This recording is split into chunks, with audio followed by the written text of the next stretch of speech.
The protagonist had already crossed over and now found himself in Konoha.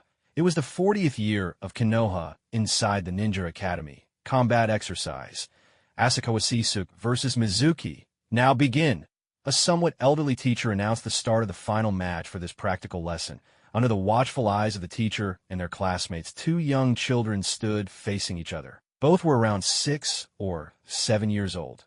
One had a full head of silvery hair, his skin pale and tender. Destined, it seemed, to grow up into a pretty boy without much substance, the sort who'd coax others into mischief. The other child had black hair and brown eyes, flashing a sunny smile. Even at this age, he looked like he'd grow up to be a real heartthrob. Handsome in the truest sense. As soon as the teacher gave the signal, Mizuki didn't move. Instead, he sneered, "Asakawa Sisuke, just watch. I'm gonna knock your teeth out and beat you so bad you won't even be able to eat. Let's see if those girls still like you then. Oh, good heavens, what's wrong with this kid? If I could, I'd gladly plant my shoe right on his backside. Sometimes being handsome really is a crime." Even at this age, I didn't expect to get targeted already. Honestly, the girls at this school seem a little too mature for their age. Is it really my fault I was born good-looking? With a sigh in his heart, Sisuke decided not to bother with this fool. But by now, Mizuki had already charged at him, his tiny fist swinging. Sisuke sidestepped, grabbed a handful of Mizuki's silver hair, yanked him down, and simultaneously drove his knee upward. Thud, thud, thud. 3 sharp strikes in a row, then he let go. Mizuki staggered, stars dancing before his eyes, dizzy and disoriented, and nosebleed dripping down. He had no idea who or where he was, and he wobbled away, turning his back to Sisuke. At that moment, Sisuke launched a swift kick that sent Mizuki flying. He crashed to the ground face first, just like a dog eating dirt. That was that. Mizuki lay sprawled on the ground and burst into loud sobs. The winner, Asakawa Sisuke. The teacher announced the victor amid Mizuki's crying and a chorus of cheers from the girls. From the girls' side came shouts. "Yay! Asakawa is amazing. He's the best. Yes, and he's so handsome. Strong and good-looking. He's just like Kakashi," the girls all agreed. Sisuke was truly handsome. Meanwhile, the boys had their own opinions. "Huh, Mizuki's crying. Got knocked out so easily. What a wimp. So weak, seriously. It's pathetic. Ugh, Asakawa Sisuke wins again. That guy's just too much." So what if he won? He still can't compare to Kakashi. That guy became a ninja last year. With all the chatter, the lesson came to an end. Mizuki, eyes red and burning with resentment, glared at Sisuke's back, grinding his teeth. "Why does everyone like you? I was first. I was the one they liked first. What's so great about you and Kakashi anyway? Damn it, my nose hurts so much." Asakawa Kayasuke, "I'll make sure you understand the consequences of crossing me." Taking a deep breath, Kayasuke stood with his eyes closed atop the gently flowing water, carefully regulating his chakra to keep himself balanced and prevent falling in. With his current chakra reserves, as long as he maintained control, he could stay standing on the water for quite a while without slipping. "Let me give this a try. The hand signs are..." He began forming hand seals, channeling chakra from within, and then called out in a low voice, "Wind release." Great breakthrough. He opened his mouth and unleashed a powerful gust of wind, whipping up sand and stones from the opposite riverbank. Even the trees swayed violently under the force. His head spun a bit from lack of oxygen, and he noticed a slight depletion in his chakra. The C-rank ninjutsu, wind release. Great breakthrough. Could be used a dozen times or so before his chakra started to run dry. Now, let's test my other ability. He clenched his fist, and in an instant, searing flames erupted around it. There wasn't the slightest hint of pain on his face. This fire wasn't born of chakra, but something else entirely. A power not of this world, a devil fruit. The Logia-type flame fruit. This was the ability Kayasuke had possessed ever since he crossed over into this world. From the moment he became conscious, the power was his to wield, though he would have to develop it from scratch, because the materials that counteract devil fruits didn't exist in this world. Even if he fell into the water, he wouldn't be rendered helpless. He could backstroke, butterfly freestyle. He could swim however he wanted. He tightened his flaming fist and punched toward the river with a blast. Fire clashed against water, sending up a spray that rained down and soaked his clothes. Destructive power was nowhere near as formidable as Ace's fire fist, perhaps because the flame fruit adjusted itself to fit this world. Using it consumed his chakra, though not as much as ninjutsu did. In fact, thanks to the devil fruit, His chakra reserves had grown larger than those of his peers, surpassing even some chunin. He glanced around to make sure no one was watching. Then, in a sudden burst, flames engulfed his whole body, turning him into a blazing torch. Heat waves shimmered around him, and when his clothes were dry, the fire vanished without a trace. The Second Great Ninja War has only just ended. In a few years, the third will begin. I have to build up my strength as soon as possible if I want to survive. As a ninja, it was inevitable that he'd be sent to the battlefield. Out there skill was the key to staying alive. Elemental transformation truly was a divine technique, on par with Kimui's intangibility. The only drawback was that it couldn't be maintained without sufficient chakra, and even though the devil fruit body granted him enhanced growth, chakra would always be his weak point. If you're killed, you die. It sounds obvious, a pointless thing to say, and yet it's the hard truth. If you don't want to go to war, don't be a ninja. But with a cheat like this handed to you, how could you not become one?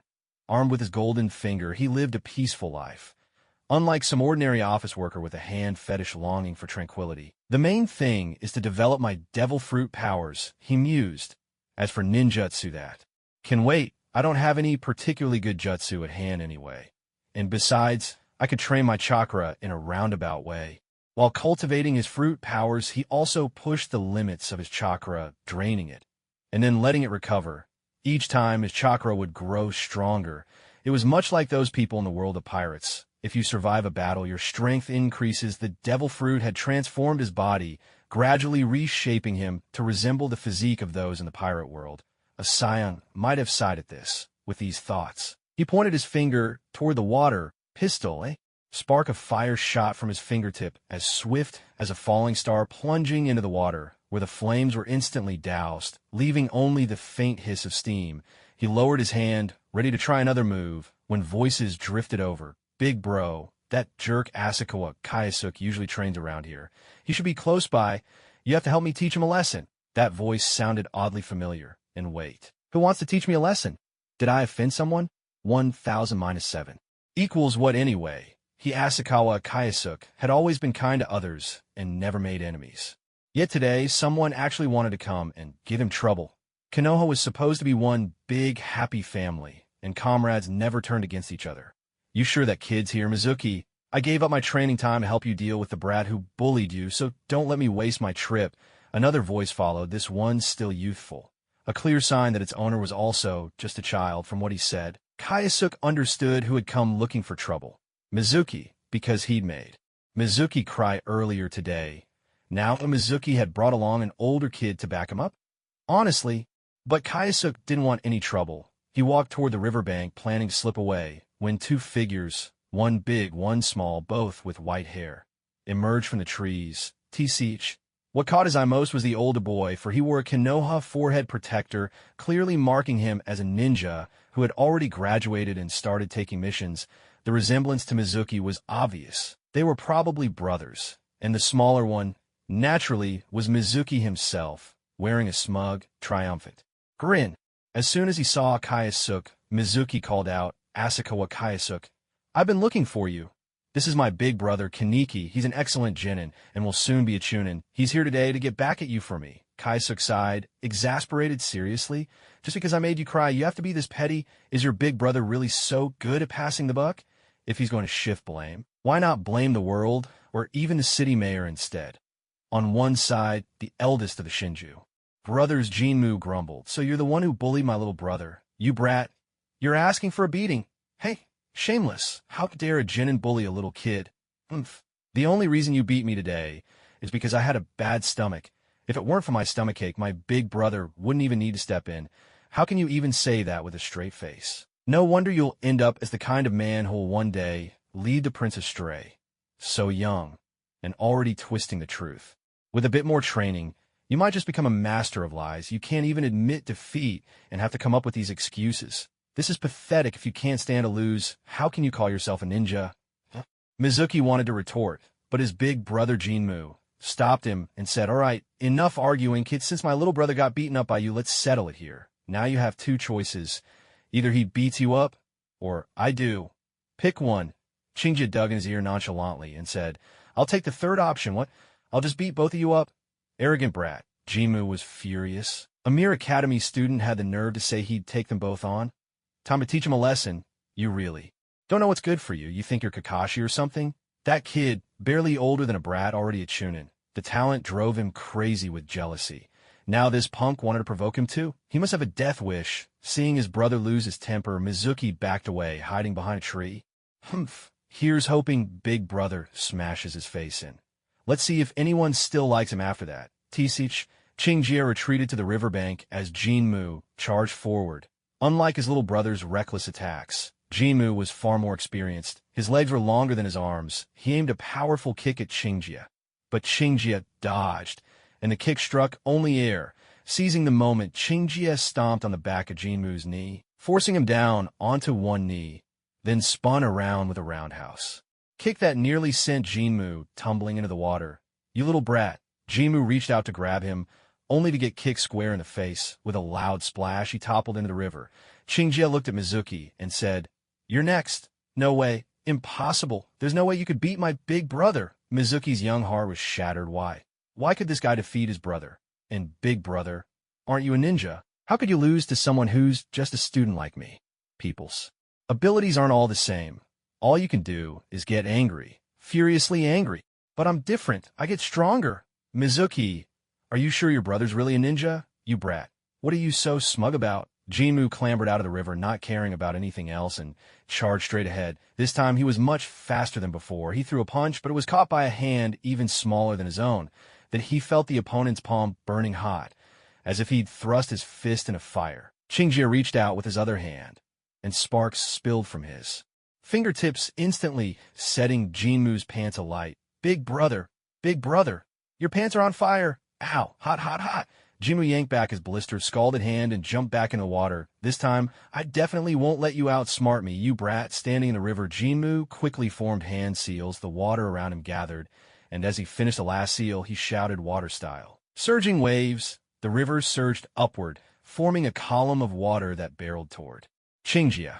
To keep up the act, Qingjie mimicked the hand seals, then opened his mouth and spat out a stream of fire.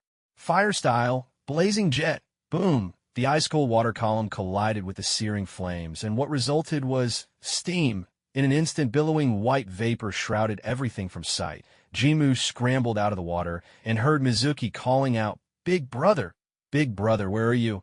"I'm here, I'm fine," he replied. Suddenly, he heard his own voice echoing back, and quickly called out, "Mizuki, don't believe it. I'm over here, big brother." Ah! Mizuki's scream rang through the mist. Jinmu hurried toward the sound of his brother's cry. Just as he revealed himself, a wave of heat swept over him. He turned and saw a flaming fist growing larger right before his eyes. Fire fist. The blow struck him in the chest, slamming him into a tree. He felt as if all his organs had been knocked out of place, agony racking his body. On top of that, parts of him were burned. He was in a truly sorry state. A foot pressed down on his shoulder. Qingjie strode over, holding his brother. Mizuki, who had wet his pants, by the collar, and smiled as he asked, "Let me ask you a question. What is 1,000 minus 7? Jinmu stammered, trembling. "It's 993. Not bad. You're good at math." With that, Qingjie kicked Jinmu in the face, sending him into unconsciousness. He tossed Mizuki aside, his smile bright. "I've always wanted to see that look on your face. The fear when you face me. Well, in the future, will you still send people to give me trouble?" "And no, I won't. Please, don't hit me," Mizuki pleaded, but still got a kick for good measure. "No, Uncle Snake, please," he cried. Watching the two brothers lying unconscious, Qingjie brushed his hands off, looked at Mizuki's face, and clicked his tongue. He grabbed Mizuki's hair, and flames flared up, turning his silver hair into a frizzy mess. Qingjie chuckled to himself, but suddenly felt a chill run down his spine. Why do I have a bad feeling about this? Time to make myself scarce. The two brothers were left behind. After all, there weren't any dangerous beasts nearby, so they wouldn't die. Still, his instincts were screaming that if he didn't leave now, trouble was sure to find him. At that moment, the grass rustled softly. Looking closely, he saw a small white snake slithering through. It's just a snake, he thought, letting out a breath he hadn't realized he was holding. But wait, a snake. "Young man, your body is quite unusual." A deep magnetic voice, brimming with curiosity, sent shivers up Kaisuke's spine. He felt a prickling discomfort all over and turned around stiffly. Standing there was a figure clad in a purple kimono. Well, he's short. Nothing I could do about that, Kaisuke thought. Lifting his gaze, his eyes met a pale face framed by striking golden, slit-pupiled eyes filled with intense curiosity, as if he were prey before a serpent ready to strike. The distinctive blue-green Magatama earring left no doubt as to the stranger's identity, legendary among the three Sannin. Orochimaru, the Cold Lord. Kaisuke fell silent. Orochimaru, currently male, though his preferences were perhaps female, he was a seeker of forbidden knowledge, a master of secret arts, unconcerned with society's norms. A person both ruthless and merciless, known for abducting children and conducting all manner of illegal experiments. I'm doomed. He must have seen what I just did. That look in his eyes. It's exactly how I stare at those risque pictures online. As a future leaf on Konoha's great tree, Kaisuke knew he ought to stay far away from this man. The trouble was, would Orochimaru let him? The little white snake slithered up Orochimaru's pant leg. Orochimaru licked his lips and said, "Who would have thought that a simple stroll for inspiration would lead me to something so intriguing? Your name?" He'd only come out for a walk, and, hearing the sounds of a fight, came to investigate, only to witness Kaisuke disciplining Kaneki with his powers. Despite the mist, Orochimaru had seen everything clearly. The boy could conjure fire without making hand seals. That piqued his interest greatly. Asakawa Kaisuke, he managed, feeling the pressure mounting. Asakawa. Are you the son of Asakawa Daiga and Asakawa Keiko? Orochimaru recalled those names. On the battlefield at Amigakure during the Second Shinobi World War, Asakawa Daiga, a special jonin, had died heroically while completing a mission. Not long after, on the very same day, his wife's medical team was ambushed. Many perished, including Keiko herself. The couple died on the same day, leaving behind only a son about 3 or 4 years old.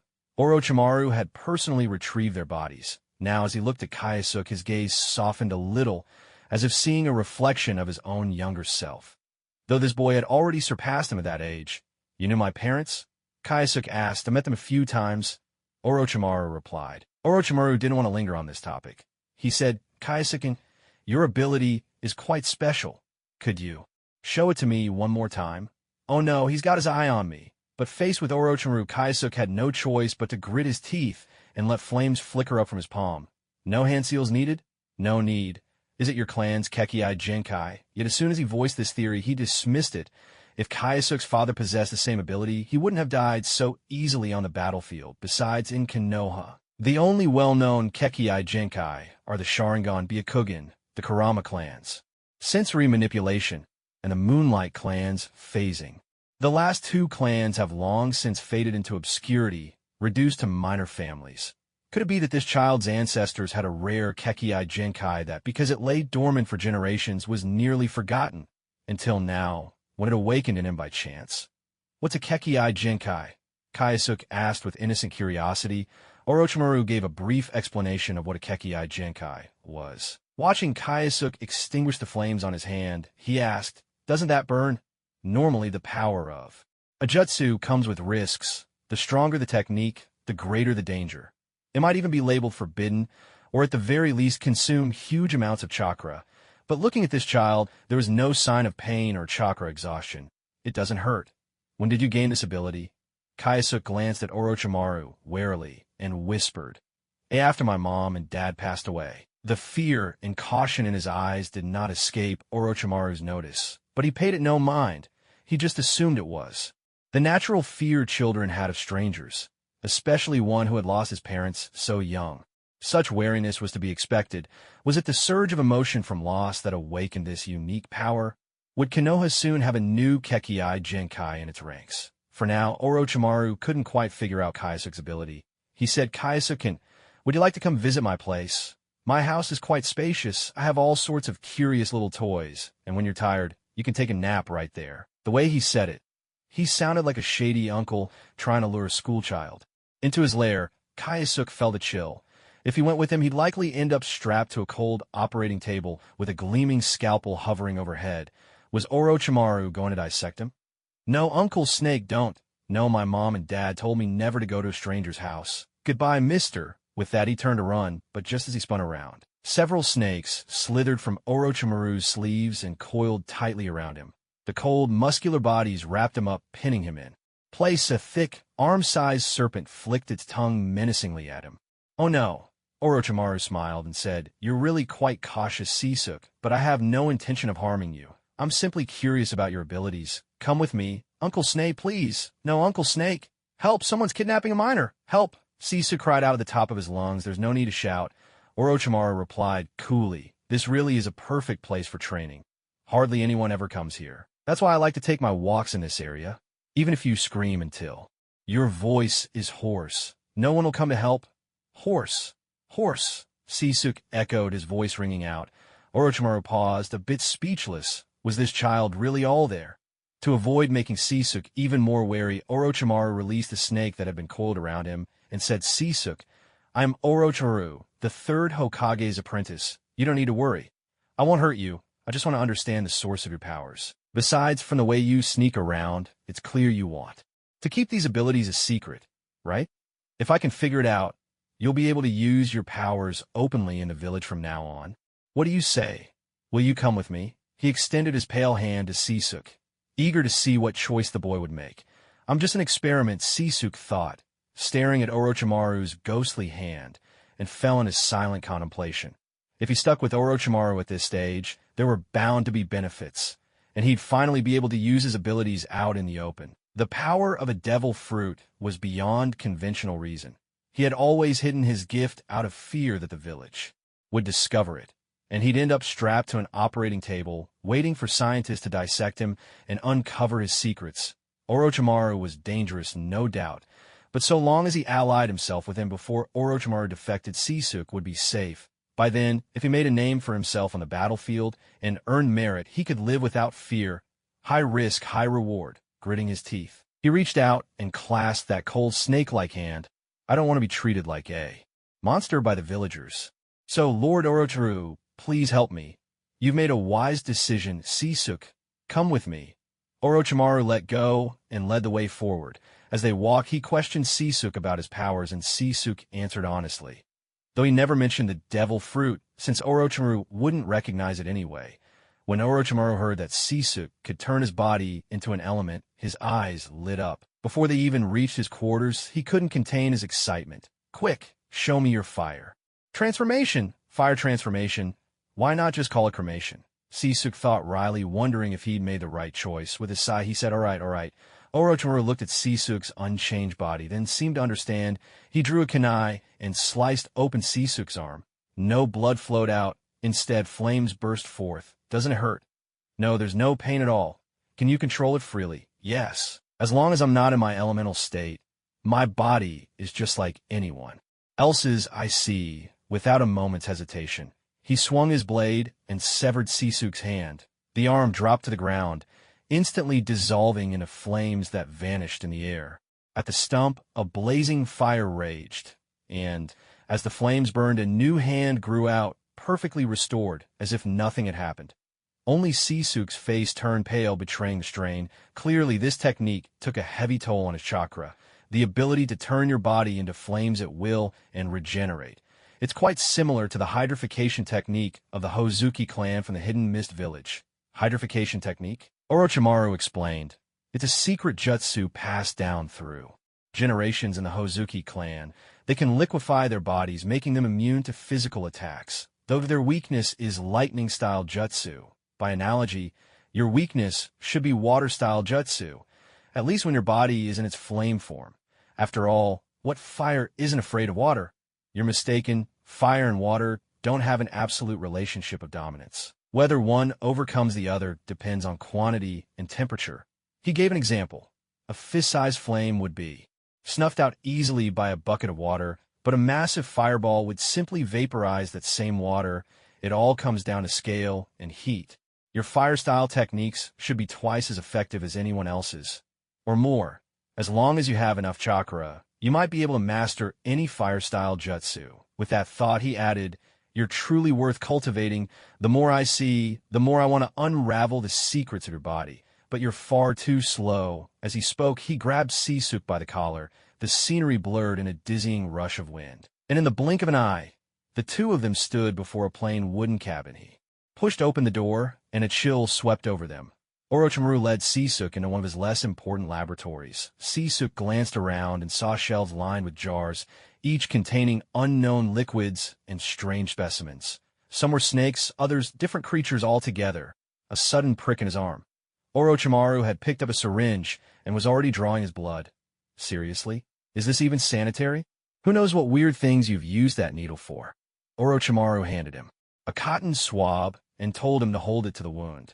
As soon as he collected Sisuke's blood sample, he placed a drop under the microscope.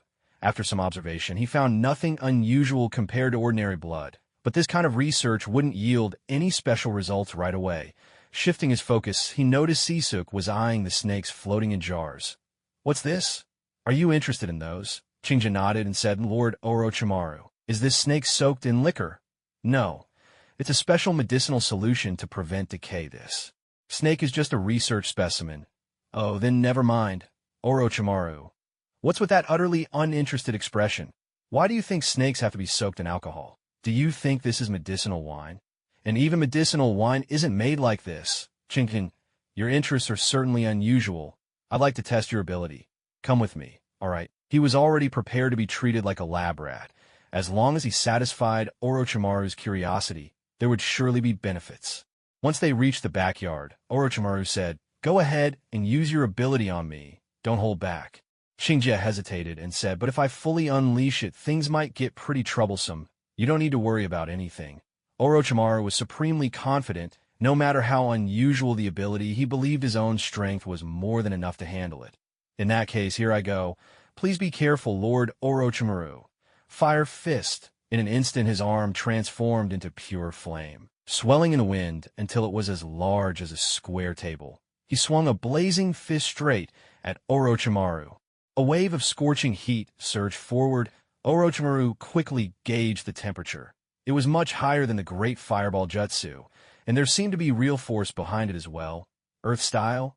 Earth flow wall. As the third Hokage Sarutobi student, ninjutsu came easily to him. The earth wall rose up, shielding him. With a thunderous crash, the wall blocked the fire fist, but it was almost completely destroyed in the process. Fire shots, sparks scattered like bullets, peppering the air with pinpricks of fiery light. Orochimaru's hands flashed through a series of seals at lightning speed. With his palm open, a gust of wind swept forth, snuffing out the fire shots, but some embers were blown onto the wooden hut, setting it ablaze. Orochimaru.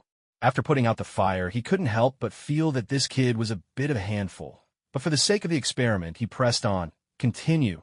Solar flare. Shinja spread his hand, and a column of fire shot forth, attacking once more. This time, Orochimaru didn't use wind style, but let a shadow clone take the blow instead. The clone was instantly destroyed, and the sharp pain and memory were transferred back to his true self, letting him fully experience Shinja's attack. The temperature was far higher than ordinary fire jutsu. That blast just now could rival a B-rank fire technique, an attack that didn't even require hand signs, and a body that could turn into flame. Orochimaru's curiosity about Shinja only grew stronger. Bloodline limit. Not really. That's it? Orochimaru looked at Shinja and asked, "That's all?" "I've only managed to develop these abilities," Shinja replied. "You've only scratched the surface. There's much more you can develop, but you're still young. There's plenty of time ahead." Orochimaru said, "All right, I've got an idea. With your ability to become elemental, even if your whole body is blown to pieces, you can still regenerate, right? What kind of idea do you have in mind?" "That sounds terrifying," Shinja replied. "Yes, but it takes a huge amount of chakra to restore my body. That's good enough. Here's the plan. Wait until you have plenty of chakra, then gather a large amount of chakra on the surface of your body. Get close to the enemy and detonate yourself." CG was speechless. "Are you sure you're not an alien from the M78 Nebula? Isn't this basically the Ultra Bomb? That's Taro's ultimate move. He gathers energy on his body, rushes at the enemy, grabs hold of them, and perishes together in a massive explosion. Then, using his Ultra Heart, he regenerates himself. Incredible. This is the Naruto version of the Ultra Bomb. Trust Orochimaru to come up with a move like this so easily. One I'd never have thought of. Of course, this is only to be used as a last resort. You could try it in the future, but for now, focus on refining your chakra and building a solid foundation," Orochimaru advised. He might not be the ideal teacher, but he certainly had a knack for discovering people's potential. "Oh, okay," CG replied half-heartedly. not really caring either way. Then he asked, "What grade are you in this year?" "Second year." "I'll graduate next year." During wartime, the Konoha Ninja Academy follows a 3-year system. When their class first enrolled, the war hadn't truly ended yet, so the 3-year term was still in place to quickly train new ninjas to replenish battlefield losses. "All right, keep up with your studies. From now on, come see me after school every day. Also, let me teach you a ninjutsu. Watch closely and pay attention." This is the shadow clone technique. Even though it's a B-rank jutsu, it's actually quite simple. First, make the tiger seal, then properly allocate your chakra. Orochimaru's instructions were meticulous. Whenever Seiji had a question, Orochimaru would answer it thoroughly. With a puff, an identical physical clone appeared at Seiji's side. However, it looked weak and limp, collapsing in on itself. Clearly, it was a failure. You didn't distribute your chakra properly. Try this, then this, and finally this. Orochimaru corrected. Following Orochimaru's guidance, Seiji adjusted his chakra. Just so this time, he succeeded. The shadow clone was complete. Seems you've got some real talent. You should come by often. Here, take this little guy.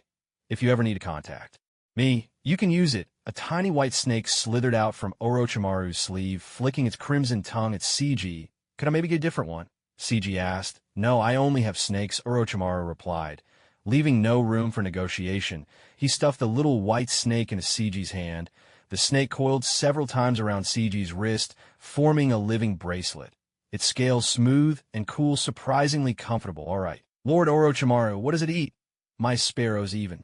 "Eggs will do. All right, you can go now. I have experiments to conduct." With an air of impatience, he shooed Sisuke away. "Use it and throw it away," he muttered under his breath as he walked off.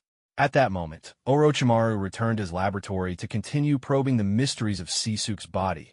Yet after several days and nights without rest, all his experiments yielded was the conclusion that the boy possessed an unusual constitution. Nothing more. Could it be that my research is headed in the wrong direction? The thirst for knowledge is endless, but for now he had run out of leads. After a brief rest, he made his way straight to the Hokage's office and found the third Hokage, Hiruzen Sarutobi, to report on Sisuke's abilities. At this point in time, Orochimaru's loyalty still lay with the leaf. Once his scientific curiosity was satisfied, he knew he had to report his findings, ensuring that Sisuke could use his abilities openly and without fear. After all, he had made that promise, and failing to do so would be a breach of his word, something that did not align with his principles. A promise made must be fulfilled. Hiruzen Sarutobi's eyes widened in surprise. "Are you saying that Asuma's classmate possesses a unique Kekkai Genkai?" "Yes, his name is Asakawa Sisuke. His ability is similar to the hydrification technique used by the Hozuki clan of the Hidden Mist Village, but with distinct differences." Orochimaru offered a concise explanation. Hiruzen rose to his feet. "Check the Asakawa clan's records. After the founding of the Leaf Village, many ninja clans had contributed their scrolls, most documenting their history from the Warring States period clan abilities, and some common jutsu. These archives had aided both the early days of the village and times of war, providing invaluable intelligence. Even now, they could still be of use. Yet the two of them spent half the day searching and found only that the Asakawa clan had once excelled at fire release.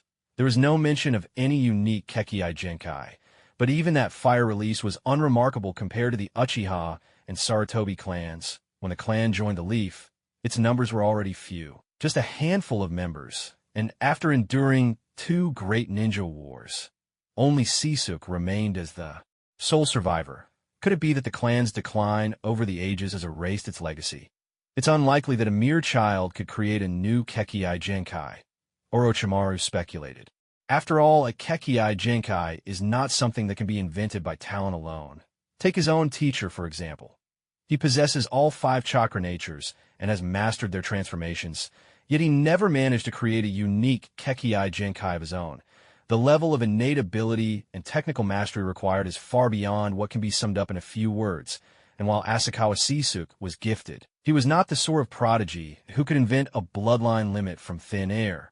That's why Orochimaru attributed this unique ability to the theory that one of Sisuke's ancestors developed a special Kekkai Genkai, a bloodline limit. However, as time passed, fewer and fewer clan members awakened this talent, and eventually they dwindled into a small family, which was later incorporated into Konoha, It's much like the current Kurama clan in Konoha, who were once a noble house standing shoulder to shoulder with the Uchiha in terms of influence. Yet war took its toll on their numbers. And over time, more children were born without awakening the clan's bloodline limit. The clan declined, losing the glory of its heyday. The Tsukikage clan, with their rare ability to see through illusions, suffered the same fate. So it seems that's the case. Sisuke's powerful emotions after losing his parents triggered the awakening of an ability that hadn't surfaced in the clan for a long time. If he's properly nurtured, perhaps Konoha will gain a new bloodline clan in the future. Hiruzen Sarutobi could clearly see Sisuke's value to the village. After all, even in Konoha, Kekkai Jinkai users are rare. Orochimaru, have you ever led a team before? Sarutobi asked, puffing on his pipe. Orochimaru replied, I've no interest in taking brats out on missions. It's just a waste of my time. Sisuke's talent is decent, far better than Jiraiya's, but aside from his bloodline limit, there's nothing particularly remarkable about him. He knew exactly what the old man was scheming, but he had no intention of leading a team. It was a waste of time. He'd much rather spend it researching the nature of Asakawa Sisuke's ability. He shifted his tone. Still, I wouldn't mind giving him some guidance from time to time. All right, let's do that. Help him unlock his potential. Originally, this job should have gone to Jiraiya, since he's skilled in fire release, but he's still in the land of rain, saying he needs to finish training his 3 disciples. Sarutobi felt a headache coming on. Of his 3 students, Jiraiya was far away in the land of rain. Tsunade had left the village after her lover's death and developed a phobia of blood, effectively ending her career as a medical ninja. And Orochimaru spent all day in his laboratory. To have Orochimaru show even a passing interest in Sisuke was already something to be grateful for. So it's settled, Sarutobi concluded. Very well, I'll take these files with me to study, Orochimaru said, scooping up the dossiers from the desk and leaving without a backward glance. Sarutobi puffed on his pipe for a while, thinking aloud the ability to turn into flame and using fire release without hand seals. That's certainly convenient. With that, he left the archives. He rewrote and sealed Sisuke's file himself, decreeing that no one could access it without his express permission. For now, the existence of this bloodline limit would remain a closely guarded secret. Before anything else, Sisuke would need to be taught the will of fire. All right, let's go to the school for the lecture tomorrow.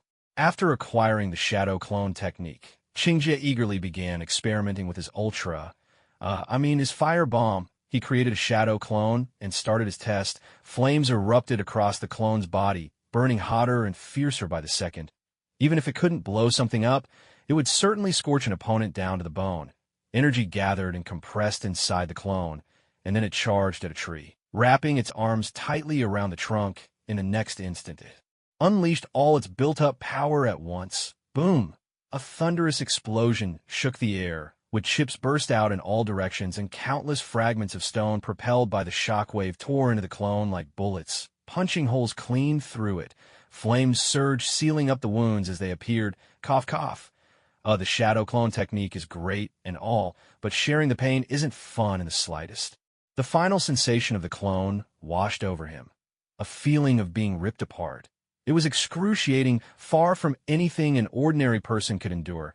He should have turned elemental to avoid the pain, but his chakra had run dry, so the clone simply vanished. That sensation of being torn limb from limb was not something he wanted to repeat. As the smoke and dust settled, he surveyed the devastation. A once mighty tree reduced to a charred stump, and utter chaos all around. He knew then. Firebomb technique was a success. With a shadow clone, it became a self-destruct attack. Even without an ultra heart, he'd found his own way to recreate this move. He couldn't help but admire Orochimaru's creativity. What a wild imagination. Coming up with a technique I'd never even thought of, and making it look so easy. All right, time to crank up the power. After all, I'm not afraid of dying, he muttered to himself. The shadow clone explosion used chakra specially blended by him. In theory, if he used the technique on his real body, the destructive force would be even greater. He formed another clone, pouring even more chakra into it. This time, half of what he had left. The clone explosion was perfect for taking enemies down with him, using the clone as bait. The fire bomb, on the other hand, was a move for wiping out a ninja single-handedly, burning through a massive amount of chakra, and then relying on his elemental body to resurrect himself. The advantage of the clone explosion was that he didn't have to risk his own skin, and the power was nothing to scoff at. The downside was the clone could be destroyed before it reached its target, and capturing the enemy quickly wasn't always possible. The move depended on gripping the opponent tightly. After all, the trick was to grab the enemy and not let go. The firebomb was a hands-on technique. Once he shifted into elemental form, physical attacks meant nothing to him. As long as the enemy didn't use water release, he was untouchable. Of course, if the enemy used a body replacement or clone technique, that would be trouble. It would be a huge loss to go to all that effort, only to blow up a decoy. This time, flames roared around the shadow clone as it wrapped its arms around a boulder the size of a house. Detonate. Boom! The explosion this time was earth-shattering, so loud that half of Konoha could hear it. A blast wave swept through the area, sending countless rocks flying, and he himself was hurled far away, only coming to a stop when he slammed into a tree. His body felt battered and disoriented, pain shooting through every limb. If it weren't for his ability to elementalize, letting the shards pass harmlessly through him, that blast might have ended his life right there. He rushed to the site of the explosion and found a massive crater 20 or 30 meters across. The trees around it had been snapped apart, flames roaring atop the broken trunks. Yes, it even had magical damage. Fantastic, it worked. Yes, he cheered, delighted by the destructive power. Who needs fancy ninjutsu when you can just blow things up? Isn't that much more satisfying? Just then, several figures appeared at his side, each wearing animal masks and carrying long swords on their backs. "What are you doing?" The speaker's voice was cold and devoid of emotion, betraying not a hint of warmth. "Testing a ninjutsu," Chinjie replied, swallowing nervously and raising his hands in surrender. This was Konoha's Umbu, after all, though it could also be root founded by that old fox Danzo. Faced with these people, honesty seemed the wiser choice. The Umbu had been drawn here by the explosion. With such a massive blast in Konoha, they couldn't just turn a blind eye. Before long, a group of men in green vests arrived, black spiky hair marking them out. Emblazoned on their arms was the insignia of the Konoha police force. They quickly surrounded the area. At their head stood a young man whose scarlet eyes burned bright. "What happened here?" he demanded. "It was Fugaku, Uchiha captain of the Konoha police force." An Umbu member replied, "We're still investigating, but so far, we've confirmed that this kid caused the explosion." Oh no! Chinjia's heart sank. Even Sasuke's father had shown up. The Konoha police force was run by the Uchiha clan, tasked with maintaining the village's peace. Naturally, an explosion of this scale drew their attention as well. "A kid? Are you kidding? You expect me to believe a child could cause so much destruction?" scoffed one of the Uchiha, clearly unimpressed by Chinjia's supposed capabilities. An Umbu member responded, "There's only this kid here, and he's already admitted to it. Don't make me laugh. Is this how Umbu handle things? Just taking a kid at his word? Let me use my Sharingan and make him spill everything," said the Uchiha's tone, dripping with arrogance. Chinjia edged back a step and addressed the Umbu. "I'm Orochimaru Sensei's student. I was only testing a ninjutsu he taught me." At this point, he had no choice but to invoke a powerful name for protection. The moment the words left his mouth, the crowd fell silent. "You say you're Lord Orochimaru's disciple? Who would believe that?" The same Uchiha continued to bluster. But Fugaku silenced him with a sharp bark. "That's enough. IWA, quiet." "But Captain, quiet." "Yes." Fugaku scrutinized Sisuke, observing him with the Sharingan. He saw a thick, fiery chakra and asked, "You claim to be Lord Orochimaru's disciple. Do you have any proof?" Sisuke raised his hand, revealing a small white snake coiled around his wrist. "This is a snake that teacher Orochimaru gave me." The little white snake lifted its head, picking up the tangled scents in the air, its tongue flickering. "It's indeed one of Lord Orochimaru's summoning beasts. In all of Konoha, only Orochimaru was known to keep snakes. This kind of white snake wasn't much of a threat, but during the war, Orochimaru had used them to deliver messages. As the strongest member of the Uchiha clan, Fugaku had seen such snakes before. Still, a single snake was hardly enough to prove that this child was Orochimaru's disciple. However, at the very least, it showed a close connection between them. Otherwise, a snake like this would never be in his possession. The AMBU operatives also recognized it and said, "Even so, we still have to report this. Besides, we haven't heard any news of Lord Orochimaru taking on a disciple. You'll have to come with us, then. Please go ahead and report it. Sorry to trouble you. I'll be more careful next time." "There'll be a next time?" "You apologize so seriously. yet you're already thinking about doing it again. Everyone's lips twitch, caught between exasperation and amusement. Let's go. Just as the AMBU were about to take Sisuke away, Fugaku's men spoke up. Hold on. You AMBU are overstepping your bounds. This falls under the jurisdiction of the Konoha police force. This brat should come with us. His jutsu has already endangered Konoha's safety. He should be taken by ANBU, counter the ANBU. Loyal to the Hokage and unafraid to challenge the Uchiha. I think it's best if I take him. The familiar hoarse voice rang out low and magnetic. Lord Orochimaru. Lord Orochimaru. Both groups greeted Orochimaru with respect. As a disciple of the third Hokage, Hiruzen Tsurutobi, one of the legendary Sannin, and a war hero, Orochimaru was widely seen as the most likely successor to the Hokage. His strength alone commanded respect. Stepping out from the shadows, Orochimaru said, "Thank you all for your trouble. This child is with me. Let me take him." He had hurried over as soon as he heard the explosion, and it was clear now that Sisuke was the cause. He glanced at the enormous pit Sisuke had created and asked, "What jutsu did you use to turn this place into such a mess?" Sisuke replied, "It's the one you mentioned before. I tried practicing it today, but since I was low on chakra, I substituted with a shadow clone. I made some improvements based on your ideas and split it into two separate techniques." Orochimaru's eyes gleamed with interest. Impressive power. He turned his head to look at Fugaku and the members of the Umbu. This child is a bit reckless, but it's just ninjutsu training. There's no need to take him away. Yes, sir. With that, the squad of Umbu vanished in a flash. As for the Konoha police force, Fugaku spoke up. "In that case, we'll take our leave as well, Lord Orochimaru. Thank you for making the trip, Fugaku. By the way, congratulations on your recent marriage." "You flatter me," Fugaku replied with calm composure, leading his men away. Now that Orochimaru had arrived, there was no need to pursue the matter any further. Pressing on would only risk offending him.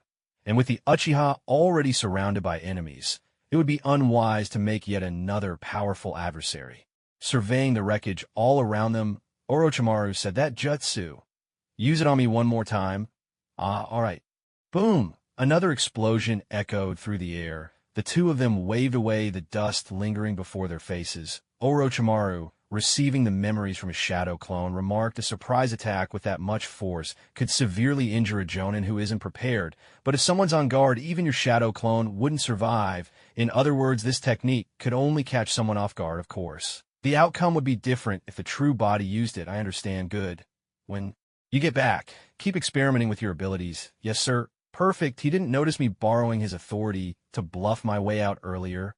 In the laboratory, Orochimaru took out a sheet of paper and handed it to Sisuke. "What's this for?" Orochimaru explained, "This is chakra paper. It can test the nature of your chakra. Let me give it a try." He was quite curious to see what chakra nature he possessed. Following Orochimaru's guidance, he channeled chakra into the paper. Instantly, half of it split cleanly while the other half burned to ash. Innate wind and fire natures. Not bad at all. Suddenly, a new idea struck him, and he muttered, "Could it be that the combination of these two elements created this unique Kekkai Genkai? Wind and fire don't just produce scorch release. Maybe there's another, even rarer bloodline limit? I should have tested his chakra much sooner." Seeing Orochimaru begin his rambling, theorizing, Sisuke knew this was typical of him. No wonder Orochimaru was a master of cutting-edge technology.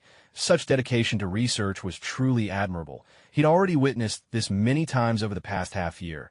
Every time Orochimaru fell into this state, Sisuke couldn't help but feel a bit sorry for him, since the answer was fundamentally wrong from the start. No matter how much he tried to reason it out, he would never get it right.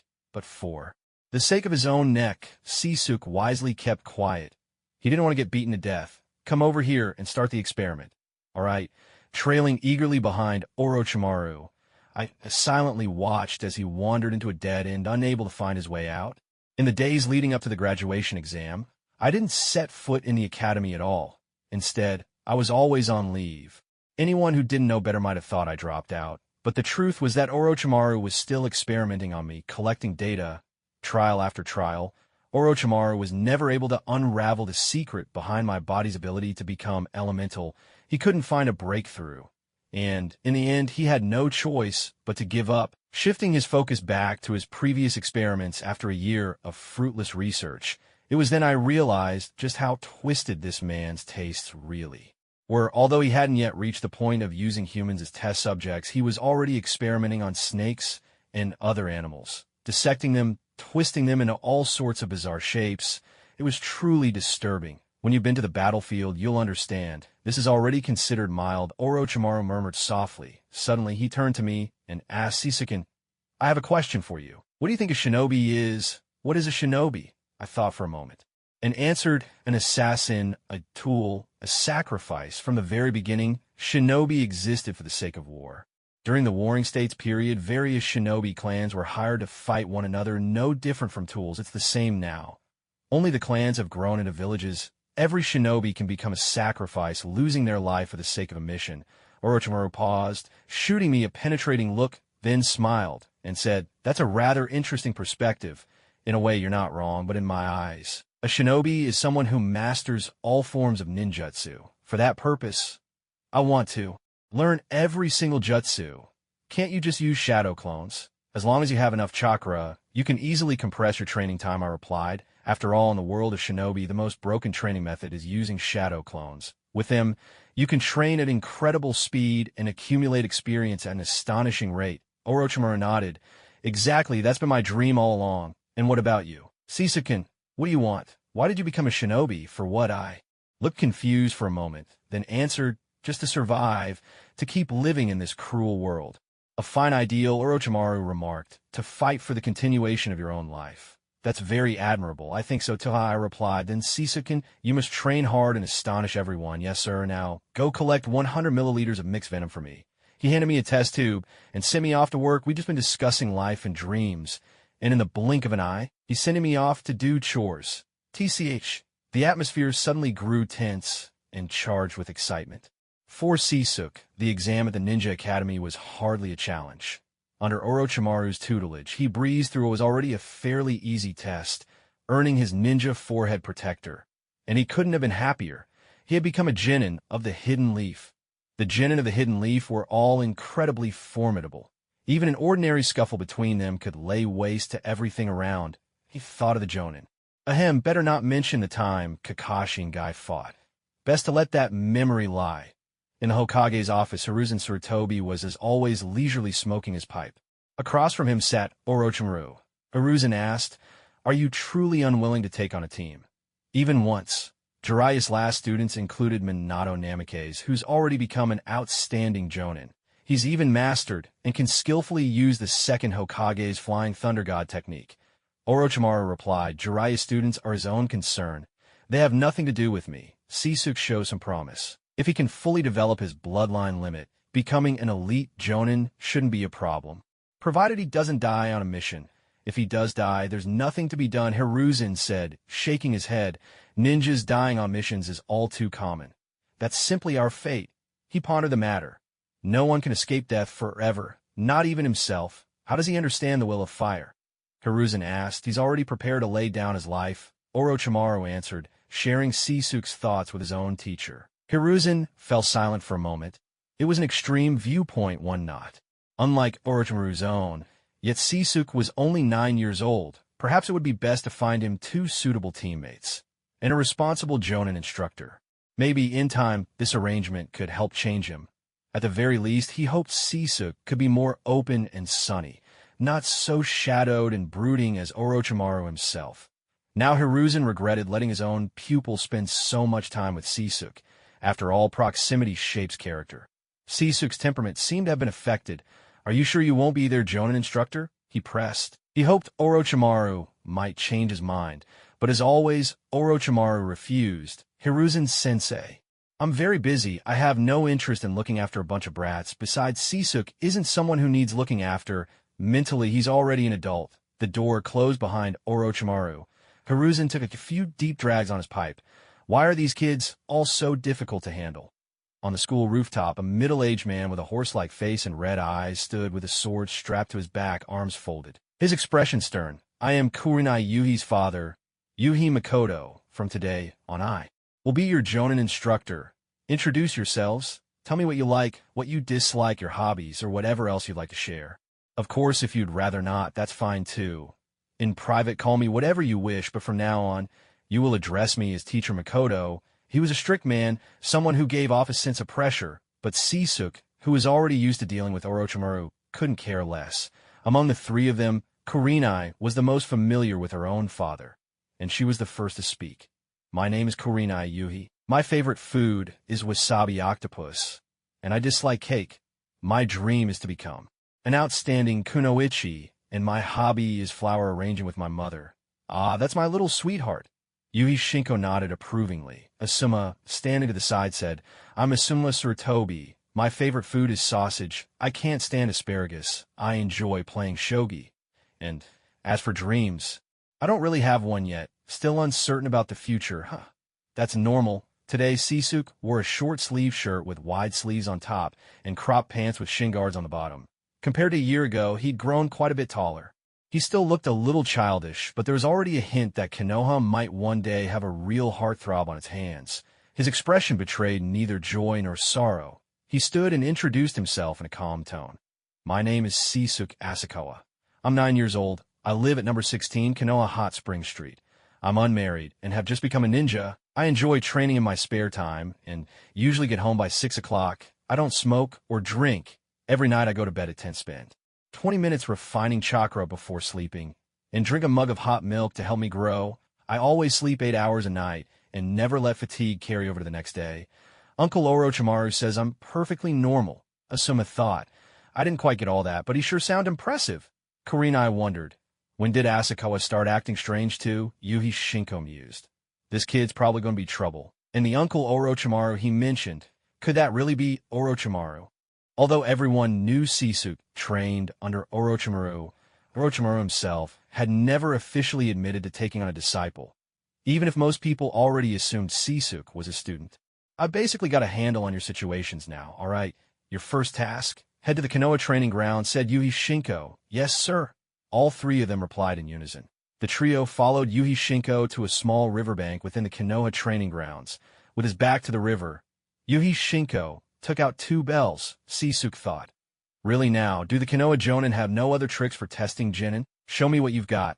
Whoever doesn't grab a bell goes without lunch, Yuhi Shinko announced. You have 1 hour. Ninja tools are allowed. He set a clock down by his side. The timer began. Asuma and Kurenai reacted first, darting away to set up traps and wait for an opening, while Sisuk, without a word, charged straight and head-on. Yuhi Shinko thought, why aren't you watching Asuma and Kurenai? Is this reckless approach really how a ninja should fight? But in the next moment, Sisuk was already upon him. Moving with lightning speed, Yuhi Shinkurin quickly put away his earlier underestimation, only to see Kayasuk open his mouth and unleash a searing flame that filled his entire field of vision. Flamethrower, the fire surged toward his face. Shinkurin immediately retreated, forming hand seals as he moved. Water style. Wild water wave. A stream of water shot from his mouth, colliding with the flames. Steam billowed, concealing the battlefield as shuriken and kunai whistled through the air. Shinkurin dodged nimbly, but suddenly sensed the temperature around him steadily rising. Flamethrower, as expected. Another jet of fire erupted, the relentless assault forcing him to fall back. Are kids these days really this strong? Asuma. That's not me. Kurenai. Nor me. Where'd he go? Kayasuk realized Shinkurin had vanished, puzzled. From his sleeve, a little white snake poked its head out, flicking its tongue toward a certain direction. So he's over there? Hidden shadow, snake hands. From his wide sleeves, several venomous snakes sprang forth, darting toward the spot the little white snake had indicated. They slithered into a patch of grass, and a startled cry rang out.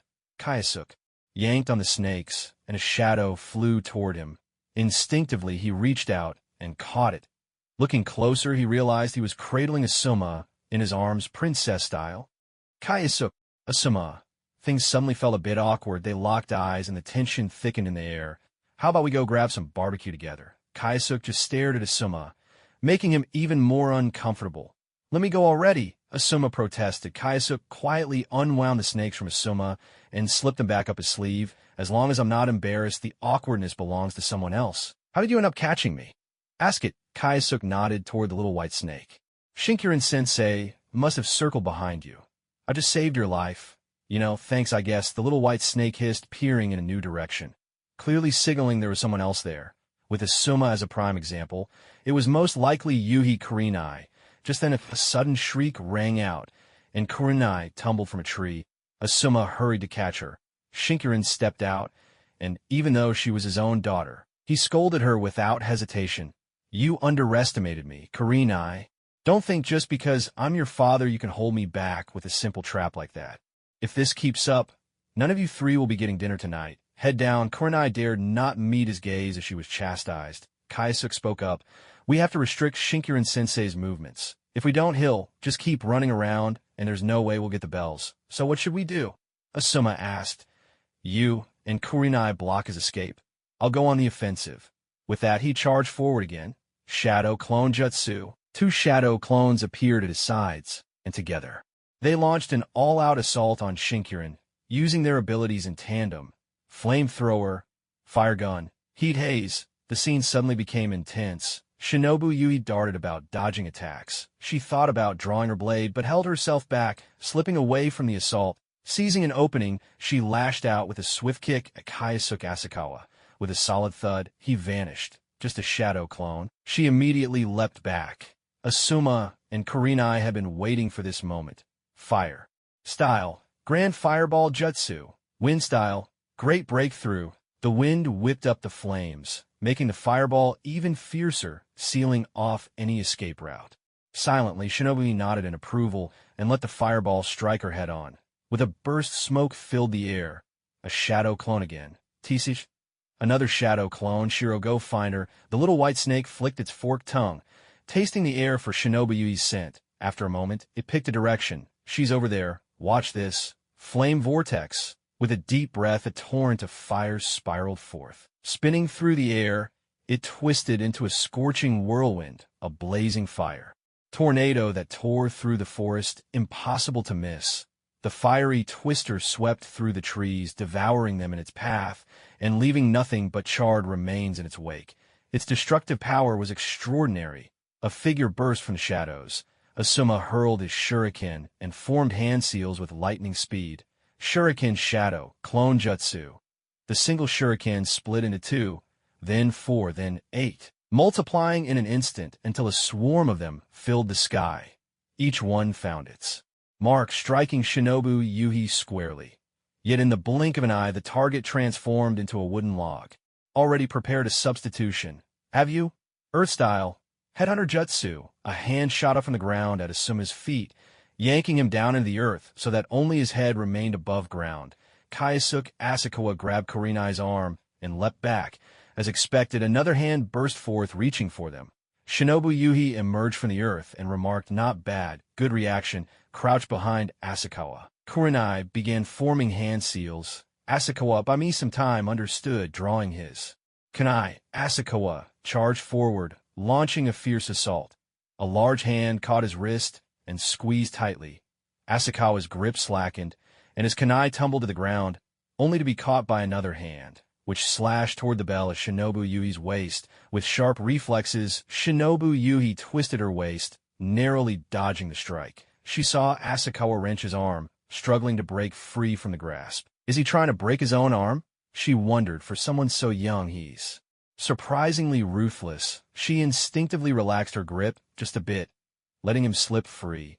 But just as she prepared to attack again, her mind was suddenly clouded. Her whole body froze. Jinjutsu, she realized immediately. It was Kurenai. Among the 3-inch only her daughter could cast illusions. She tried to shake it off, but it was too late. A small hand snatched the bell from her waist and tore it free.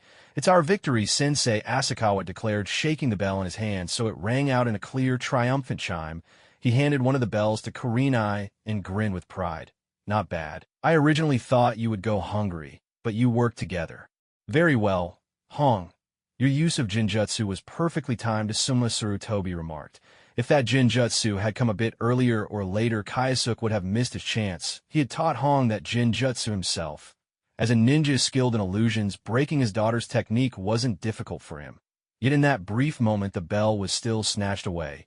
These 3 little ones are truly promising. Given time, they'll surely catch up to him, maybe even surpass him. Perhaps this boy, Asakawa Kaisuke, might be the fastest to do so. "So, Asuma, you'll have to go without a meal today." You 2-inch come with me. I'll treat you to a feast. No, thank you. As a team, we share both good fortune and hardship. I'll stay here with him, said Kaisuke, sitting down. He was mainly concerned that Asuma, like Kakashi later on, might set a trap inside. Better to show some solidarity. And me too. Dad, no sensei, Asuma. I'll stay as well, Hong chimed in, choosing to remain after seeing Kaisuke stay. Asuma was moved. You really are my comrades. Kaisuke, we truly are good friends. Asuma nodded approvingly. You have great team spirit. I'm pleased. As a reward, forget about that big meal. You 3 can go without. Tomorrow morning, meet me in front of the Hokage's office to receive our first mission. That's all. With that, he vanished in an instant. The 3 of them sat in stunned silence. Kaisuke turned to Hong. Exasperated, I never would have guessed. Your dad looks so honest and dependable, but he actually makes jokes like that.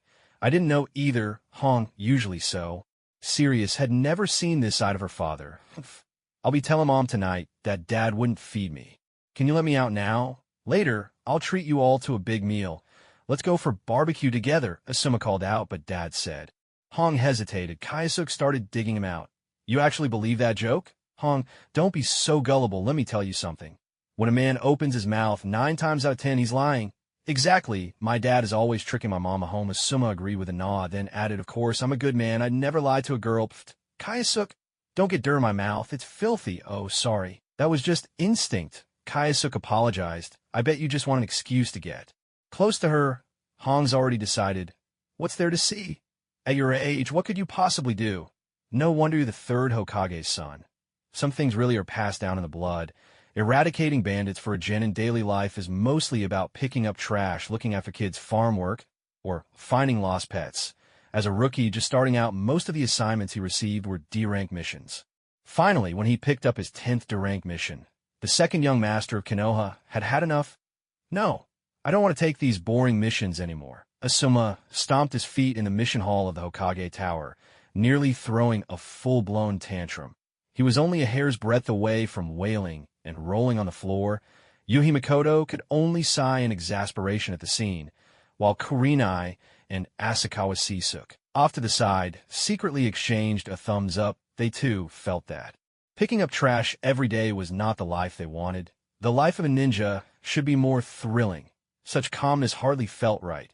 You've only just graduated from the academy. Taking on higher-rank missions isn't suitable for you, yet Yuhi Makoto reminded them, knowing how restless young hearts could be. Hiruzen Sarutobi met his son's stubborn gaze and felt a twinge of guilt as Hokage. He had to put the village first and couldn't spend much time with his family. With a sigh, he said, given your solid performance in previous assignments, I'll make an exception this time and assign you a C-rank mission.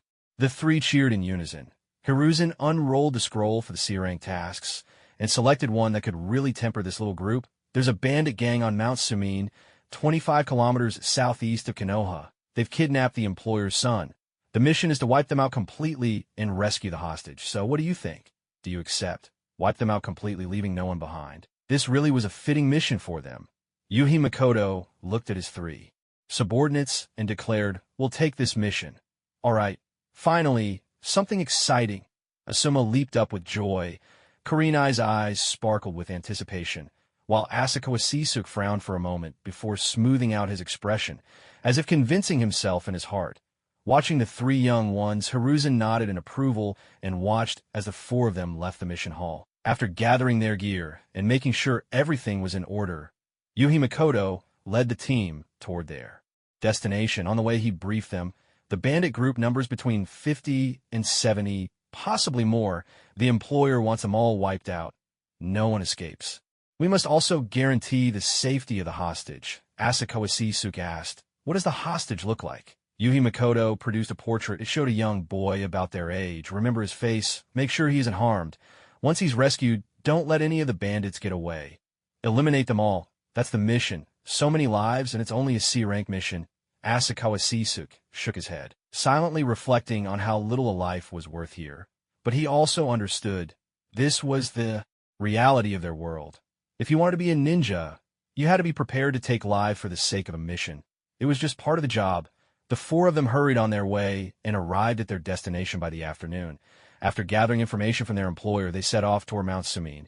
As dusk fell, they concealed themselves among the trees, peering down at the bandits below, who were gathered together, chatting, laughing, drinking, and feasting their lives. Carefree and easy. In contrast, the four of them remained hidden, chewing on their bitter military rations. Ujitsu Shinko said, "Unless your lives are in danger, I won't intervene this time. Kayasuk, you'll be in charge of the plan. Remember, the mission is to wipe them out completely, understood?" "Yes," the others replied. With that, Ujitsu Shinko vanished. Asakawa Kayasuk spoke up. "In that case, here's the plan. I'll take out the bandit leader, Asuma. You and Kunai sneak over to the hostages and get them out. Then I'll disguise myself as the bandit chief and gather all the bandits together. You two hurry back as fast as you can, and together we'll finish them off."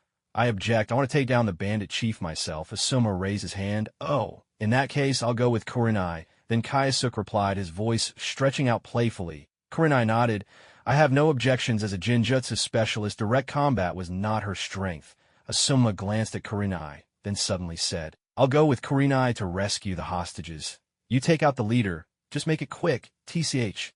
Got it. We move when it's dark." All right. Night fell, and the three split up to carry out their tasks.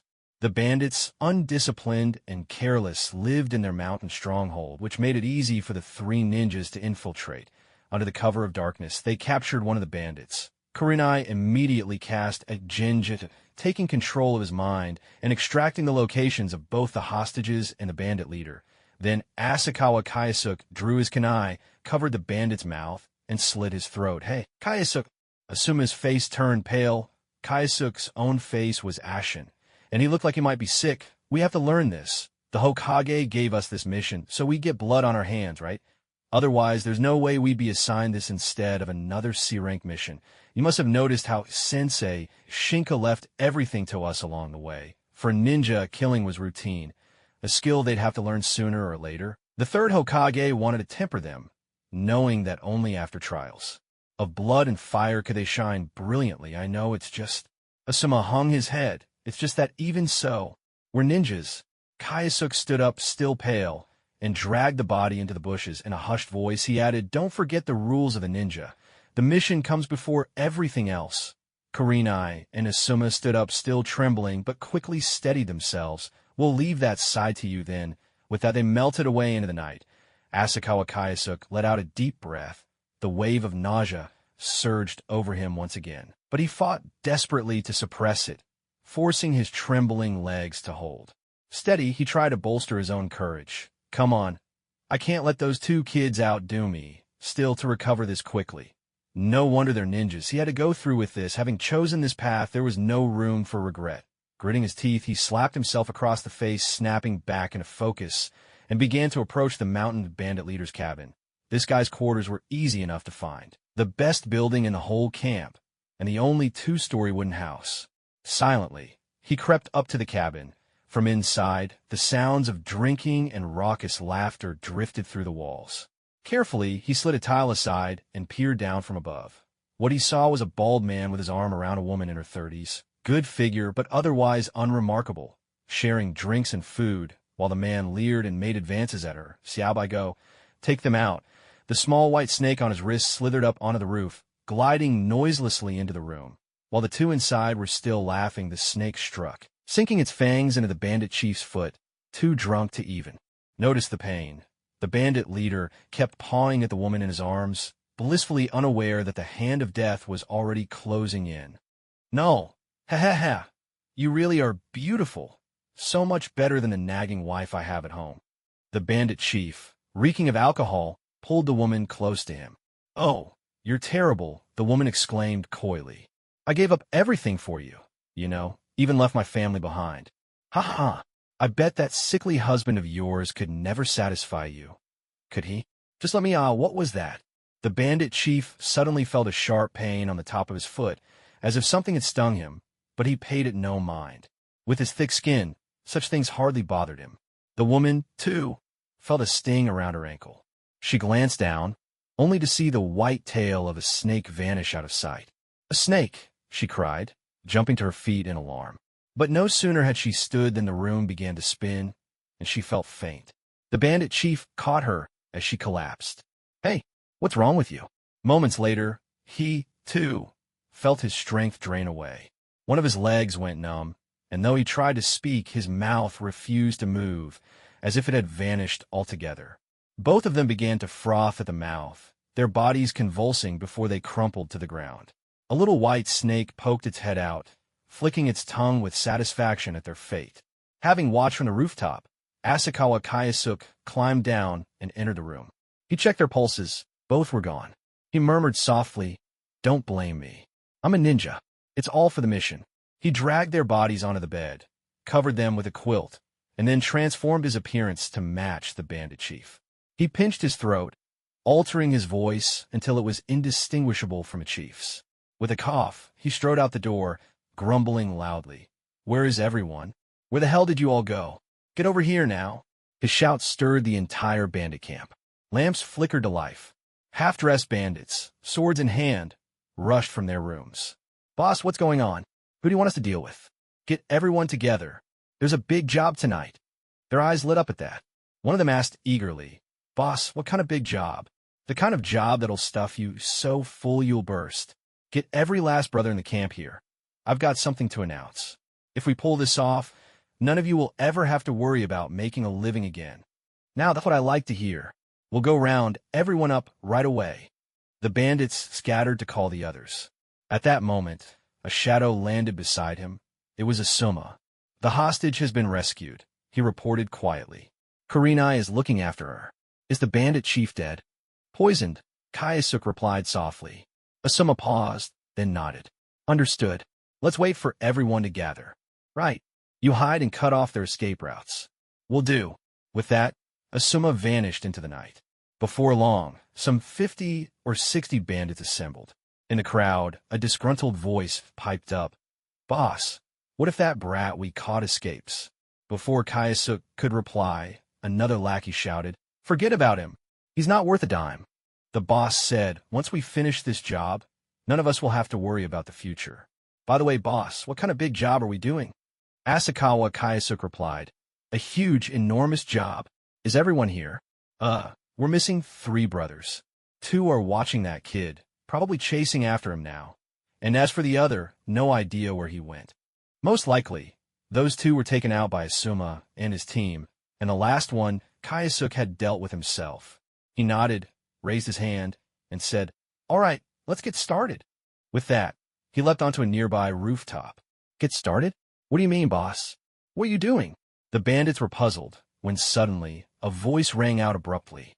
"Shuriken Shadow Clone Technique." A storm of shuriken rained down from above. "Aff, that hurts." "Boss, what's going on?" "Wait, this isn't right. We're under attack by ninjas. Someone's hired ninjas to kill us." "No, please. I don't want to die. Great ninja, please spare me."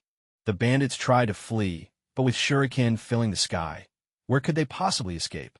Some were lucky, struck only in the arm or other non-lethal spots. Others weren't so fortunate, hit in the heart or head, dying instantly. Asakawa Kayasuke reverted to his true form, flames flickering up his body. Flamethrower, fire engulfed the bandits, setting the entire hideout ablaze. In the darkness, the flames became the only light in the mountains. It burns. No, I don't want to die. It hurts." Under the combined assault from Asakawa Kayasuke and Asuma, the mountain stronghold turned into a sea of fire, not a single bandit escaping. The mission was accomplished. The air was thick with the acrid stench of burning flesh, making both of them frown and force back their nausea. Kurenai Yuhi approached from behind and said, "You need to learn to get used to it. That's the way of a ninja. Kill or be killed. If it's a mission, it must be completed. No room for negotiation." "I know. The moment I became a ninja, I was prepared for this," Kayasuke replied with a cough. "Me too. How are the hostages and Kurenai?" "They've been safely evacuated. Kurenai is escorting them down the mountain to the employer, and she should be back soon." "You all did very well on this mission," Yuhi Kurenai said with approval. "I think we should stick to D-rank missions next time. I really can't handle jobs like this." Asuma shook his head. "Dad sure is ruthless. Who knew this mission would be such a mess?" Yuhi Kurenai said, "Not every C-rank mission is like this. Of course, you're still genin, so most of your assignments will be D rank. As for C rank jobs, they don't come up that often. All right, when we get back, I'll treat you all to a nice meal. Let's head out. I'd rather rest when we get back. I don't really have much of an appetite. Me neither. Seeing the two of them like this, Kunai Yuhi chuckled and said, then let's forget about it. They still need time to adjust. They're still so young. He truly believed the three of them would become exceptional ninja. The four of them returned to Konoha, skipping the celebratory feast and going straight home to rest. For several days, none of them had much of an appetite. You know, Sisuk, I've been having nightmares for days. My mom's been worried sick. It was time to take on new missions, and as the four gathered together, Asuma spoke up. Oh, I got over a couple of days ago. Kids with mothers are cherished like treasures, he thought. For someone like him, motherless, he felt more like a stray weed. He still had to help Orochimaru with experiments. Over the past few days, aside from training, he'd been clocking in at Orochimaru's lab, assisting with experiments, mostly just handing over scissors or scalpels. When Orochimaru was in the mood, he'd mutter things that were hard to understand, but he just listened, catching what he could and trying to grasp the rest on his own. Orochimaru's experiments hadn't involved human subjects yet, but the work was still rather grim. After a while, though, he got used to it. He'd stepped out from the shadows. Orochimaru, master of cutting-edge technology. The examiner was furious. Huh? Another C-rank mission? Don't tell me it's more bandit hunting? Kurenai Yuhi had taken a C-rank mission, making the three of them suspect it would be another bloody affair. No, this time it's an escort mission. Our client is a wealthy merchant from the Land of Fire. He wants us to escort him to the Land of Hot Water and back. During the trip, they'll cover all our food, accommodations, and expenses. We just have to keep him safe. There'll be another team joining us for this mission. We'll be working together. This wasn't a dangerous mission, just what the youngsters needed to unwind. The Land of Hot Water, huh? I've heard their hot springs are famous. Yeah, Konoha has hot springs too, but I'd love to try the ones in another country. Speaking of which, Sisuk, doesn't your house sit right on Hot Spring Street? Yeah, though even living there, I rarely go. After all, we have our own spring at home, Sisuk replied. In fact, he'd always wanted to turn his place into a public bathhouse, but he was still too young, and the spring wasn't that big. After soaking so many times, it lost its novelty. Still, not having to draw bathwater every night was pretty nice. You have a hot spring at home? No wonder your skin's so good, Kurenai remarked, envious. Sisuk had such good skin that even she, as a girl, couldn't help but feel jealous. Oh, it's nothing really, just good genes. It's definitely not from soaking in the hot spring all the time. At that moment, Yuhi Kurenai cleared her throat, interrupting the conversation and saying, go home now and pack your things. Bring a change of clothes and the essential ninja tools. Don't worry about anything else, Travel Light. We'll meet at the gate in half an hour. The team we'll be working with will also be waiting for us there. Yes, ma'am. The three answered in unison, sprinting off toward their homes to prepare. Sisuk packed a few changes of clothes and a novel to pass the time on the road. Slinging his backpack over his shoulder, he left home and sent a note to Orochimaru via Snake, letting him know he'd be away on a mission for a few days. Honestly, though Orochimaru was cold and distant, he wasn't as unapproachable as he seemed. He just didn't talk much. At least, that was true for now. Who knew about the future? At the main gate of the Hidden Leaf Village, Sisuk arrived early to find Yuhi Kurenai already waiting. Nearby stood a palanquin, beside which was a plump, genial-looking middle-aged man. Chatting with him was a handsome blonde, blue-eyed young man, dressed in a green flak jacket typical of Jonin. With a blue bodysuit underneath, his warm, sunny smile exuded friendliness. He gave off the aura of a true gentleman. He's at least as good-looking as I am, Sisuk thought to himself, feeling certain. Sensei Yuhi, he called out, greeting her as he walked to her side. Mr. Yuhi, is this your subordinate? He's here quite early, the blond man said, his voice carrying a hint of that particular Kishibe Rohan flavor. There was something oddly mischievous about it. Although Sisuk knew who he was, he couldn't help but recall a certain iconic scene from another story. Don't mix up voice actors with their characters now. Ahem. Thankfully, this was Minato Namikaze, the Konoha ninja who aspired to become Hokage, not an office worker yearning for a quiet life. He's all right. Yuhi Kurenai replied. This is Minato Namikaze, the leader of Team 7 and a reliable jonin. Minato, this is my subordinate, Asakawa Sisuk. Hello, Minato-sensei, Sisuk greeted politely. Hello, Sisuken. Minato replied with a gentle, flawless smile. No wonder he was destined to be the fourth Hokage, the yellow flash of Konoha. Sisuk-kun, you're classmates with Obito and the others, right? You'll have a chance to catch up with him soon. I just hope he won't be late, Sisuk replied, remembering Obito's legendary reputation for tardiness, managing to be late 7 times out of 6 school days a week. Hearing this, Minato smiled wryly. Obito was a hard-working kid. Though he was from the Uchiha clan, his personality was nothing like theirs. Cheerful, optimistic, and always willing to lend a hand. His only flaw was his chronic lateness. Well, it's hard to say, but since he's only gone home to grab his things, he probably won't be late this time, Minato said, though his tone betrayed a hint of doubt. You never know with him, Sisuk replied, and Minato could only shrug helplessly. That moment, a figure descended. It was a silver-haired boy, a short blade strapped to his back. He wore a tight black suit, iron bracers on his arms, and a mask covering his face as if unwilling to be seen, revealing only a pair of lifeless eyes. He was the prodigy of Konoha, Kakashi Hitaki. Sensei Minato. Young Kakashi's voice was flat and indifferent, carrying a chill that kept people at arm's length. That was to be expected. His father, Tsukumo Hitaki, had been scorned by the villagers after failing a mission, and driven to despair, had ended his own life. Witnessing his father's tragic downfall had left deep scars on Kakashi's young heart. He had spent just a year at the Ninja Academy before applying for early graduation, and by the next year, he was already a chunin. Kakashi, you're here early. This is your former classmate, Sisuk. Hey, Kakashi. Expressionless now, yet destined for mischief in the future. Truly, only the Mighty Might guy could have brought Kakashi out of his shell like that.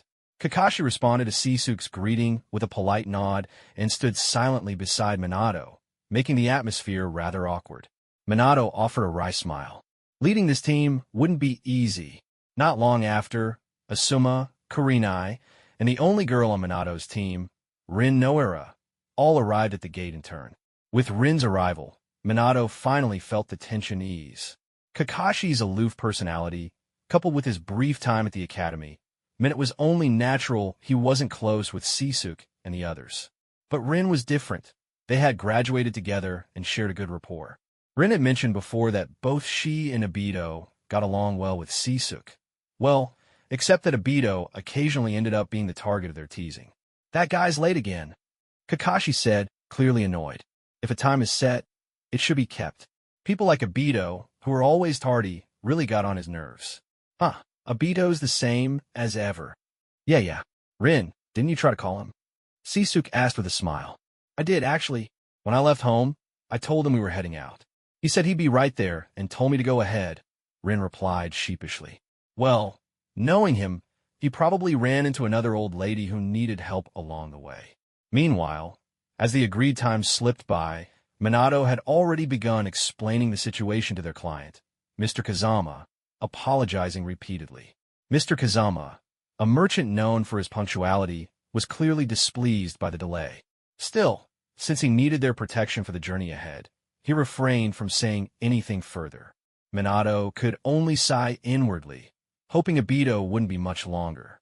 If their client canceled because of the delay, this C-rank mission would be lost. He didn't care about the payment, but failing the mission over something like this was simply inexcusable. After all, the main character always makes their appearance last. Obito firmly believed in that saying, yet he definitely didn't want his grand entrance to be marked by being late.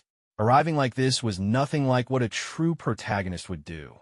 On the way, I came across an elderly man who had fallen, so I brought him to Konoha Hospital and called for doctors and nurses to help him. After making sure he was taken care of, I rushed to the village gate as fast as I could. Just as I expected, that annoying Kakashi was already there, looking at me with a face full of impatience. Who does he think he's impressing with that constant scowl? I really wanted to snap back at him, since it was my fault for being late. Minato-sensei also looked at me, clearly troubled, and Seek and Asuma were there too. Sorry, Minato-sensei, I'm late. I apologized. It's all right, but don't let this happen again. We're heading out for a mission, not just any outing. Being late is absolutely not acceptable, Minato sighed, then turned to Mr. Kazama to apologize, feeling responsible for not managing his team better. Yes, Minato-sensei, I replied. With Obito's arrival, both teams were finally assembled. Mr. Kazama settled into the palanquin, which was lifted by attendants, and we officially set out for the land of hot water. By the way, Obito, is this your first time leaving Konoha? Seek asked, his interest piqued as we walked. Of course. This is the first time in my life I've ever left Konoha, Obito replied, his voice brimming with excitement. I really want to see scenery different from what we have back home. Hey, wait a second. This cheerful boy is nothing like the future villain who wants to destroy the world. Are they even the same person?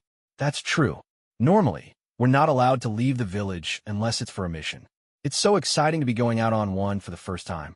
Rin chimed in, walking up to join the conversation. Is this really your first time outside? Someone asked. No, Seek replied, memories flickering across his face. Actually, let's not talk about it. The last mission was still vivid in his mind, and he didn't want to bring it up. Obito blinked, sensing the mood had turned somber, so he tried to change the subject. Is there anything we should be careful about on this mission, Minato-sensei? Minato replied, generally, escort missions aren't too dangerous. As long as we keep the clients safe, that's what matters most. Of course, we should still watch out for bandits along the way. At the mention of bandits, the expressions of Seek and his two friends darkened. Kakashi noticed their faces and asked, What's wrong? Was your last mission outside the village related to bandits? I don't want to talk about it. Me neither. Sorry, Kakashi, we'd rather not discuss it. After all, the memory of taking a life for the first time never truly fades. Kurenai glanced at her team, shaking her head. They were still just kids. Minato, who had gone through the same thing himself, seemed to understand and gently steered the conversation elsewhere. The land of hot water is just northeast of the land of fire. It's famous for its beautiful natural scenery, he said. But doesn't the land of hot water have its own ninja village? If we just show up, won't they give us trouble? Obito asked. The Second Great Ninja War had only ended recently, so relations between the nations were still somewhat tense. Minato explained, There's no need to worry. The land of hot water has always maintained a good cooperative relationship with the land of fire. Besides, after the Second Great Ninja War, the hidden hot water village is nothing like it used to be.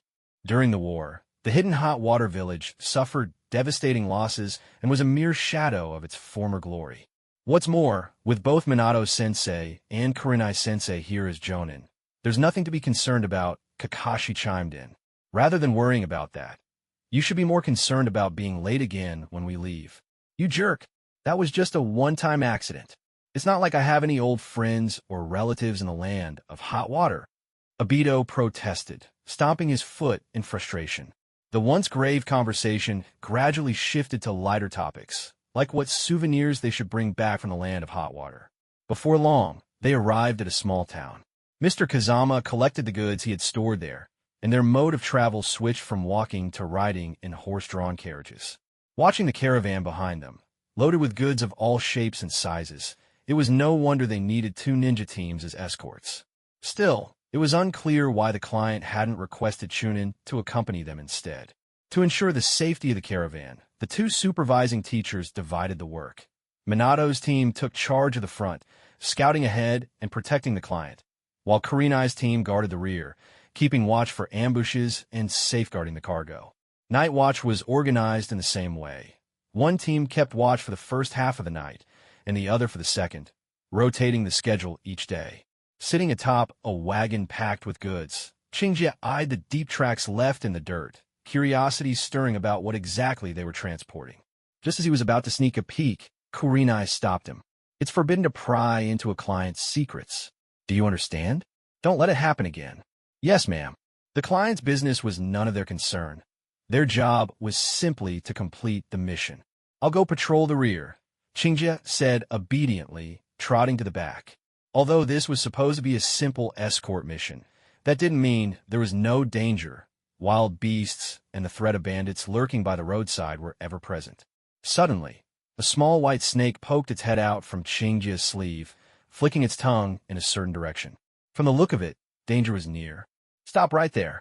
A gang of bandits burst from the roadside, their hulking frames and fierce, brutish faces making it clear they were not to be trifled with.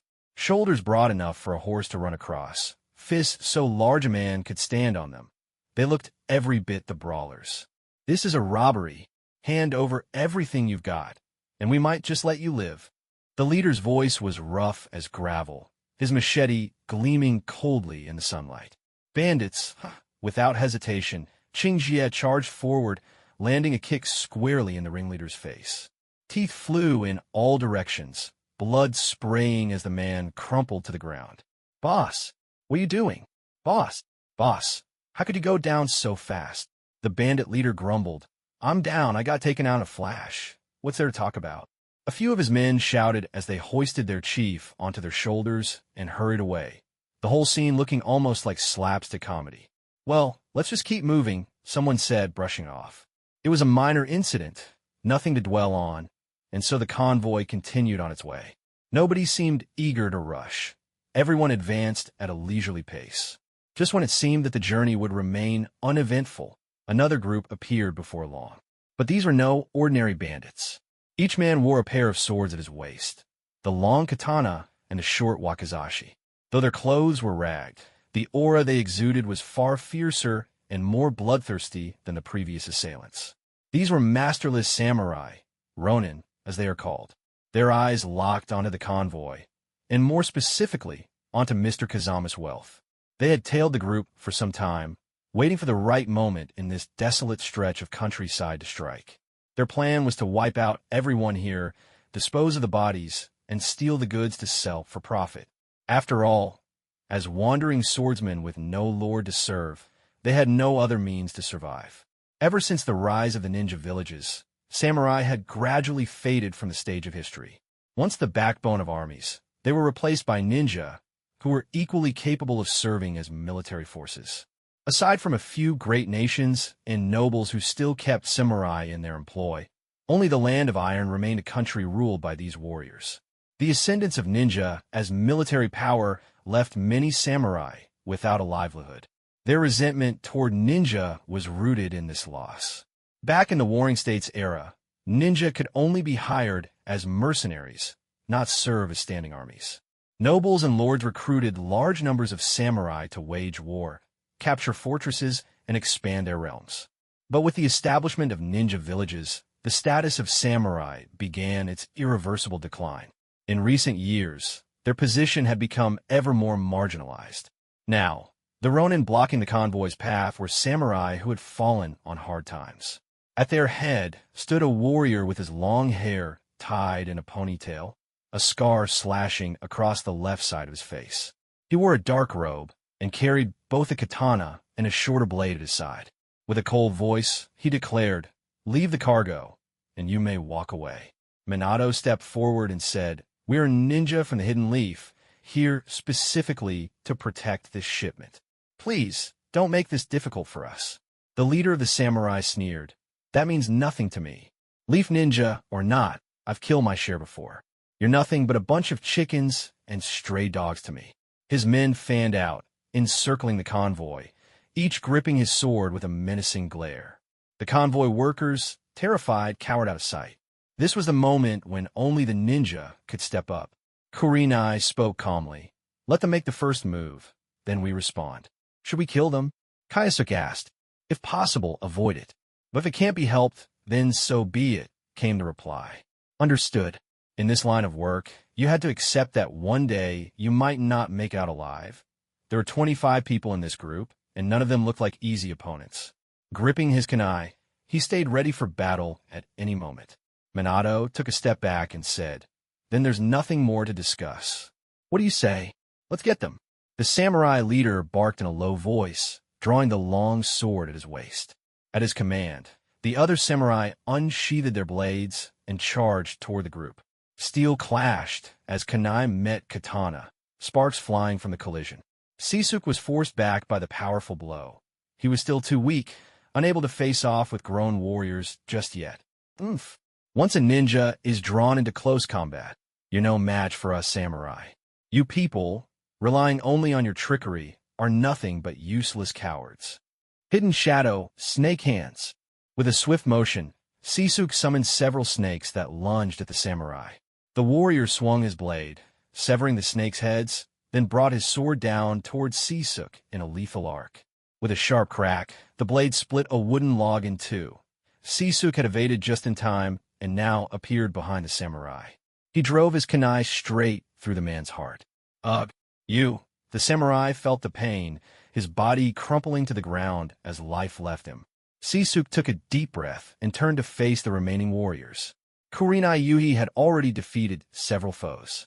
He stood calmly, while the samurai who crossed his path collapsed to the ground, clutching their heads and screaming in terror, as if faced with some unspeakable nightmare. Jinjutsu was truly terrifying. Illusion-type ninjas were a force to be reckoned with. He dodged a sword swing from behind, spun, and landed a roundhouse kick squarely into the attacker's stomach. Gathering fire in his hands, he aimed and unleashed a blazing jet. The man caught in the flames rolled on the ground, shrieking in agony. He glanced at Asuma and saw that he needed no help. As the son of the third Hokage, Asuma was well-trained and skilled in ninjutsu, though he still lacked real combat experience. Otherwise, he was holding his own. Kurenai, like her father, was a Jinjutsu specialist. She stood firm, and every samurai who met her gaze fell under her illusions. On Minato's team, Kakashi had already taken down more than half the samurai by himself. Obito and Rin handled the rest. As for Minato, he had his custom kunai pressed right up to the samurai leader's throat. It had all happened in the blink of an eye. How could it be possible? The samurai leader, sword only half drawn and sweating profusely, hadn't even seen his opponent move before being subdued. It was a deep humiliation. You've lost, and so have all your men. Are you the Jonin squad from Konoha? No comment. With that, Minato knocked the samurai leader unconscious. Just like that, the attempted raid was over, and not a single person in the caravan was harmed. Mr. Kazama instructed Minato and his team to tie up the surviving attackers and bury the dead where they fell. Incidentally, more than a dozen had died, and 10 of those were taken down by Kakashi alone. Don't be fooled by his age. He may look about the same as Sisuke and the others, but when it comes to fighting, he's fiercer than anyone. Every opponent he encounters is finished with a single, decisive strike to the throat. The Hatake family's swordsmanship is among the very best in Konoha. Back in the day, Sakumo Hatake would storm through enemy lines with just a short blade, cutting his way from Konoha all the way to Sunagakure without so much as blinking an eye. The Konoha White Fang was invincible, unstoppable in battle. Lady Chiyo's son and daughter-in-law both fell to his blade, cut down on the spot. His rampage sent chills down the spines of the people of Sunagakure. Even the children stopped crying at the mere mention of his name. That's how terrifying he was. It's a pity, really, that a legend like him didn't fall on the battlefield, but instead died within the village itself. People could only sigh at the tragedy. With Konoha losing a fighter of Kaga-level strength, the other 4 great shinobi villages nearly laughed themselves silly. Word has it that the third Kazekage, who was living a frugal life next door, treated himself to a full 3-course meal with soup for dinner to celebrate. At the border towns of the land of hot water, as the second great ninja war came to an end, trade began to flourish once more. The old daimyo of the land of hot water passed away from illness after the war, and a new daimyo shifted his focus away from the hidden hot water village. Instead, he concentrated on developing the country's unique landscapes, drawing in travelers and wealthy merchants, and turning the nation into a tourist powerhouse that raked in profits. As funding for the hidden hot water village was gradually slashed, the village went into decline, losing the sharp edge it once possessed. Most of the border towns in the land of hot water were thriving trade hubs, bustling with merchants coming and going, and frequented by rich travelers and nobles. The lively, prosperous atmosphere filled the town with energy. The scenery here was beautiful, and of course, the famous hot springs of the land of hot water were not to be missed. This mission wasn't just about escorting Mr. Kazama to the town. They also had to wait for him to finish his business before bringing him safely back. So while he was occupied, Sisuke and the other youngsters were free to explore as they pleased. As for Mr. Kazama's safety, that responsibility fell to Minato and Kushina. It might not have been strictly by the book, but both Minato and Kushina agreed that giving the kids a chance to relax after the long journey was the best thing for them. They could stretch their legs, take in the natural beauty of the land of hot water, and recharge. So, the 6 kids were given a few days off with just a few simple rules. Don't cause trouble, stay away from the 3 ninja taboos, and remember to return to the inn for rest at night. Other than that, how they spent their time was entirely up to them. A balance of work and play was always best. Just like me, handsome and carefree. In a hot spring, Sisuke, Asuma, Obito, and Kakashi lounged with towels on their heads, soaking in the warm water. Obito stretched out languidly and let out a sigh of pure contentment. This is the life. Compared to the ones back in Konoha, the hot springs here in a land of hot water are just on another level. Wisps of steam rose from the bath, drifting up to form a dreamy, misty haze. The 4 of them relaxed in the water. Sisuke looked over at Kakashi, who had wrapped a towel around his face, and asked, "Kakashi, why are you covering your face even in the hot spring?" He was genuinely curious about Kakashi's face. Everyone knew he was a good-looking guy, but just how handsome he was in real life was still a mystery. Obito snickered. "Don't tell me you've got buck teeth or thick lips under there. Hiding from the world, huh? Huh, how childish." The dead fish-eyed boy glared at Obito, but still removed the steaming towel wrapped around his face. Not for any other reason, just because it was too hot. Beneath the towel was a strikingly handsome face. Anyone could tell he'd grow up to be a heartthrob. A beauty mark sat just below the corner of his mouth, and although his expression was cold, you could imagine he'd be even more attractive if he smiled. You got to be kidding me." Obito shrieked. "You must have used a transformation jutsu. There's no way you're actually this good-looking." "Well, he is pretty handsome. Almost on my level," Sisuke mused, stroking his chin. "Honestly, in all of Konoha, only Kakashi could compare to me in looks. Still not as handsome as your master." Obito tried to sound confident, though reality was setting in. "Luckily," he thought, "I always wear this mask. Otherwise, I'd be doomed in front of Rin." Asuma nodded in agreement. "He's almost as handsome as I am." "No way. The Sarutobi clan always looks so mature and old for their age. Don't kid yourself. Just wait till you grow a beard. The Sarutobi genes will take over." Sisuke and Obito both stared at him. Asuma, feeling their gaze, flushed red. "What's with those looks? What's that supposed to mean?" "Nothing. We just think you're shameless, that's all." Obito laughed. "You jerk. You're just as shameless." Asuma lunged at Obito, and the two started roughhousing in the hot spring. Meanwhile, Sisuke and Kakashi quietly shifted aside, watching the other two act like fools. Suddenly, Kakashi asked, "Say, Asakawa, that fire release technique you used earlier from your hands, was that some kind of special ninjutsu?" He was fascinated by the way Sisuke could conjure fire from his hands. "Oh, that," Sisuke replied. "It's my clan's Kekkei Genkai. It hadn't awakened in generations, but for some reason, it did with me. I can turn my body into flames, kind of like the hydrification technique the Hozuki clan from Kirigakira uses with water." He raised a hand, and fierce flames danced upon his palm. "Good thing devil fruits have been localized. No curses from the sea. Otherwise, just soaking a bath at home would be enough to do me in. Imagine the embarrassment if word got out that I died just from taking a bath. My reputation would be ruined. There's a Kekkei Genkai like that? Fascinating." Kakashi realized he was prying and nodded, leaving it at that. Meanwhile, Asuma and Obito were now splashing water at each other, drenching their two companions in the process. Sisuke tossed aside his towel and jumped into the fray. "You two are asking for it. So naive." Kakashi shook his head, deciding this scene wasn't for him, and made for the shore. But before he could climb out, Obito grabbed him and pulled him back in, and the 4 of them tumbled together in a boisterous heap. After a round of roughhousing, the 4 of them finally stopped. Obito and Asuma sneaked over to the partition, acting all secretive. On the other side was the women's bath, where Kurenai and Rin were soaking. Kakashi was silent. Sisuke was too. What was there to see, really? Girls their age. Nothing interesting about that. It's not as if there were any beautiful older women on the other side. Kids are just kids.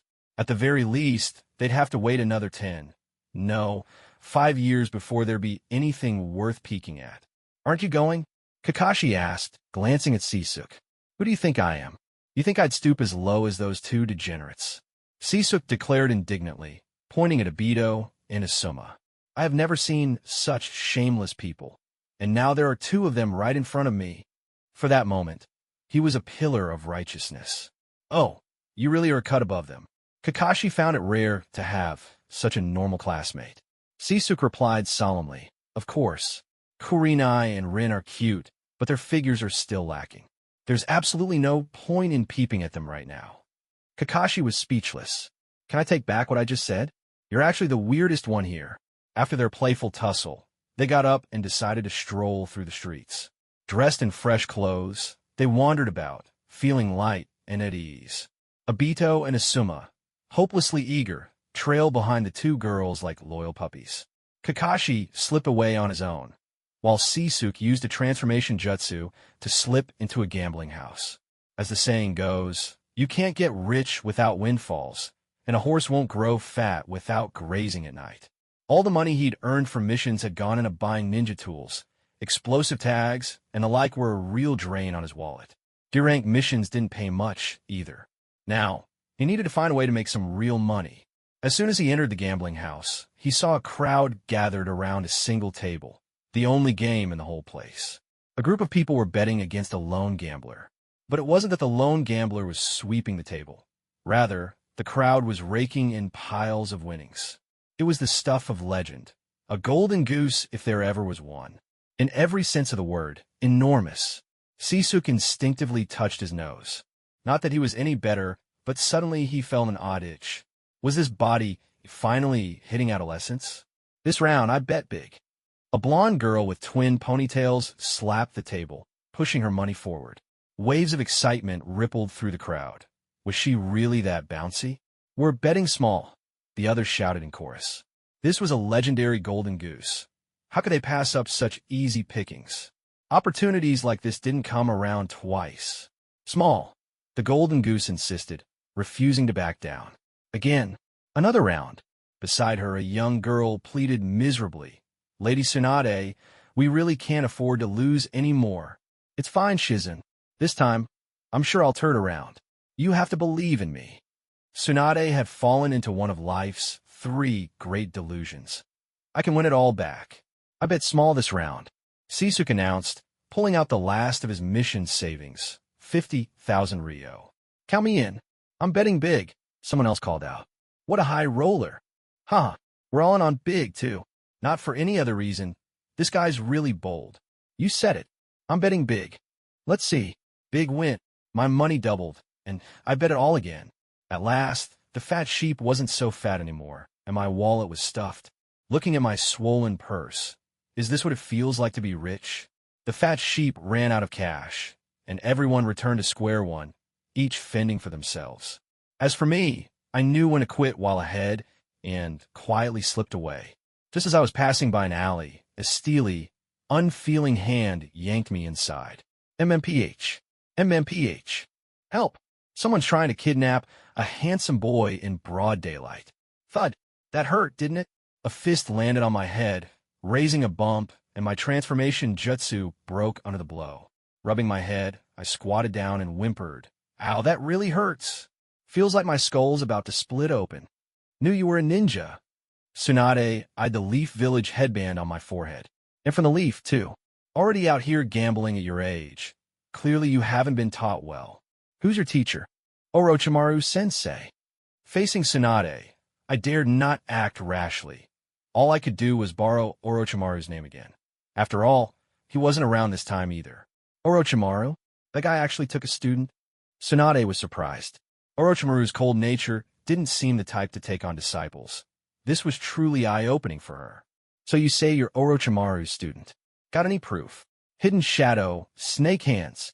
Several snakes shot out, winding themselves around Shizun, who screamed in fright. Eek! Lady Tsunade, help! Asakawa, let me go!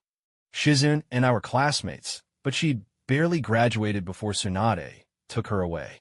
Mainly because her uncle was Dan Kato, the not-so-nimble-fingered, early-to-die, luckiest man in life, now deceased. As Dan's only remaining family, Tsunade kept Shizune close by her side. Definitely Orochimaru's jutsu. Still as disgusting as ever. Enough, put it away. Tsunade believed my claim. After all, that technique was unique to Orochimaru in the entire ninja world. Well, now, there was one more. Was it really wise to teach this jutsu to such a young boy? But still, you brat, gambling at your age. Do you know about the 3 ninja taboos? Ah, that? Well, you're a ninja too, aren't you? And you're gambling just the same. Thwack! Another bump rose on my head, stacking up like a pagoda. Brat, looks like Orochimaru never taught you to respect your elders. You don't look that old yourself. Ahem, of course not. I'm in the prime of my youth. Now, where's Orochimaru? Bring him here, I have important business with him. I'm broke. Time to borrow some money from him. Well, Orochimaru-sensei is still in the Leaf Village. He's not actually my mentor. I just came out for a stroll, and I have some missions. So goodbye, Lady Tsunade. Oh, so you know who I am. How could I not? With your luck at gambling, never winning a single bet, and those terrifying fists of yours, it's impossible not to know. Time to make a quick getaway. Yes, your reputation precedes you. I've even seen your portrait at the Konoha hospital. A hand suddenly clamped down hard on his face and lifted him right up. Brat, you knew who I was and still dare to win my money? Looks like you don't want to live anymore. Help me. Ah, my face is about to shatter. Did you hear that? Was that my cheekbone cracking? Shizune, save me. Even if you beg me, Shizune glanced nervously at Tsunade and whispered, There's nothing I can do to help you, Asakawa. You're on your own. No, Shizune, don't just stand there and watch. We're classmates. Are you betraying me? My body's about to go kaboom. Oh no. I was wrong. Lady Tsunade. I shouldn't have gone there. Will you dare do it again? Never again. He apologized sincerely, but in his heart, he was already plotting a next time. After all, that big spender was just too tempting. Overnight riches were truly within reach. In the end, Tsunade let Sisuk go. After losing both her brother and her lover, she had developed a fear of blood and no longer wished to return to the Leaf Village. Instead, she traveled the land with Shizune, living freely. Touching his face, he felt as if his bones had nearly been crushed. Well, I made a tidy sum this time. Now, how should I spend it? He began planning out a list of ways to use the money, tossing aside any ideas that were, 18 plus. After all, he was still just a kid. He bought some unique snacks from the land of hot water, wandered the streets for a while, then decided to head back to the inn. After dropping his things off in his room, he saw that it was still early, so he got ready to go out and train. That's when he ran into Minato. Ah, Sisuk, you're back just in time. Did Obito and the others come back with you? Minato asked. No, Obito and Asuma are out shopping with Kurenai and Rin. Kakashi and I split up from them, Sisuk replied. Did something happen? I just received word that there have been cases of children going missing in some nearby towns. I have a bad feeling about this. I'm worried. Minato-sensei, we're all ninjas. I don't think anyone could kidnap us, right? Sisuk didn't think anyone could snatch up Kurenai and the others. Though with Obito, you never knew. That's true, Minato said, nodding. But they've been gone a long time. They ought to be coming back soon. Minato-sensei, girls take forever when they go shopping. They look at everything, try things on, but hardly ever buy anything. Tagging along with them is exhausting. Minato nodded in deep agreement. Every time he accompanied Kushina on a shopping trip, it was just like that. Honestly, he'd rather be on the battlefield. Then let's wait a bit. They should be back for dinner soon, and tonight Mr. Kazama is treating someone to a meal. We're supposed to go along. Oh, just then, a wrinkled-nosed dog wearing a Leaf Village headband came running in, panting as it said, Bad news. Your 4 companions have been captured. Kakashi has already gone after them. They really got caught? Are you all truly ninjas? So my premonition came true, Minato murmured, massaging his brow. Pakin, take me there. I'm coming too. But you, Minato hesitated. Shinji smiled. Aren't they my companions as well? Honestly, they managed to lose themselves just strolling around town. It's unbelievable. All right, but be careful. I understand. Kakashi's Ninken, Pakin, nodded and leapt onto Minato's shoulder, pointing the way for them. On the way, Minato asked, Pakin, do you know who captured Obito and the others? To seize 4 genin at once. such skill would be at least Chunin level, or perhaps several Chunin together. After all, among the four only Rin was a civilian ninja. The other three were from prestigious shinobi families. Ordinary Chunin couldn't subdue them so quickly. I'm not sure, Pakken replied. Kakashi fought one of them, but the opponent managed to push him back using taijutsu alone. Then he sent me to fetch you. Minato's heart sank. Someone who could force Kakashi back with just taijutsu. Could be a Jonin from the Hidden Hot Springs village? With Kakashi's abilities, a typical Chunin couldn't hope to drive him back. If someone did, then they must be a Jonin from the Hot Springs. But why would they capture Obito and the others?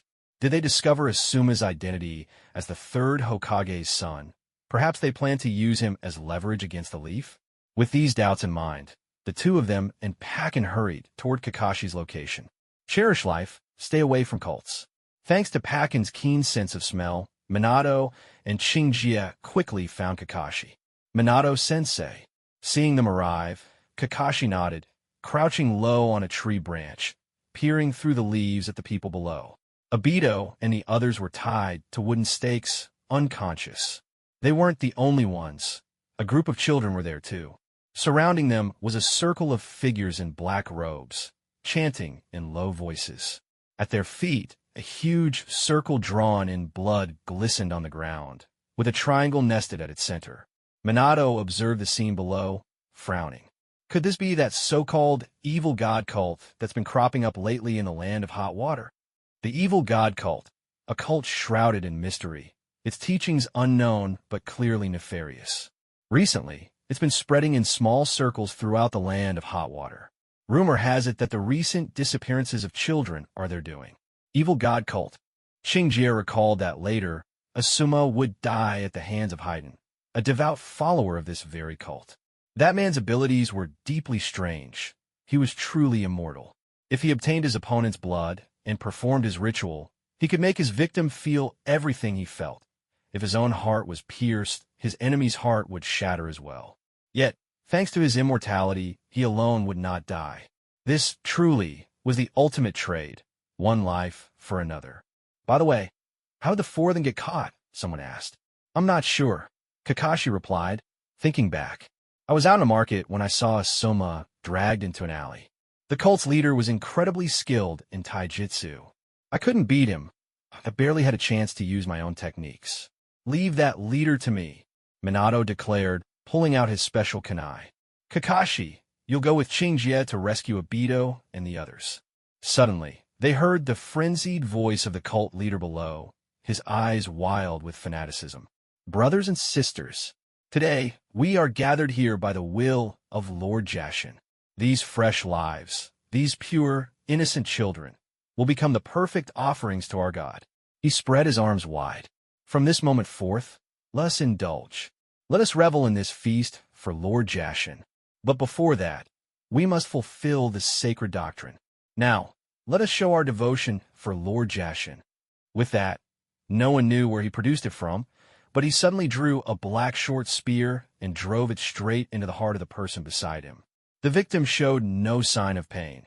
Even as his heart was pierced and blood gushed forth, he kept on smiling, a feverish grin plastered on his face, shouting, "All for Lord Jashin."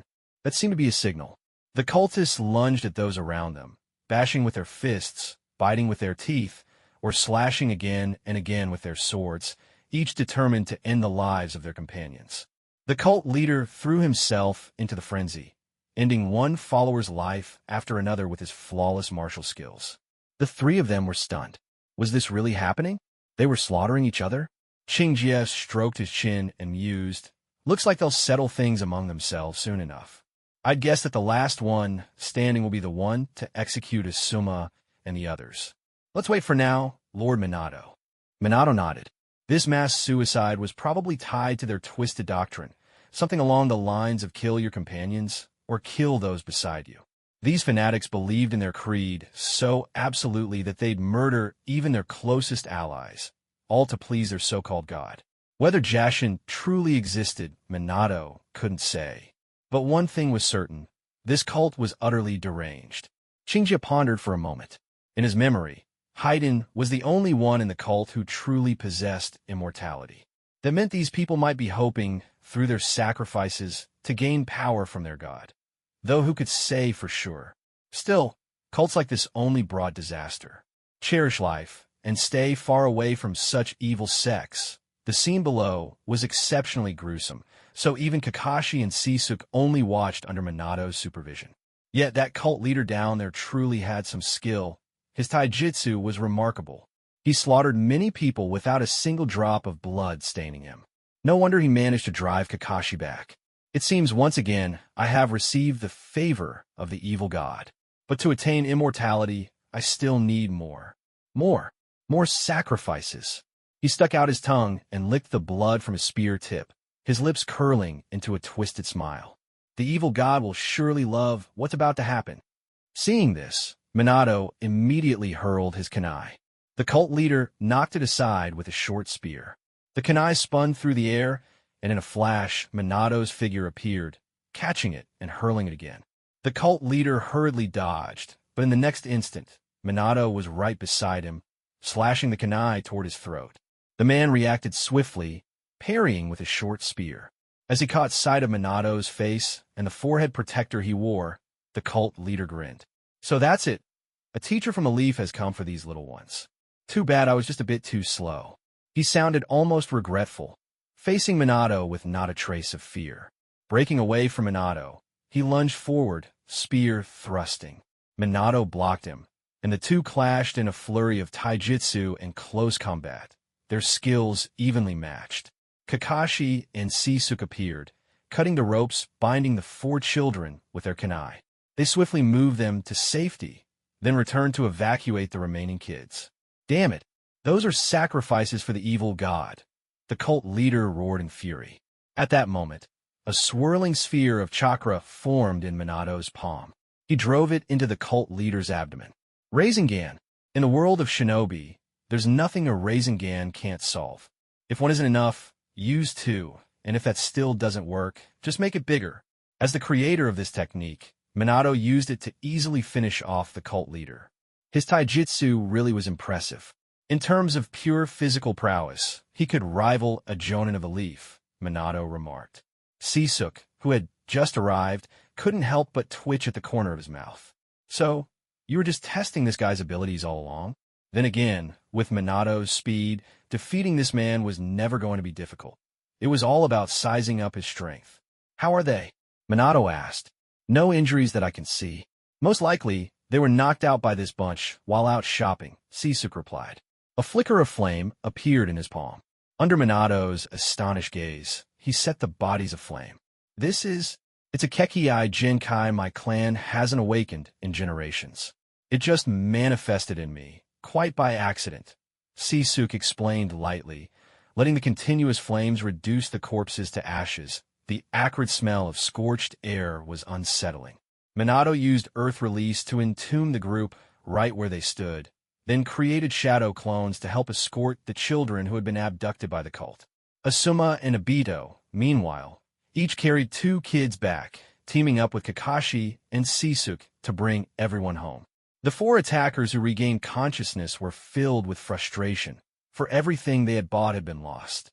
Only Sisuke managed to profit in silence, though he made no mention to Kurenai and the others that Tsunade was nearby. For one thing, it wouldn't have helped. Minato, though Jiraiya's student, had no real sway over Tsunade. At worst, she might even beat him up if pressed. For another, if he revealed Tsunade's location and Minato or Kurenai decided to pay her a visit, his own trip to the gambling den might come to light, a risk he had no desire to take. With the matter of the cult behind them and no other major incidents, things settled into a peaceful routine. A week later, they set out on their journey back to the Land of Fire. After selling his goods to the buyer and signing a trade contract, Mr. Kazama picked up some local specialties from the Land of Hot Water to take back. Since there wasn't much cargo this time, their return trip was noticeably quicker. A gentle breeze drifted by, and the afternoon sunlight was warm and drowsy. After lunch, Sisuke sat atop the carriage. With fewer goods, the 8 of them could spread out a bit and didn't have to worry much about space. From his sleeve, a small white snake poked its head out. Sisuke asked, "What is it, little white? Is there an enemy nearby?" The little white snake nodded in a distinctly human manner. Seeing this, Sisuk turned to Kurenai and said, "Kurenai-sensei." Kurenai replied, "They've been trailing us since yesterday. I checked last night. Some of them are ninja from the Hidden Mist village." Hidden Mist? What are they doing tracking us all the way from the Land of Water? We're not sure yet, but we need to be cautious. There might be a fight coming, Kurenai said, her tone serious. As Sisuk's superior, she was well aware of his unique Kekkei Genkai and wasn't too concerned for his safety. With Asuma and herself teaming up, she felt confident they could handle most threats. Last time it was bandits, and now this? What's the story this time? Is this really just a C-rank mission? The frequency of these encounters was ridiculous, considering he'd only just left the village.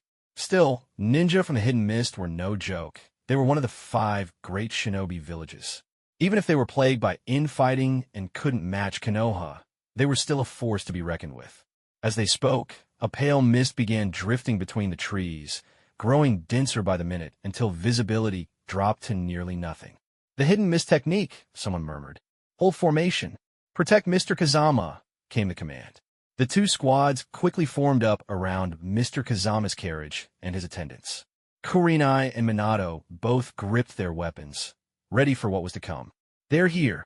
With a sharp cry, Shiri Jinhong brought his blade down, splitting a ninja wearing a Mist Village forehead protector in 2. In the very next instant, the halved ninja melted away into a puddle of water. A water clone. One down. A silent figure appeared behind Sisuk, a kunai thrusting straight into his body. But instead of the expected sensation of blood splattering, there was only a searing heat, a feeling as if flames were licking at his skin. The pain made the attacker snatch his hand back, only for several snakes to burst from Sisuk's collar, sinking their fangs into him. Flames burned at Sisuk's chest as he gave a chilling, sinister smile. "Hello there, D." He grabbed his assailant's face and unleashed a torrent of fire. The flames surged through the dense mist, charring the ninja's face beyond recognition and ending his life. "Sisuk, your chest, wa?" Asuma stared, stunned by the gaping, flaming hole in Sisuk's chest. For a moment he was at a loss for words. Then he recalled something Sisuk had once mentioned and asked in wonder. "Is this the Kekkei Genkai you talked about?" "That's right. No need to make a fuss. Don't worry about me. Just look after yourself." The flames sealed the wound, but Sisuk could feel that half his chakra was gone. Still, he sighed with relief. All right. Oh, okay." Asuma nodded dazedly. "This ability is actually pretty cool. So this brat, could he be a newly emerged Kekkei Genkai from the leaf? Might be worth seizing." Hidden in the shadows, one of the Mist ninja watched the scene unfold, dark intentions growing in his heart. "Kahaku, find them." The little white snake poked its head out, confirming several directions. Immediately, Sisuk split off some shadow clones. The clones charged into the thick mist, while Sisuk shouted, "Everyone get down." He dragged Kurenai and Asuma to the ground. The very next moment, boom, boom, boom, he detonated his shadow clones, setting off a series of relentless explosions. The blasts whipped up wild winds and scorching heat, sweeping away the heavy mist. Hidden Mist ninja were exposed, their hiding places revealed. Several broken bodies lay scattered on the ground. "With destructive power like that, it's at least B-rank," Shiri Jinhong commented. Just then, a flash of gold burst through the chaos. Amidst chilling screams, Minato appeared at their side, tossing a Mist ninja to the ground. "They're all taken care of. Your speed is truly something else. No wonder they say the second Hokage's jutsu is unmatched," Shiri Jinhong said sincerely. The Flying Thunder God technique was so fast that no one could react. Even he would be done for if caught off guard. "It's nothing much, Mr. Jinhong. The next part is up to you," Minato replied modestly. Shiri Jinhong specialized in Jinjutsu, especially those designed for interrogation. This was his field. Nodding, he quickly formed hand seals and cast an illusion, delving into the Mist ninja's mind to extract their secrets. But as soon as the Jinjutsu was used, the Hidden Mist ninja instantly lost all signs of life. Kurenai Yui frowned and said, "The Hidden Mist set a seal in this guy's mind. I just triggered it. His brain is destroyed. Did you leave any other survivors?" The Hidden Mist Village is extremely secretive, so such measures aren't surprising. When it comes to confidentiality, they're among the best in the shinobi world. There's still one left alive. Seal him, then bring the rest of them back. Understood.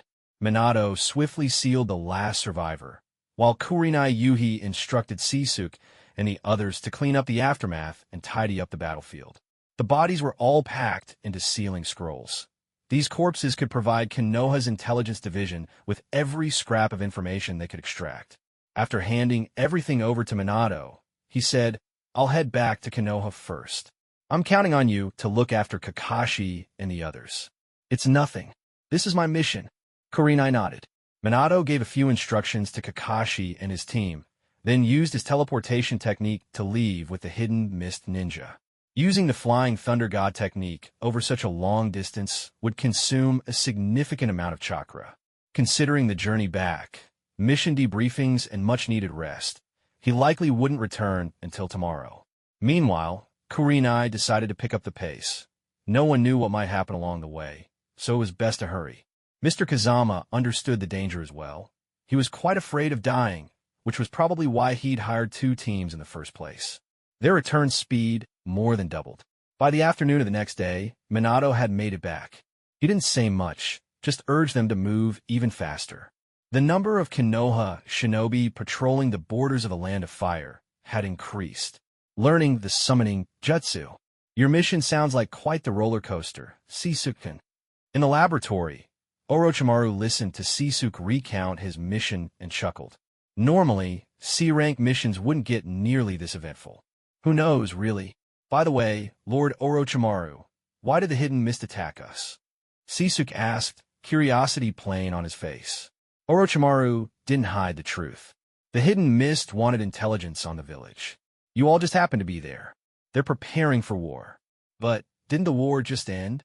The Second Great Ninja War had concluded between year 38 and 39 of the Konoha calendar. Logically, everyone should be recovering, not gearing up for conflict again. Was the Hidden Mist really already preparing for war?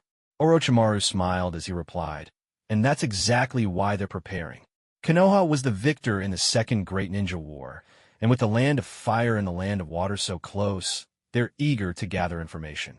Sisuke, while the open war has ended, the real battles between the villages have only shifted into the shadows.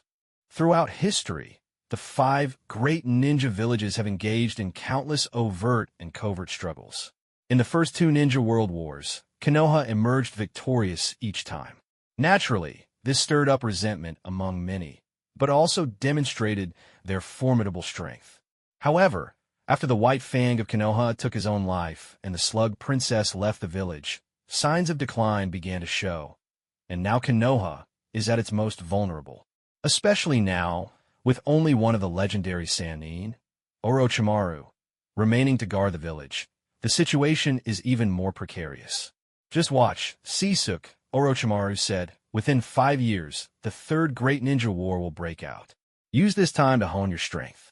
Orochimaru set down the test tube in his hand and continued, I have a technique here that can enhance your combat abilities. Would you like to try it? Could be the Cursed Seal? Please no. He had no wish for Uncle Snake to leave a mark on him. Maintaining a calm expression, he asked, What is it? Lord Orochimaru. Summoning Jutsu. Upon hearing this, Sisuke's heart leapt with joy. I'll learn it, he replied eagerly. Most ordinary summoned creatures, like Kakashi's ninja dogs or Guy's turtle, serve mainly for reconnaissance or support in battle. But the truly powerful summoned beasts can wreak havoc on the battlefield, like Jiraiya's toads or Orochimaru's snakes. These beasts, once summoned, possess overwhelming strength, capable of inflicting tremendous destruction. Orochimaru's snakes, in particular, hail from Ryuchi Cave, one of the 3 great summoning sanctuaries. The serpents there possess terrifying combat prowess. Follow me, Orochimaru instructed. Trailing behind Orochimaru, they arrived just outside the courtyard. Orochimaru bit his finger, formed a series of hand seals, and slapped his hand onto the ground. From his palm, black, tadpole-like markings spread outward in a web-like pattern. Summoning Jutsu, he intoned. With a thunderous burst, A cloud of smoke exploded across the courtyard. A gigantic snake appeared, its body a dusky yellow, as thick as a water tank. Coiled up, it gazed down at the two of them with cold, indifferent eyes. Orochimaru gripped Sisuke's arm and offered a word of advice. Don't be afraid. The next instant, the giant snake opened its maw wide and swallowed them both in a single gulp, so fast that there was no time to react. With another thunderclap, the giant snake vanished from the courtyard. Ryuchi Cave. This is a sacred sanctuary, renowned alongside Mount Myaboku and the Shikatsu Forest. Its labyrinthine caverns and warm climate make it a perfect haven for snakes, who thrive and multiply here. The abundant natural energy in this place has granted some of the serpents wisdom and extraordinary power. Among them is the white snake sage, a being on par with the great toad sage of Mount Myaboku and the slug sage of Shikatsu Forest, a truly fearsome existence. There are two ways to reach Ryuchi Cave. One is to sign a summoning contract, which allows reverse summoning to this place. The other is to find it by one's own means. Orochimaru had found the cave himself, passed its trials, and thus formed a contract with Ryuchi Cave. Now, the giant snake emerged in a fog-shrouded forest, and with a swift motion spat the two of them out onto the ground. Twisting his body, he slipped into the darkness. Disgusting, he muttered. His whole body was covered in sticky slime. How on earth did Orochimaru tolerate this? Flames danced across his skin, evaporating the goo, but a strange smell still lingered in the air. You'll have to get used to it, came the reply. He glanced around, shrouded in thick mist, and asked, Lord Orochimaru, where is this place? If you want to gain a summoning beast, you must first form a contract with one. This is the place where you can do that, Ryuchi Cave. Here, you'll find serpents far larger and fiercer than the one you just saw.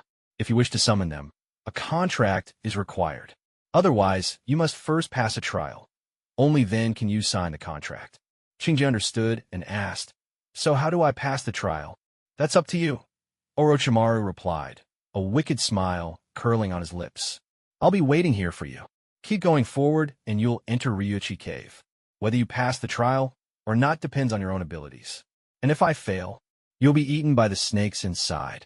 Orochimaru spoke the words without a trace of emotion. Hearing this, Shinji swallowed nervously. You can't be serious. My life's on the line. I barely survived myself. But the greater the risk, the greater the reward. It's your choice. If you don't want to proceed, I can take you back. As for the summoning beast, you'll have to find another way. Wait, I'll go. Shinji steeled himself. I'll do it.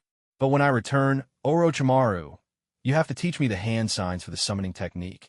Promise you won't run off. I'll wait here for a day, Orochimaru said, sitting down where he stood. All right, I'm going. Summoning a beast was essential, and mastering sage arts was a must. Ryuchi Cave was filled with danger, far less safe than Mount Myaboku. He'd once thought about finding Jiraiya to see if he could become his apprentice, but hadn't seen him in the village at all. Following Orochimaru was certainly dangerous, but at least he'd secured the chance to learn the summoning technique. If he didn't go, he might be discarded, maybe even turned into an experiment. With no other choice, he braced himself and pressed on. As his small figure disappeared into the mist, a beautiful woman in priestess robes appeared by Orochimaru's side. So this is your disciple, Orochimaru? Not yet, Orochimaru replied softly. If he comes out alive, then he is. If not, it just means fate was not on his side. This was Orochimaru's test for Shinji. If he failed Ryuchi Cave's trial, he would lose his life. There would be no second chances, only a fate as food for the serpents. But if he returned alive, Orochimaru would take him as a disciple.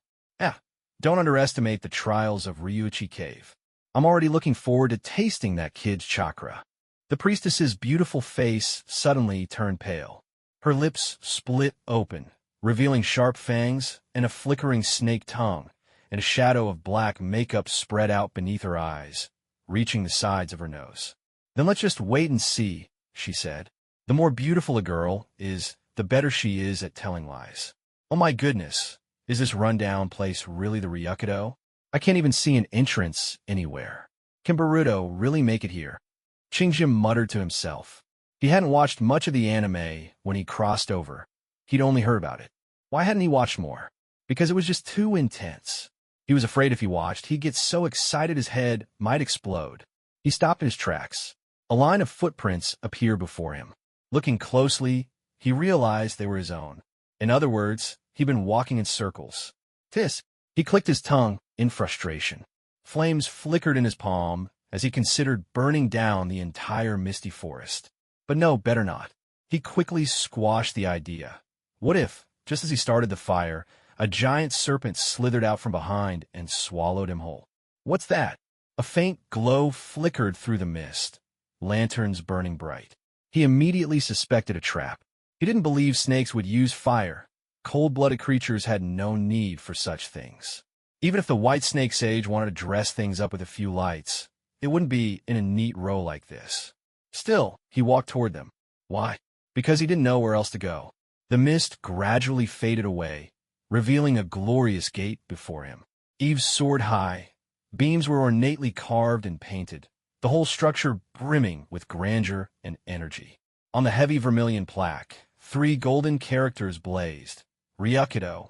Thick columns were adorned with patterns of blue-green snake scales, and the golden bodies of serpents coiled around them, filling the place with unmistakable Ryakudo flair. The massive doors were tightly shut. Right now, Qingjie had the urge to pound on them and shout, "FBI, open up!" But he restrained himself. Just as he was deciding on how to announce his arrival, the doors slowly creaked open. A woman appeared, crowned with a circlet of golden pearls, with jade-green hair and a face as lovely as a blossom. She smiled and said, "Welcome, honored guest from afar. We have awaited you for some time. Welcome to Ryakudo." "Ah, hello. I'm Qingjie, and I've come to sign a contract with Ryakudo," he replied politely. Ryakudo was filled with snakes. There shouldn't be any humans here. For a young woman to suddenly appear, it was obvious she was a beautiful serpent in disguise. But unlike Baisujin, she wouldn't be the type to fall in love with humans. This one looked like she'd rather eat one. Speaking of which, Qingjie looked at the beautiful woman before him, then lifted his wrist, revealing the little white snake coiled there. He pointed at the woman and said to the snake, "Quick, transform, little white." Are those even words a human should say? This human is a bit odd. I am Tianxin Shinki. Welcome, honored guest. If you wish to sign a contract, of course you may. Please come inside. Tianxin Shinki spoke with gentle grace. Her manner as refined and warm as a classical Yamato Nadeshiko, and ushered Qingjie inside. Oh, wow. Under the invitation of Tianxin Shinki, Sisuke stepped inside. The hall was resplendently decorated in gold and luxury. Everywhere he looked, he could see bas-reliefs and designs featuring serpents. Lanterns inscribed with the bold character "For Dragon" lit up the entire hall as bright as day. A tantalizing aroma wafted into his nose. Glancing to the side, he spotted a table laden with a feast: chicken, duck, fish, and meat. Every dish exquisitely prepared and steaming hot, so enticing that it would make anyone's mouth water. These delicacies are specially prepared for honored guests.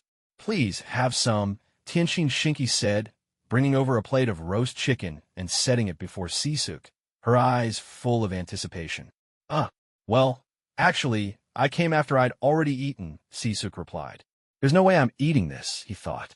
The insect delicacies of Mount Myaboku are notorious traps, and Ryuichi Cave probably isn't any better. He didn't believe for a second that this beautiful snake spirit was such a talented cook. More likely, it was illusion or poison. Tianxin Shinki's expression didn't change. She just kept smiling. Oh, come now, little Sisuke, don't be like that. Just try a little bit. It's my heartfelt hospitality. Absolutely suspicious. Sisuke thought. Well, to be honest, I'm dieting lately, trying to get a slimmer figure. Like you, sister Tianxin Shinki. She covered her mouth and laughed gently. Thin isn't always pretty, you know. I prefer a bit of plumpness. Your figure is well-proportioned, just a bit on the small side, but so fresh and tender. Trouble. That look in her eyes. She's eyeing me up like food. Sisuke realized at once. He forced a smile. No, I really think being slimmer is better. The girls in Konoha all like a slender build. But I, your big sister, much prefer a bit of roundness. Come, have a taste. Tianxin Shinki brought over a plate of roast suckling pig, its skin glistening with oil and the rich aroma even more tempting than before. Sisuk shook his head. No, no, my mother always told me not to eat things from strangers. Besides, he grinned at Tianxin Shinki. This isn't real, is it? Tisk. Tianxin Shinki clicked her tongue in displeasure. Suddenly, her face turned deathly pale. Crimson shadow spread from her eyelids to the sides of her nose. Her eyes shifted to golden, slitted pupils. Her dainty mouth split wide, revealing sharp fangs and a flickering blue serpent's tongue. Her demeanor grew menacing. Such a disobedient human. Wouldn't it be easier to just eat what you're given? As soon as she finished speaking, the brilliantly lit hall was swallowed by darkness and faded away, along with the sumptuous feast. Thick fog rolled in once more. Sisuk found himself sitting atop a cold, hard stone, the soft, plush sensation from moments before gone without a trace. It had all been Tianxin Shinki's illusion. All around him, the ground was littered with bones, the grim remains of those unlucky souls who'd been lured in by Tianxin Shinki and eaten her food, only to be devoured themselves. If Sisuk had taken a bite, he would have met the same fate. I thought I'd get to taste the fresh chakra of a little brat like you. What a disappointment. After being refused 3 times, Tamakushi no Kami realized this kid had seen right through her. Since she'd been exposed, there was no point in hiding any longer. Monster, I could tell you weren't human at a glance. CG cleared his throat and chuckled. After all, I've never heard of a snake cooking human food, let alone making it look so convincing. And just now, Sister Tamakushi no Kami, you were the very picture of that old saying. The more beautiful the woman, the more cunning her lies. Oomph. Everything here is crafted from the memories of the humans I've devoured. She let out a cold snort. Calling me sister so sweetly, yet you didn't eat a single bite. Only madmen obsessed with power would venture into this place. So don't for a second think the path ahead will be smooth. With that, Tamakushi no Kami rose into the air, vanishing into the thick fog. Her presence faded with her, leaving only silence behind. That was close. CG patted his chest, relieved at his own quick thinking. If he'd taken even a single bite just now, he might have ended up among those bones. But where should I go next? A soft laugh echoed behind him. Hee hee, if you're unsure, why not follow me? As CG felt a pair of hands rest on his shoulders, he turned to see a girl with her hair in a bun, dressed in white, floating just behind him. Giggling, she said, I'm Ichikishima. Tamakushi no Kami's trial is easy to pass if you can resist temptation. My own test is quite simple too. Would you like to try? She was certainly a curious sight. Ichikishima was flat-chested and carried herself with a lively air, distinctly different from Tamakushi no Kami. If Tamakushi no Kami hadn't revealed her true nature, she would have seemed the picture of gentle femininity. Ichikishima, on the other hand, was vibrant and spirited. CG turned, quickly glancing her up and down, and then put on a look of utter indifference. Hey, brat, I've got the feeling you're thinking something rather rude about me. Ichikishima protested, sensing the mischief in his eyes. Not at all. For some people, you'd be considered a rare treasure, CG replied, giving her a thumbs up. Ichikishima looked even more displeased, but after a small cough, she smiled and said, Come along, then. She floated ahead, with CG following close behind. The two soon arrived at an underground cavern, softly illuminated by a gentle glow. As soon as they stepped inside, a stone door slammed shut behind them, blocking the way out. With a mischievous laugh, Ichikishima said, My trial is simple. All you need to do is leave this place. It did sound simple enough, just get out. But how was he supposed to do that? The door was locked, and there wasn't even a key in sight. He knocked on the heavy stone door, then struck it with his fist. The door didn't budge an inch. Flames burst to life around his fist as he struck again. Still, nothing happened. Something's wrong, he muttered. Those last 2 hits shouldn't have drained so much chakra. Feeling the chakra draining from his body, Qingjie realized that something was wrong. Oh, so you've noticed? Ichikishima's face transformed into that of a serpent as she smiled and said, I'm a very honest person, so let me put it this way. I can forcibly consume your chakra. If enough time passes, you'll collapse, and then I'll be able to enjoy both your body and your chakra. What a terrible line. He knocked on the stone door and was met with a dull, heavy echo. There was no need to think further. This door was thick and solid. HM? What's this? He felt a faint breeze coming through the crack at the bottom of the door, which meant there was a gap. Turning back to Ichikishimaheim, he asked, "So you're saying that escaping from this cave counts as passing your test, right?" "Of course. Beyond the stone door is the outside. You could try to break it open with brute force, as long as you manage it before your chakra runs out." Ichikishimaheim nodded in reply. The stone door was so sturdy that there was no way this little brat could open it. Very few shinobi could break through the door while their chakra was being drained more and more quickly. In the end, they all became her meal. "All right, but no cheating, okay?" He stretched out his hand and pressed his palm against the gap in the door. Ichikishimaheim, puzzled by his actions, asked, "Are you trying to force the door open with pure strength?"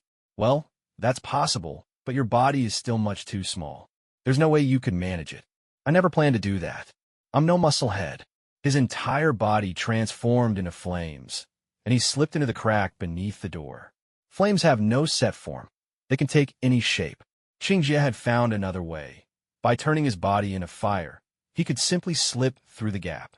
Ichikishimaheim could only watch as the humanoid flame before her grew smaller and smaller, until it finally vanished entirely into the cave. She rubbed her eyes, feeling as if she were dreaming.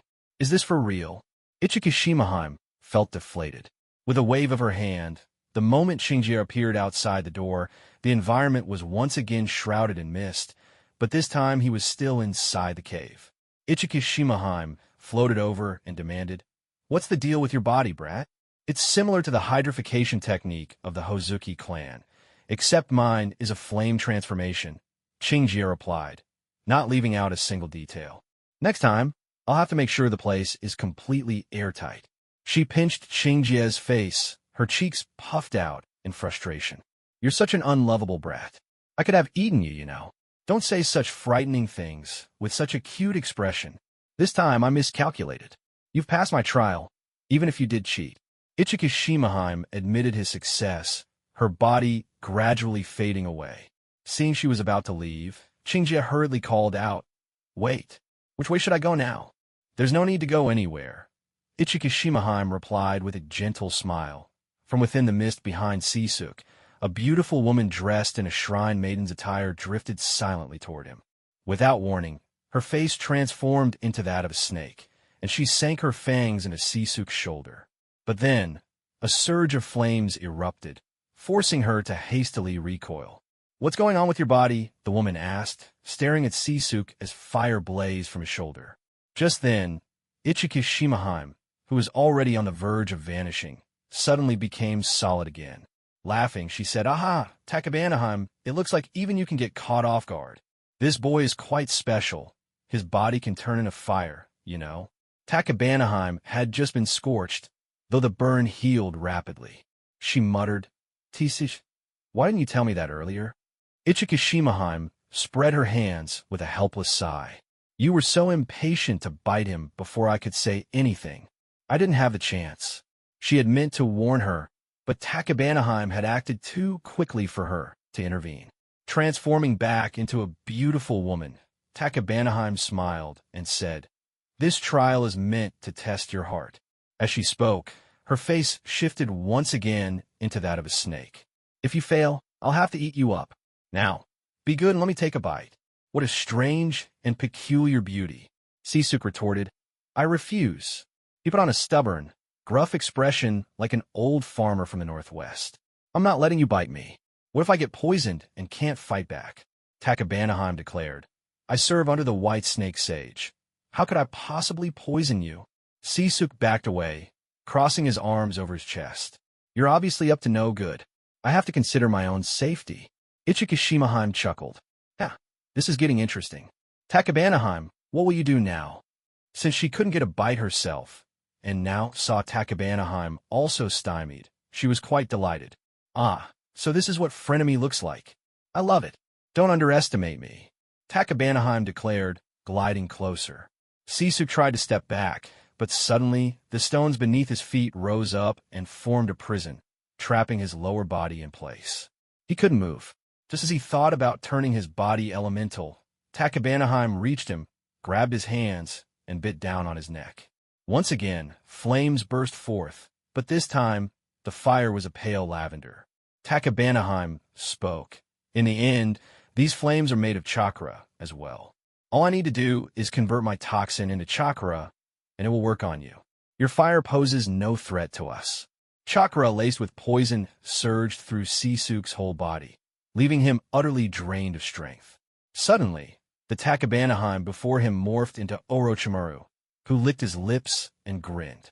What an unusual body structure, and with a unique bloodline limit as well. You'd be a fascinating subject for dissection. What the?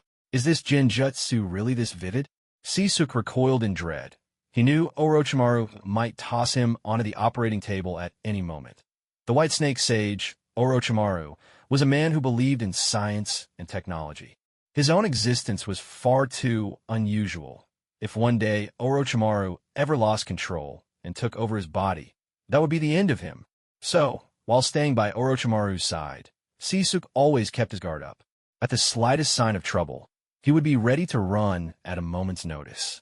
As for the Orochimaru before him now, there was no doubt this was a cheap imitation. Sisuke cleared his throat and said, "Sister Takitsuhime, if you're going to pretend to be Lord Orochimaru, you'd better act colder and a little more twisted. You're not nearly twisted enough. And honestly, is this really a test of my mind?" Takitsuhime was speechless for a moment. Seriously? Am I having my professional skills questioned by a kid? She thought. She opened her mouth and spat out a gleaming sword, gripping it firmly in her hand. "Sisuke Asakawa, let me see how your body is put together."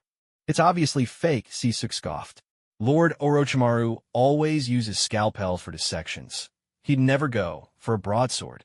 The thing about illusions is, once you know they're not real, it's hard to be fooled by them. It's just that your body might not catch up right away. Since Takitsuhime was only setting up a test, he didn't have to worry about his life being in danger. This brat, Takitsuhime's forehead throbbed with annoyance. The illusory Orochimaru brandished the sword, bringing it down with a sharp swing, stopping just in front of Sisuke. "You're not going to dodge?" "There's nothing to dodge. It's all fake." Sisuke's confident smile had a touch of mischief. Takitsuhime laughed softly at his composure. Then the sword's tip pierced straight through his face. Sisuke was stunned. "You're actually going through with it?" "Of course," Takitsuhime replied. "Not bad, you've got guts. But the best illusions are the ones no one notices. Since you figured it out right away, there's no challenge at all. You pass. Illusions work best when the target doesn't realize what's happening. Not everyone can wield something as aggressive as Tsukuyumi. Once someone knows it's an illusion, its threat drops sharply. The only question left is how to break free. When someone's way of thinking becomes fixed, it's hard to change. That's the power of the subconscious. That's why Uchiha Shursue's Kodoeme Tsukumi is known as the strongest illusion. It acts directly on the subconscious, silently twisting a person's mind, able to turn a good person bad, or if strong enough, even lock Kagaya Otsutsuki in a basement and teach her how to write proper kanji. Since Sisuke had decided everything he saw was an illusion, the threat was greatly diminished.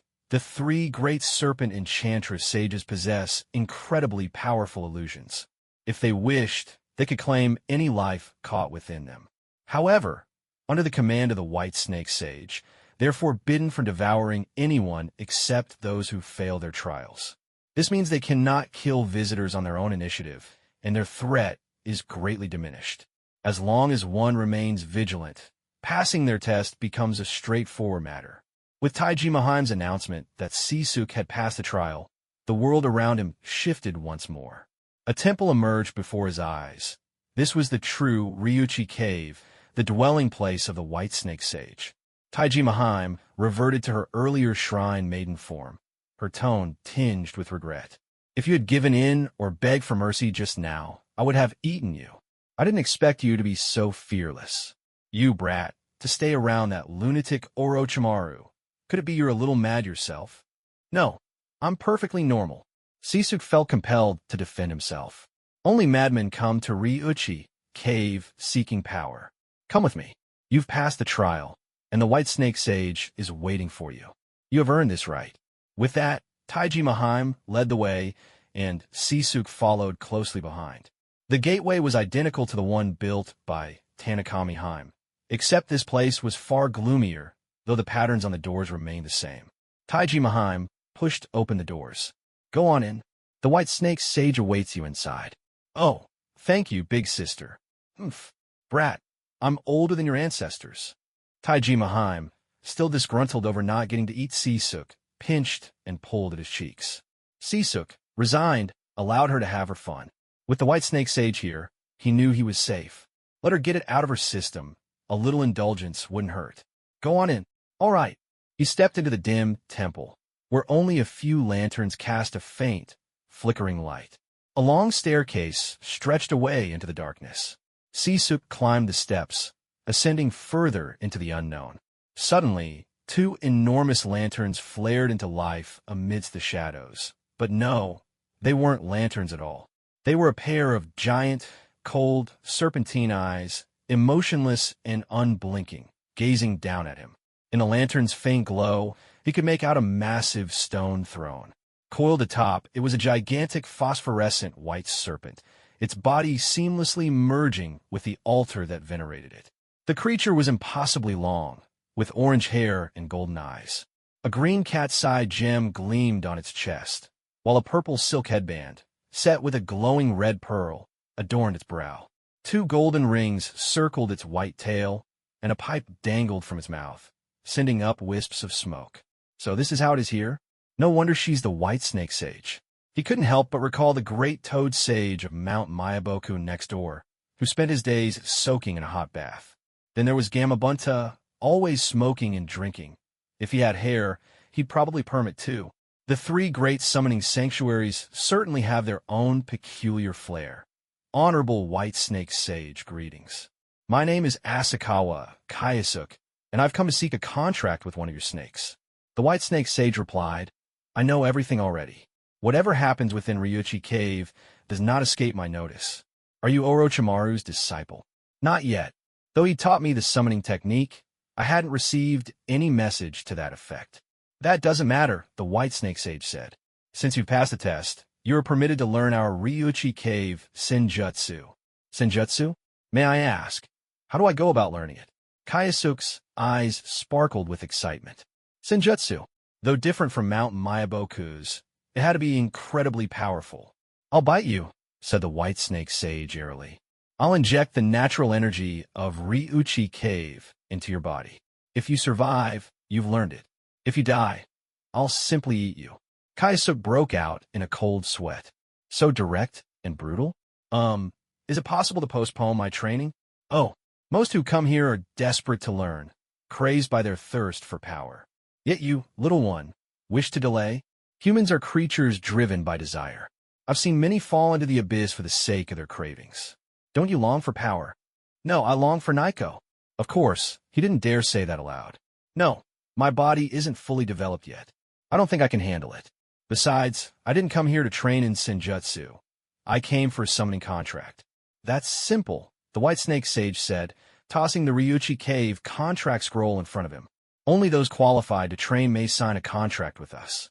Kayasuk placed the scroll, thicker than he was, on the ground and slowly unrolled it. After two unfamiliar names, the third was Orochimaru's. He wrote his name in blood, pressed his handprint beneath it, and with that, entered into a blood contract with Ryuchi Cave. Now, he could summon the great snakes of the cave through the summoning technique. The White Snake Sage explained, "Write your name in blood, mix your chakra with it, and press your hand here. That's how you form a summoning contract with Ryuchi Cave." "All right." Kayasuk immediately bit his finger, wrote his name boldly in blood, infused his chakra into it, smeared his 5 fingers red, and pressed his hand down. A surge of chakra shot out from the scroll, wrapping around his left arm. Pain seared through him, but as it faded, black markings appeared on his arm. With this, Kayasuk had forged a contract with Ryuchi Cave. The White Snake Sage said, "It's done, boy. This is the blood contract between you and Ryuchi Cave. Now, are you certain you wish to delay your training?" "Yes. If you die, the contract is void." Could you please wish me a bit of luck instead? Umph. All right. Now go and find yourself a truly formidable serpent to make a contract with. Huh? Haven't I already formed a contract? Qingji asked. The white snake sage replied, You have indeed signed a contract, but that only grants you the ability to summon the ordinary snakes of Ryuchi Cave. If you wish to summon a great serpent with sage chakra, you'll need to tame one yourself. Is there really a difference? There is. Go find Takitsuheim and the others. They'll take you there. Off you go now. With a flick of her tail, the scroll was rolled up, and the dismissal was clear. Then, until next time, White Snake Sage. Qingji departed. Watching his retreating figure, the White Snake Sage murmured softly, Fate is like a tangled skein, impossible to unravel. But if you don't survive, it all amounts to nothing. Mastering the sage arts of Ryuchi Cave is anything but simple. Outside, Ichikishimaheim awaited Qingjie. Come on, let's go. I'll take you to seek out a serpent that can wield sage chakra. By the way, where's Takitsuheim? She said she didn't want to see you and asked me to take you instead. Ichikishimaheim took to the air, saying, The sage arts of Ryuchi Cave are truly powerful, you know. Are you sure you don't want to learn them? Even Orochimaru couldn't master them.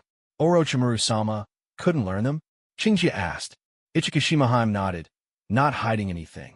Orochimaru's body couldn't withstand that power. He didn't die, but the White Snake Sage judged him unfit to learn. That's really unfortunate. Given Orochimaru's talent, it wasn't that he couldn't learn. The problem was that his body simply couldn't bear the natural energy. Whatever his physical condition, Qingjie could only offer silent condolences. Oh, right, Ichikishimaheim. How do I form a contract with one of those great serpents? It's simple. I'll take you to pick one, and you'll make a contract with it. But whether or not you can control it will depend on your own ability. Ichikishimaheim and the others could help him form a contract, but commanding the summoned beast would be up to his own skill. Most of the great serpents of Ryuchi Cave would obey the orders of the sages, but some, violent and powerful, would never submit so easily, just like Orochimaru's Manda, who demanded payment for every appearance. She led Qingjie into a cavern. The tunnels of Ryuchi Cave were a labyrinth. Without a native serpent as a guide, one could easily get lost or stumble into a great serpent's territory and end up as its dinner. Though with Qingjie's slight build, he'd barely make a mouthful. Without Ichikishimaheim, he'd never have dared to come here alone. Let's see. This spot should do, she said softly, bringing Qingjie to the edge of a shadowy underground lake. Gazing at the pitch-black water, Qingjie asked, So what happens next? Ichikishimaheim clapped her hands, and a massive, jet-black serpent slowly raised its head from the depths of the lake. Water cascaded down its glossy scales, and a pair of golden, icy eyes fixed on the two visitors before it. In a cold, clear voice, the serpent spoke. Lady Ichikishimaheim, may I ask what brings you here today? The voice was unmistakably feminine, so this was a female serpent. Ichikishimaheim pointed to Sisuke and said, This human here is capable of forming a blood contract with us of Ryukido. He needs a partner, Black Serpent. He will be forging a contract with you. A mere human. And yet you think he's worthy to form a contract with me? The Black Serpent lowered her head, and Sisuke noticed two horns sprouting from the back of her skull. Clearly, she was no ordinary creature. Don't underestimate this boy, Black Serpent. He's not as simple as he appears. I have a hunch he will pass the White Snake Sage's trial. Besides, this is also the command of the White Snake Sage. You cannot refuse. Though Ichikishimaheim smiled as she spoke, her tone left no room for argument. The Black Serpent's eyes flickered as she fell silent for a moment. At last, she replied, Very well. If this is the will of the White Snake Sage and Lady Ichikishimaheim, then I shall obey. Ichikishimaheim turned to Sisuke. Little Sisuke, this is the Black Serpent. Within Ryukido, she is among the most powerful. She's every bit the equal of Manda, the great serpent of Orochimaru. If you can master her, your future will surely be remarkable. I understand. My name is Asakawa Sisuke. I look forward to working with you, Black Serpent. I'm the Black Serpent, she replied coolly. Remember, unless you face a truly formidable foe, do not summon me. I understand. Sisuke knew that if he ever called upon a summoning beast of Black Serpent's caliber, It would mean facing a truly daunting adversary. Most of the time, the silent serpents of Ryukido would be more than enough. From now on, you may summon me, said the black serpent. With the black serpent's consent, Ichikishimaheim oversaw the formation of a contract between human and serpent. Only with such a contract could great serpents like Black Serpent or Manda be summoned, unlike Mount Myaboku, where any toad could be called on a whim if available. Without the orders of Ichikishimaheim and the White Snake Sage, the Black Serpent would never have agreed to a contract. Still, to have earned a contract with Ryukido was a stroke of great fortune. The ordinary serpents would suffice for most purposes. The Black Serpent was a trump card to be kept in reserve. Slowly, the Black Serpent sank back into the lake. Ichikishimaheim said, "All right, you can go now. Next time you return, it'll be to train in Sage mode. I wonder if you'll survive the ordeal." "Who knows?" Sisuke shrugged. Ichikishimaheim summoned a serpent to escort him out of Ryukido. As he was leaving, Orochimaru, seated at the entrance, nodded in satisfaction at the sight of Sisuke and asked, "So, have you begun your Sage mode training yet?" "No, I don't think I'm ready to practice this technique right now," Shinji said. "Indeed, you're still too weak. It's not the right time for you to learn this," Orochimaru replied. "It's time to go." "Yes, Lord Orochimaru." Orochimaru patted him on the head and said, "From now on, you should call me teacher." "All right, Lord Orochimaru." "No problem, Lord Orochimaru." Orochimaru fell silent. Orochimaru's unique ninjutsu. After returning to the Leaf Village, Shinji spent the night at Orochimaru's place. The next day, Orochimaru officially began teaching him. Now that he had signed the contract with Ryukido, Shinji no longer needed to hide snakes up his sleeves like before. He could now summon snakes directly using the summoning technique, unleashing the hidden shadow, Snake Hands. The snakes from Ryukido were far more intelligent than ordinary snakes, making them much more effective in combat. With this, the upgraded technique, many hidden shadow Snake Hands, was no longer necessary to learn. After all, the advanced version was simply about summoning more, larger, fiercer, and smarter snakes, all of which Shinji could now do thanks to the contract. Orochimaru simply explained a few precautions to him. "This time, I'm going to teach you a ninjutsu for ambush, one that also makes use of the summoning technique," Orochimaru told Shinji. Shinji's eyes lit up. "Teacher Orochimaru, what kind of ninjutsu is it?" The mention of a technique for sneak attacks immediately piqued his interest. After all, powerful ninjutsu usually relies on one's own strength, but ambush techniques are all about catching the enemy off guard. Being a master of subterfuge, Shinji saw nothing wrong with that.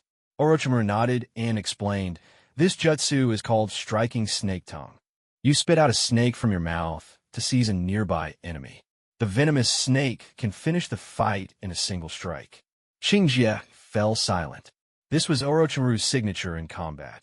Spitting snakes, snakes spitting him, snakes spitting snakes, him spitting himself, him spitting swords, snakes spitting swords. Disgusting, yes, but undeniably practical. Training under Orochimaru, Shinji felt parts of his old self slipping away. "What should I do first?" he asked. Orochimaru was pleased Shinji didn't object.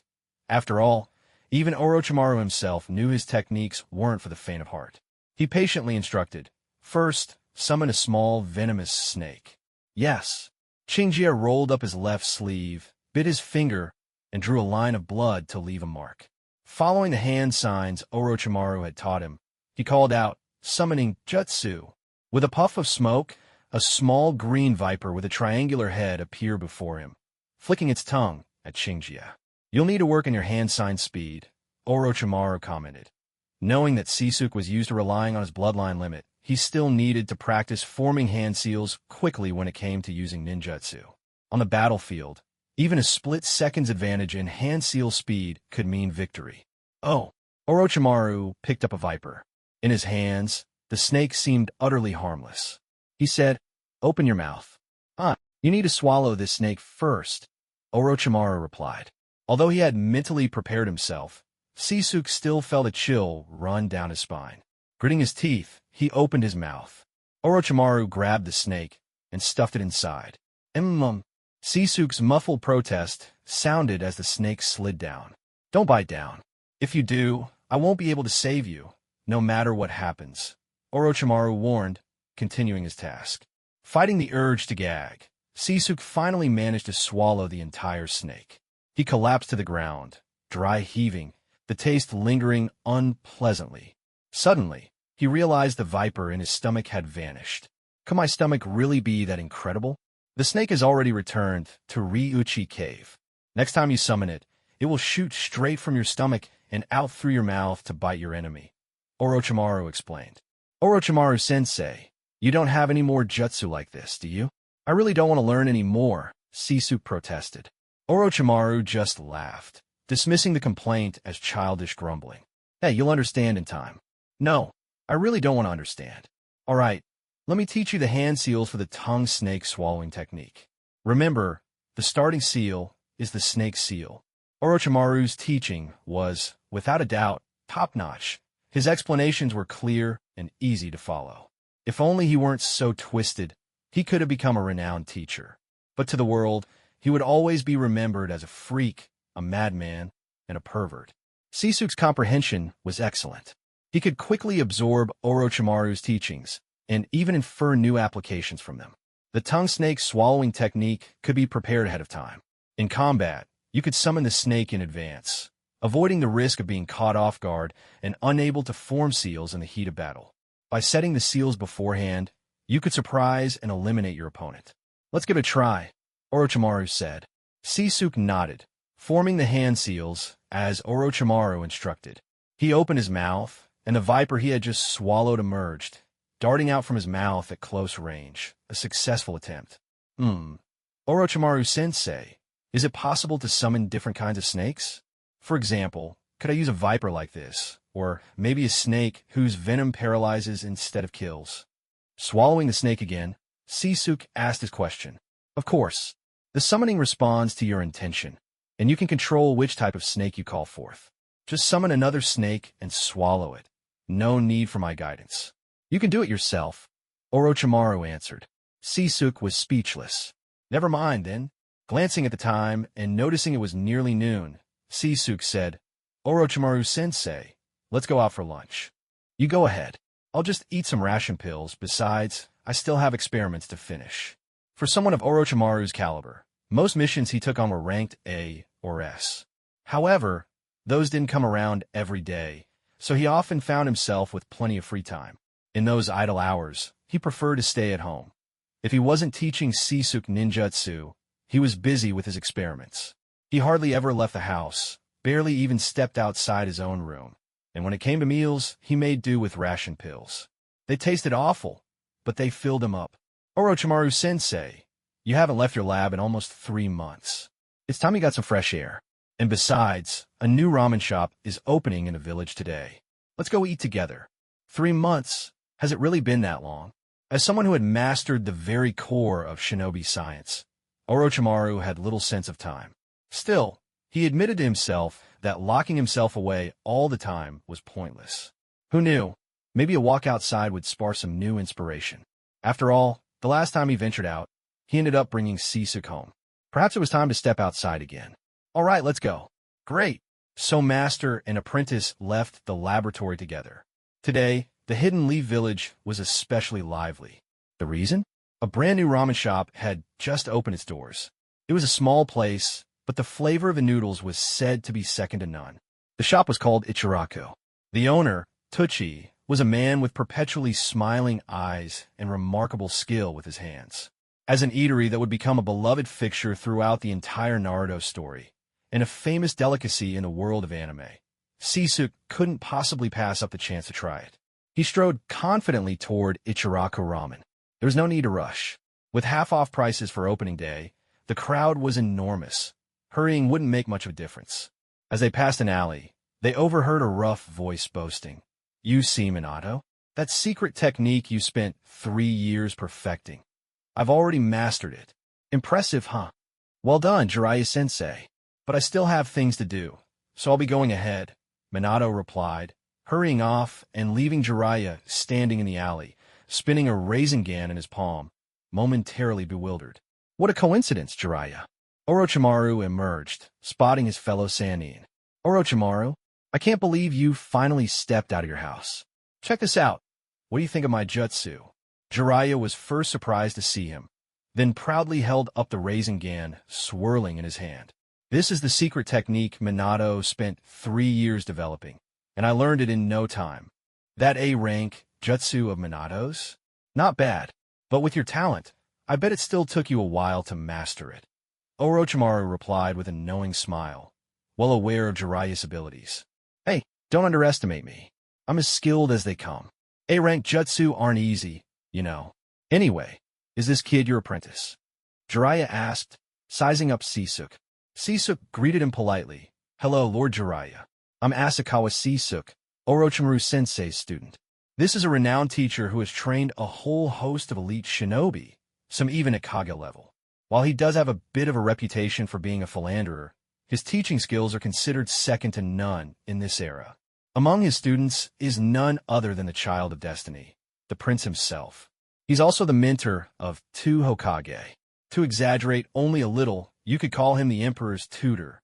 MHM, he's a lot more polite than your teacher ever was. Placing the Rasengan in front of Sisuke, he asked, well, isn't it cool? Is that so? Sisuke opened his hand, and a fireball about the same size as the Rasengan floated above his palm. It didn't quite have the same flair, so he added some special effects, flames swirling around the fireball. Now, that had a bit of style to it. Jiraiya was left speechless. Kid, all you've got is a flashy trick. My technique packs some real power, he insisted, unwilling to concede. Sisuke spread his fingers, aimed at the ground, and sent the fireball flying.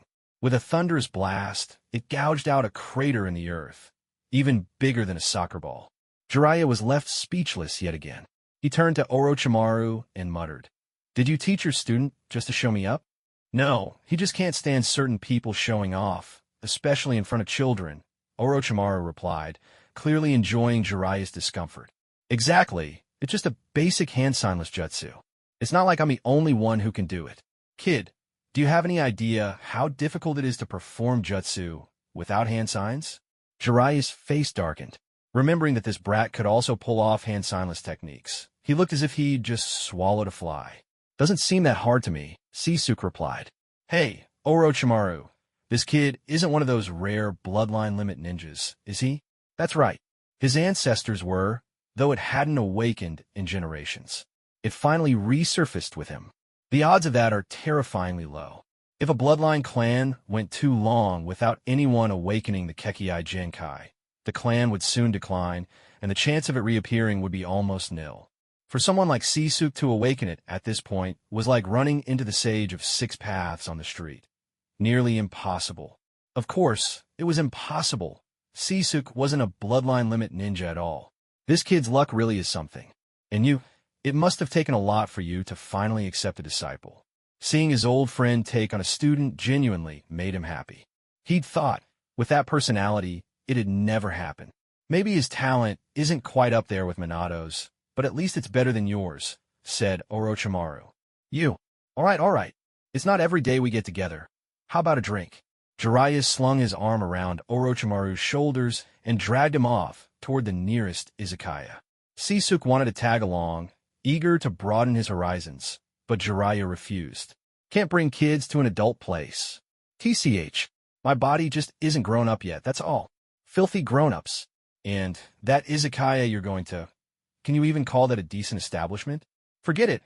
I'll just go get some Ichiraku ramen instead.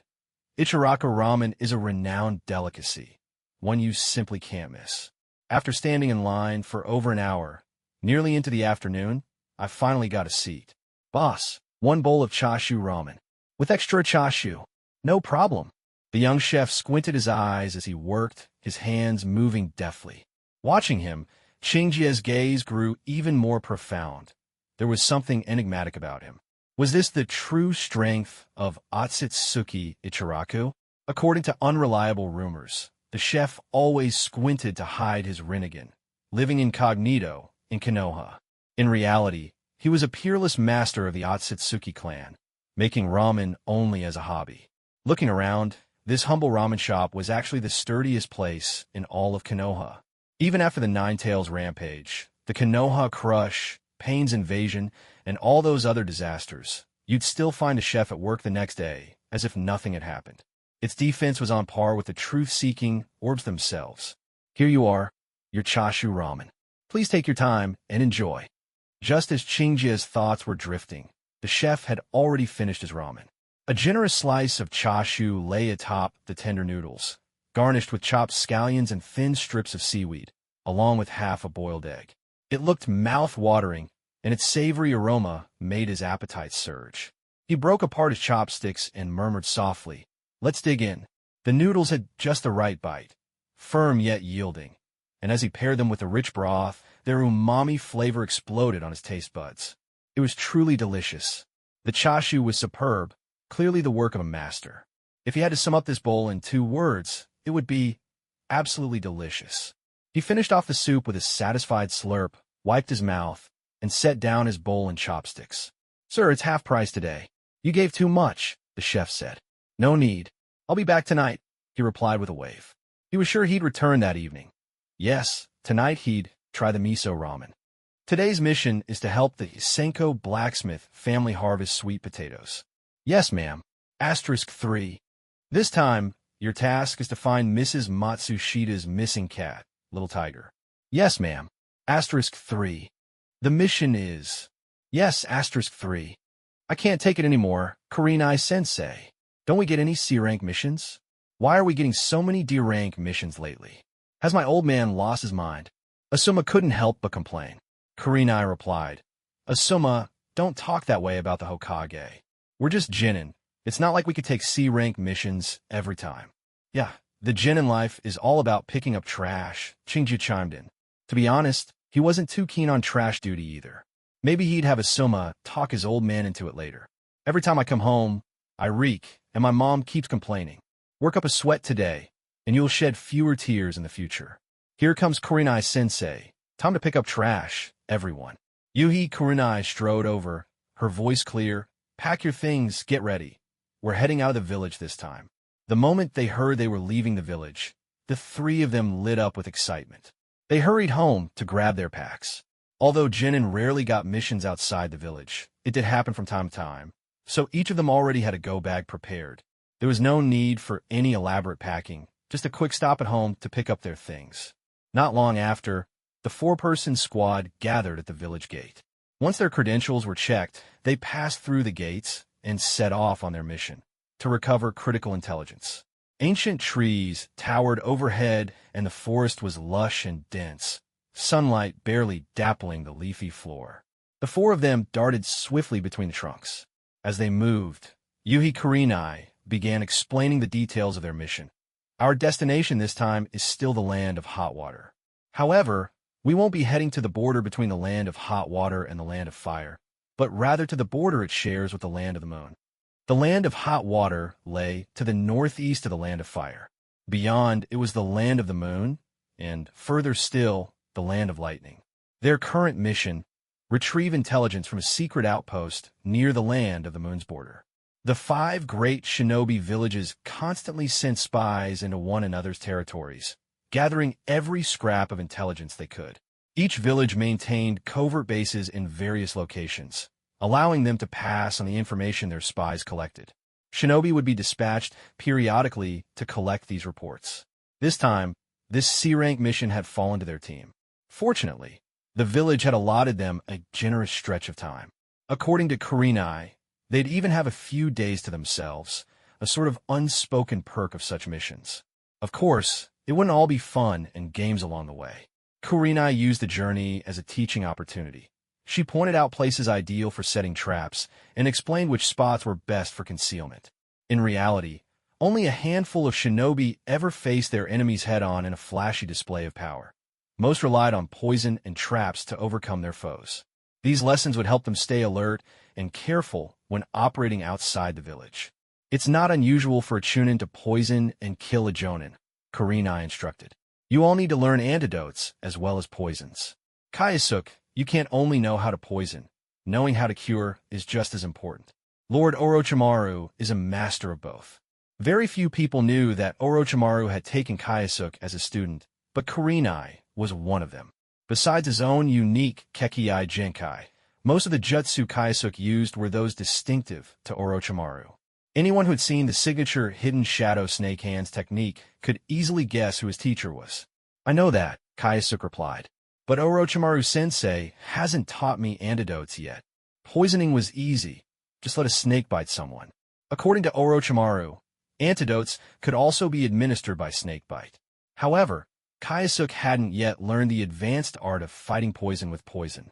Mastery of that technique required an extensive knowledge base, not something just anyone could pick up. Still, under Orochimaru's tutelage, he learned to counter some milder toxins.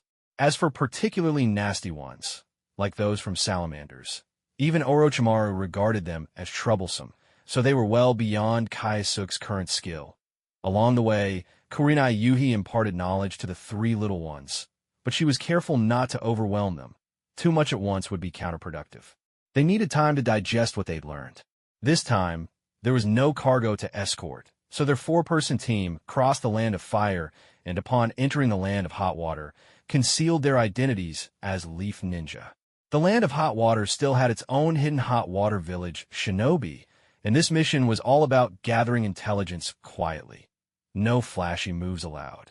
Their identities had to remain secret. This kind of task could never be brought out into the open.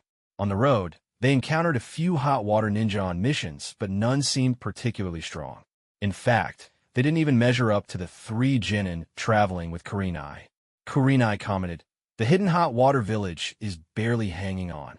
I've heard the daimyo of the Land of Hot Water is planning to weaken it further, and from now on, when something needs doing, he'll just hire ninja from other villages." "Wouldn't hiring ninja from other villages cost even more?" asked Sisuke, puzzled.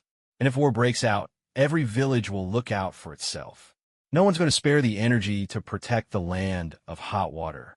When war comes, everyone just sweeps their own doorstep. Who cares about anyone else?"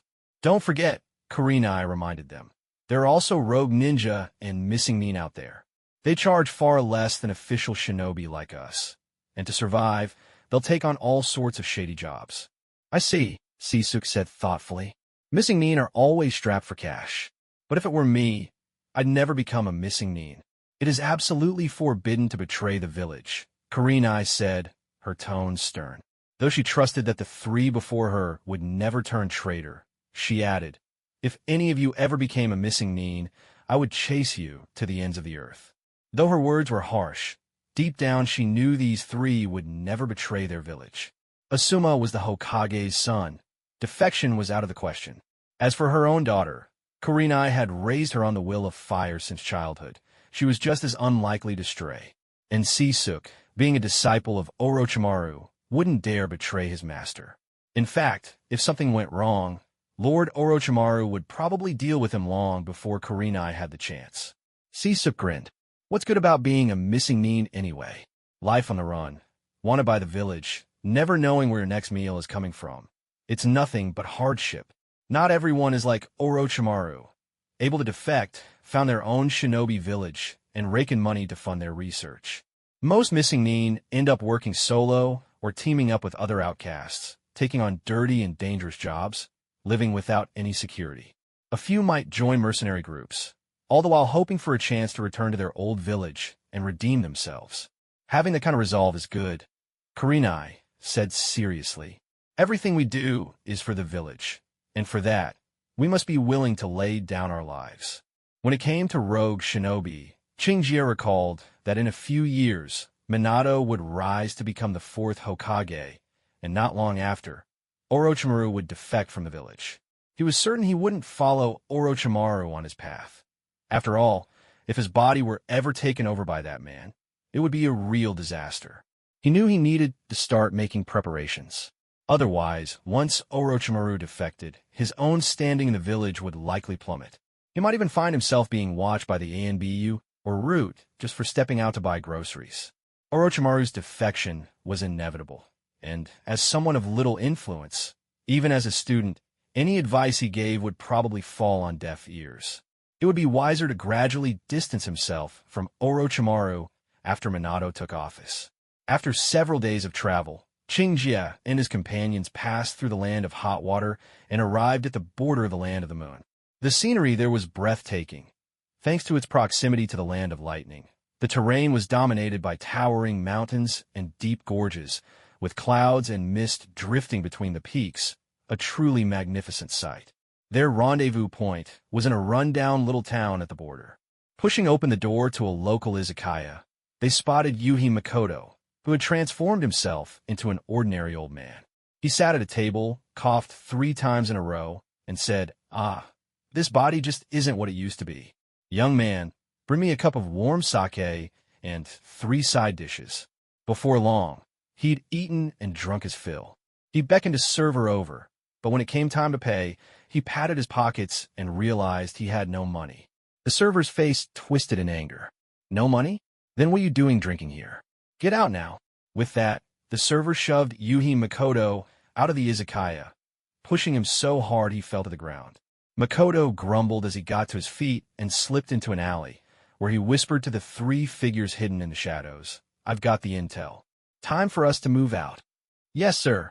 Exchanging intelligence was a simple matter, often executed in the most unremarkable ways. The izakaya itself was a front operated by Konoha, used specifically for passing information.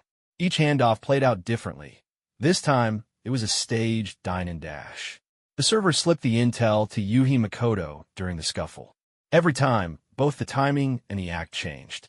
The information always included the details for the next meeting and the cover story, both frequently updated. The 4 of them left the town immediately. That night, the izakaya was bustling with life when a group of burly men wearing the uniforms of Kumogakure's shinobi stormed inside. Their leader was a mountain of a man, his frame as broad and powerful as a bear. His voice boomed across the room. "Nobody move. Search the place." The Kumogakure shinobi surged forward, quickly taking control of everyone inside the izakaya. "Check every single person. Don't stop until you find the informant and recover the intel," the leader barked. "Yes, sir." The rest of the squad got to work, interrogating everyone one by one. Eventually, they rounded up the izakaya's owner and the server, using jinjutsu to pry the truth from their minds. But it was too late. The Konoha agents had already made off with the information. This left them deeply frustrated. They had no idea how much information about the Hidden Cloud Village was recorded in that scroll, but they knew they had to retrieve it. Letting the Leaf Village get their hands on such intelligence would bring no benefit to the Hidden Cloud. In fact, it could only do harm. The leader ordered 2 men to take away the tavern owner and the server, while he led the rest to pursue the stolen intelligence. The Leaf's network of taverns in the cloud had been uprooted, and several spies had been exposed and captured at once. Yet, this wasn't all of Konoha's agents in the Hidden Cloud. Others remained hidden. Even so, the loss of these spies was a blow, and, at the same time, the Cloud would be able to extract some information about the Leaf from those captured. "Lord Lakii, the Leaf's people left this afternoon. We should be able to catch up to them soon," one of the Cloud ninjas said to the squad leader as they hurried along the road. Lakii replied, "I know. We can't let them escape. Those bastards from the Leaf. Maki, have you sensed their location yet?" In the 3-person squad, Maki was the only sensory-type ninja. She responded, "They're a bit far from here. They haven't moved for quite a while. Most likely, they're resting. Give us a little more time, and we'll catch up." "Good. We can't let these Leaf ninjas slip away," Lakii declared, leading his team into the shadows of the night. Meanwhile, the Hidden Cloud pursued Yuhi Kurinai's group, who had already left well ahead. At this moment, they were camped, taking a much-needed rest. Yuhi Kurinai stood watch while the 3 young ones rested around a small campfire. They were now inside the borders of the land of hot water. Only once they crossed into the land of fire could they consider themselves truly safe. Although this wasn't wartime and they could afford a slightly slower pace, they couldn't allow themselves to linger. The information they carried was of utmost importance to the village. There could be no mistakes. This mission, officially ranked C, could easily have been rated B class. It was only the relatively high safety factor that kept it from being upgraded. Still, there were plenty of hidden dangers. Suddenly, Kurinai's expression changed. She roused the 3 dozing children and said urgently, "Up! One of the traps I set has been triggered. We have pursuers. Asuma rubbed his eyes and asked, could it be wild animals? No chance. Move now. Kurenai pressed them. Spurred by her urgency, the three snapped to attention, quickly doused the campfire, and raced off toward the land of fire. On the way, Sisuke asked, Kurenai-sensei, is it the Cloud's pursuers? Very likely. Maybe some spies have been caught, and we probably can't use that rendezvous point anymore. We have to hurry back to the village as fast as we can to make sure the intelligence stays safe, Kurenai replied. I can have my snakes deliver the scroll to Lord Orochimaru, Sisuke offered. He shared a contract with Orochimaru, so it was possible to send messages by snake. Good idea, Kurenai decided after a moment's thought, and handed the intelligence scroll to Sisuke. Summoning jutsu. He summoned a snake, let it swallow the intelligence scroll, and with a soft pop, the snake vanished. Seeing this, Yuhi Makoto felt a bit more at ease. Just then, the sound of rushing wind came sweeping by. He quickly grabbed Kurenai and Asuma beside him, tucked Sisuke under his arm, and shouted. In the next instant, the spot they had just occupied was showered with a flurry of kunai and shuriken. After putting the three youngsters down, he said in a low voice, Pursuers from the hidden cloud. Konoha's ninja. 3 hidden cloud shinobi landed on the branches above, bathed in moonlight, their muscular builds giving off the vibe of 3 strong brothers under the moon. Auntie presses down, eh? What is this strange sense of déjà vu? Sisuke couldn't help but mutter to himself as he looked at the 3. Rikuei sized them up. 1 jonin and 3 genin. Looks like we'll finish the mission soon. Leave them to me. You all run. Yuhi Makoto said in a firm voice, I'll handle things from here. But Kurenai wanted to stay, but she knew if they did, they would only hold him back. Asuma clenched his teeth, saying, I'm not leaving. Makoto-sensei, we're a squad. Follow orders. Sisuke, take them and get out of here. Among the 3, Sisuke was usually the calmest, so Makoto felt more at ease having him lead the others away. Yes. Sisuke grabbed the other 2 and immediately made a break for it. Hey, Sisuke, let me go. I want to stay. Shut up, idiot. Maybe they can't kill me, but they could definitely kill you. Haha, what an arrogant brat. One of Rikuei and Maki's teammates, Garobi, laughed. Has this kid lost his mind? We're Hidden Cloud Jonin, you know. I like to see if I can't kill you. With that, he charged forward, his ninja blade clashing against Makoto's sword. Garobi laughed. Not bad, you actually blocked my blade. Name yourself, Konoha Ninja. Makoto stayed silent. Suddenly, Garobi felt a wave of heat and jerked his head aside. Flames grazed his hair, setting it alight. He leaped back, frantically patting out the fire, as the stench of burning hair and protein filled the air. Brat! He roared, looking up at Sisuke standing on the tree, flames still dancing in his hands. Rikuei landed beside him. Garobi, take care of those 3 brats. Leave this Konoha ninja to me. Got it. Garobi's face twisted into a cruel smile. As Makoto tried to intercept, Rikuei swung his blade down at him. Such strength. Feeling the force of the attack, Makoto's heart sank. This man's power must rank among the top, even in the hidden cloud. There was still one more watching from above. Glancing at Garobi's retreating figure, Makoto whispered, Sisuke, I'm counting on you to protect the other 2.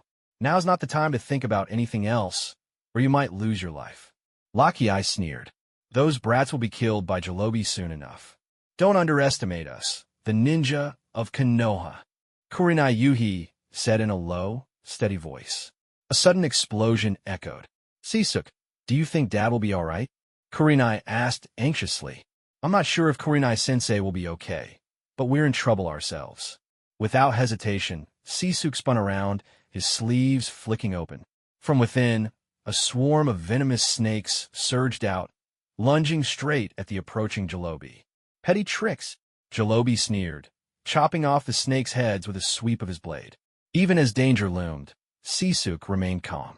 Asuma, reacting quickly, hurled a handful of shuriken and swiftly formed hand seals. Shuriken Shadow, cloned jutsu.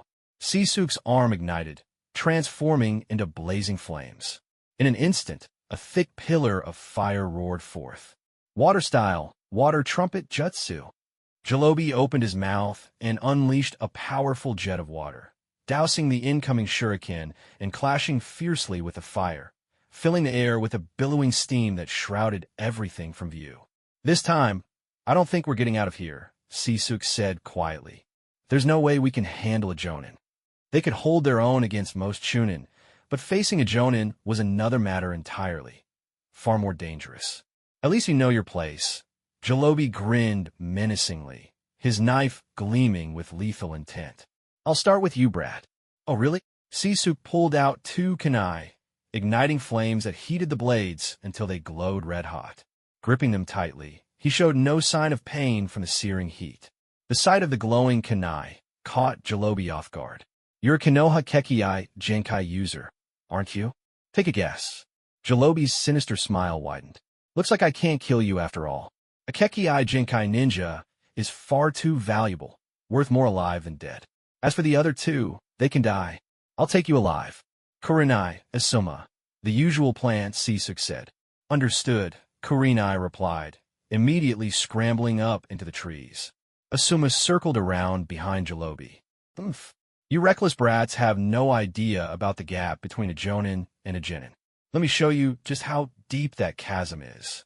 Jalobi charged forward with a booming laugh, but instead of going for Sisuk, he targeted Kurenai in the tree. Hidden shadow, snake hands. Even more massive snakes burst forth, unable to restrain him but forming a barrier in his path.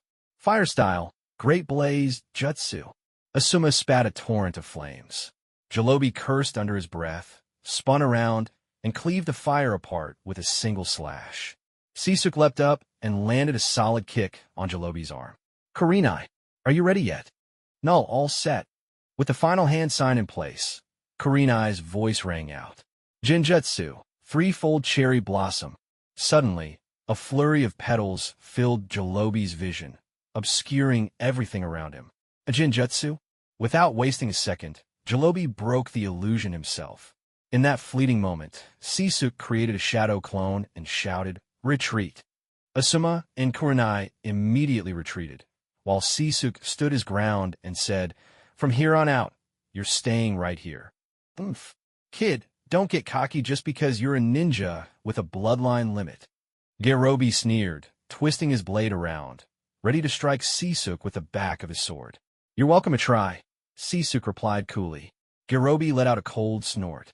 This boy's arrogance was infuriating. He was just a genin. What right did he have to act so high and mighty? Without hesitation, Gerobi lunged forward, swinging the blunt side of his sword straight at Sisuk's neck. In an instant, the blade passed clean through his neck. The sight was like witnessing a ghost. Terror seized Gerobi, and he gasped in shock. "Damn it, I already broke free from the genjutsu." "Idiot, you never escaped Kurenai's illusion. You've been trapped from the start," Sisuk's voice rang out. It seemed this muscle-bound brute was so sure of his own abilities that he'd convinced himself he was still caught in an illusion. That made things all the more interesting. "Impossible. Release." Gerobi quickly formed hand seals, trying to dispel the genjutsu. Then, he swung his blade at Sisuk once more. With a single slash, Sisuk was cleaved in 2, but the flames quickly knit his body back together. Sisuk spoke calmly. "You're struggling for nothing. I already told you, it's a genjutsu. You can't escape. Even members of the Uchiha clan can't break Kurenai's illusions, and you're no exception. No, this isn't a genjutsu. It's fake. All of it's a lie." Most ninja from the Hidden Cloud are headstrong and brash. Confused and enraged, Gerobi swung his blade again and again, repeatedly hacking Sisuk's body to pieces. But each time, fire would instantly restore him. "Stop struggling," Sisuk said with a smile, while his shadow clones swiftly closed in. A small white snake slipped from his wrist and slithered away at lightning speed. "Wait!" Gerobi realized something was wrong, but before he could react, one shadow clone after another wrapped tightly around him. Sisuk himself lunged forward and shouted, "Die, you fool! Ultra Bomb!" A thunderous explosion shook the battlefield, drawing the attention of both Kurenai and Raikei, who were locked in fierce combat. "Is that Sisuk's jutsu?" Kurenai recognized the technique instantly. She knew Sisuk had developed a move powerful enough to be considered forbidden, strong enough that even a jonin would be hard-pressed to survive it head-on. It seemed things had truly reached a critical moment. What's going on? Maki, what happened to Garobi? Garobi's chakra, it's gone. Those three brats set him up. I'll go check it out. Maki could no longer sense Garobi's presence, which meant there was a good chance he was already. Be careful, Kurenai warned, and Maki hurried off at once. That fool. But it looks like the students you're leading aren't fools themselves. The loss of a subordinate didn't shake Raikii. His only focus now was to finish off Kurenai as quickly as possible. Leaping to the side, he formed hand seals and shouted, lightning style, ground-binding web. A web of lightning suddenly spread across the ground. Makoto Yuhi leapt up at once, and so did Raiki. With a burst of masterful taijutsu, Raiki swung his long sword, crackling with lightning chakra, and struck Makoto Yuhi down.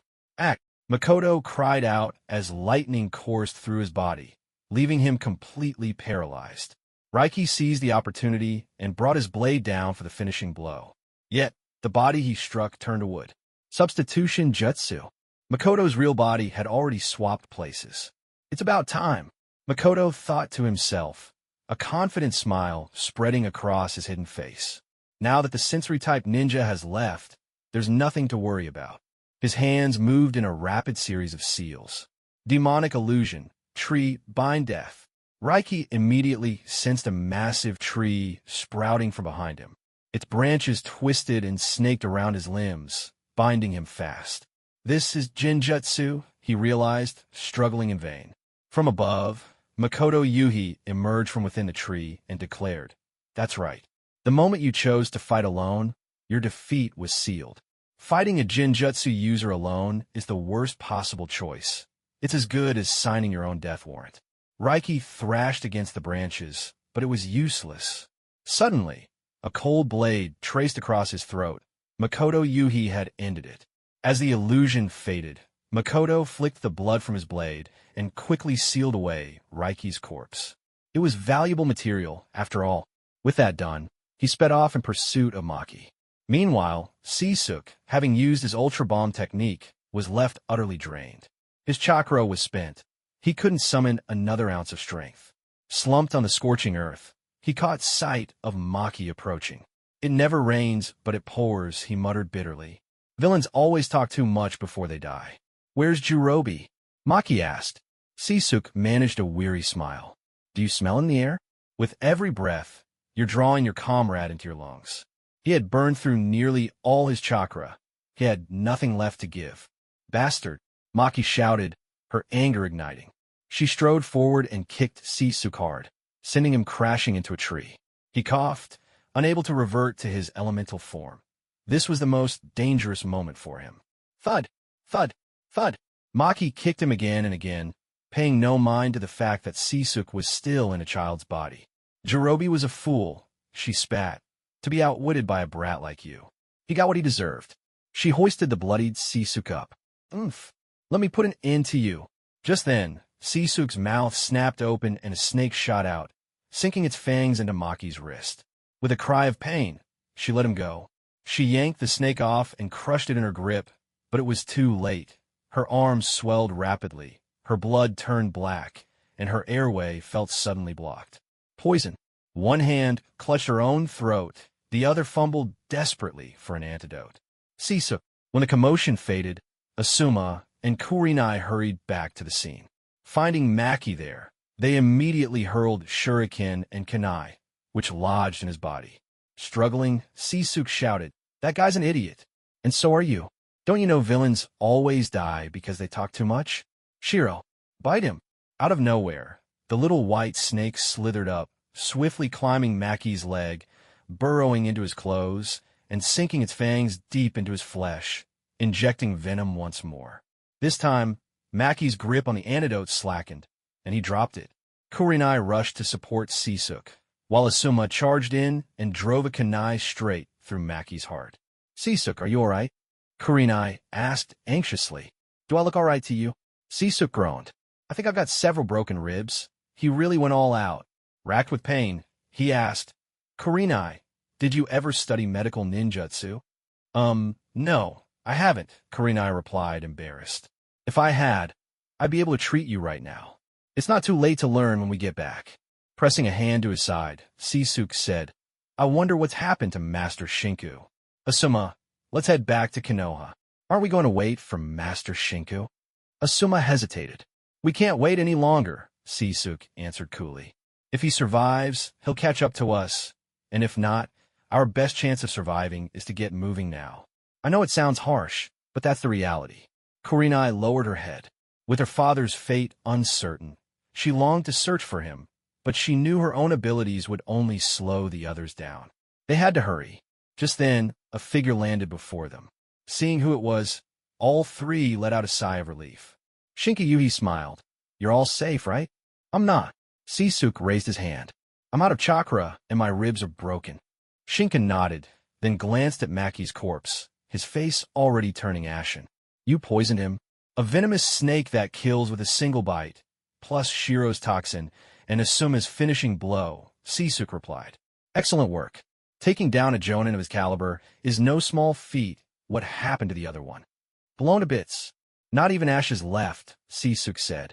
For all we know, we're breathing in his remains with every breath we take. At that, the others turned green, and Kurenai looked particularly nauseated. Enough, Sisuke. Don't say such disgusting things. You did well, Sisuke. I'll report all of this to Lord Hokage, Shinka said. Right now, we need to get back to the village as quickly as possible. Sisuke, hang in there. I'll give you some quick first aid. All right, Sisuke managed. Then, a piercing scream rang out. Shinku, not one for gentle hands, set Sisuke's bones with a rough snap, showing no mercy. To top it off, he forced a bitter, astringent secret medicine down Sisuke's throat to speed up his recovery. Hoisting Sisuke on his back, Shinku called out, Let's pick up the pace and move out. After saying this, he leapt forward through the trees with Qingjie on his back. Ugh, I'm so dizzy, I might throw up. Why couldn't it have been Kurenai who carried me? Having an old man carry me is no fun at all. 2 days later, in the Hokage's office, a thoroughly exhausted Kurenai Yuhi reported the details of the mission to Hiruzen Sarutobi. When he heard that Qingjie had single-handedly taken down a jonin and had poisoned another sensory-type ninja, leaving them severely injured, his expression became one of astonished admiration. With skills like that, he was already on par with Kakashi. No, when it came to destructive power, Qingjie far surpassed Kakashi. Even if those two jonin had underestimated their opponent and let their guard down, the fact that a genin had managed to defeat a jonin showed he had already far outstripped his peers and even many chunin. He was clearly a rare talent worth nurturing. Handing him over to Orochimaru had indeed been the right choice. Not bad. The danger level of this mission was due to my miscalculation, which nearly cost your lives. The village will cover all of Asakawa, Qingjie's medical expenses, and he may select a jutsu from the Scroll of Seals. In addition, this time your payment will be doubled as a reward. The intelligence and the captured ninja you brought back are extremely valuable. As he spoke, Sarutobi exhaled a stream of smoke from his pipe. Deciding that Qingjie and his team deserved some compensation, it wouldn't do to let them shed both blood and tears. Thank you, Lord Hokage. By the way, how is that child doing now? Because we had to hurry on the way back, his injuries were only briefly treated. He's been transferred to the Konoha hospital to recover, Kurenai replied. That's good. Once he's recovered, have him come see me. Oh, and take this. Sarutobi handed her a piece of paper. Whether you participate is up to you. I'll let them decide for themselves. She tucked the paper away. If there's nothing else, I'll take my leave. Konoha Hospital. Lying in bed to recuperate, Qingjie felt restless and uncomfortable, mostly because his hospital bed was surrounded by people. His two teammates were there, of course, but so were Kakashi, Obito, Rin, and even Guy, whom he hadn't really seen since leaving the academy. 6 people crowded around him, all there to check on his injuries. Honestly, if it were just Kurenai and Rin staying, that'd be enough. You guys could all leave. I feel like I won't recover with you lot staring at me like this. Obito looked exasperated. What's with you? We came here out of concern, and you're not grateful at all. You just want to kick us out? He's just plain tired of you, Kakashi remarked dryly. You looking for fight? Obito shouted, his temper flaring. You idiot. On the way back, it was me and Kurenai who took care of you. Why only let Kurenai and Rin stay? Asuma's comment sounded a little odd. Guy suddenly became fired up. Getting injured is an essential part of youth. Qingjia. This is what youth is all about. There were so many people, and it was so noisy. Everyone quiet down. No loud talking in the hospital. The head nurse rushed over and gave Toby, Guy, and Asuma each a gentle knock on the head. At last, the room fell silent. After visiting Sisuk, the group gradually dispersed. After all, they were all shinobi, and it wasn't practical to stay in the hospital for too long. Asuma and Kurenai also needed to go back and rest.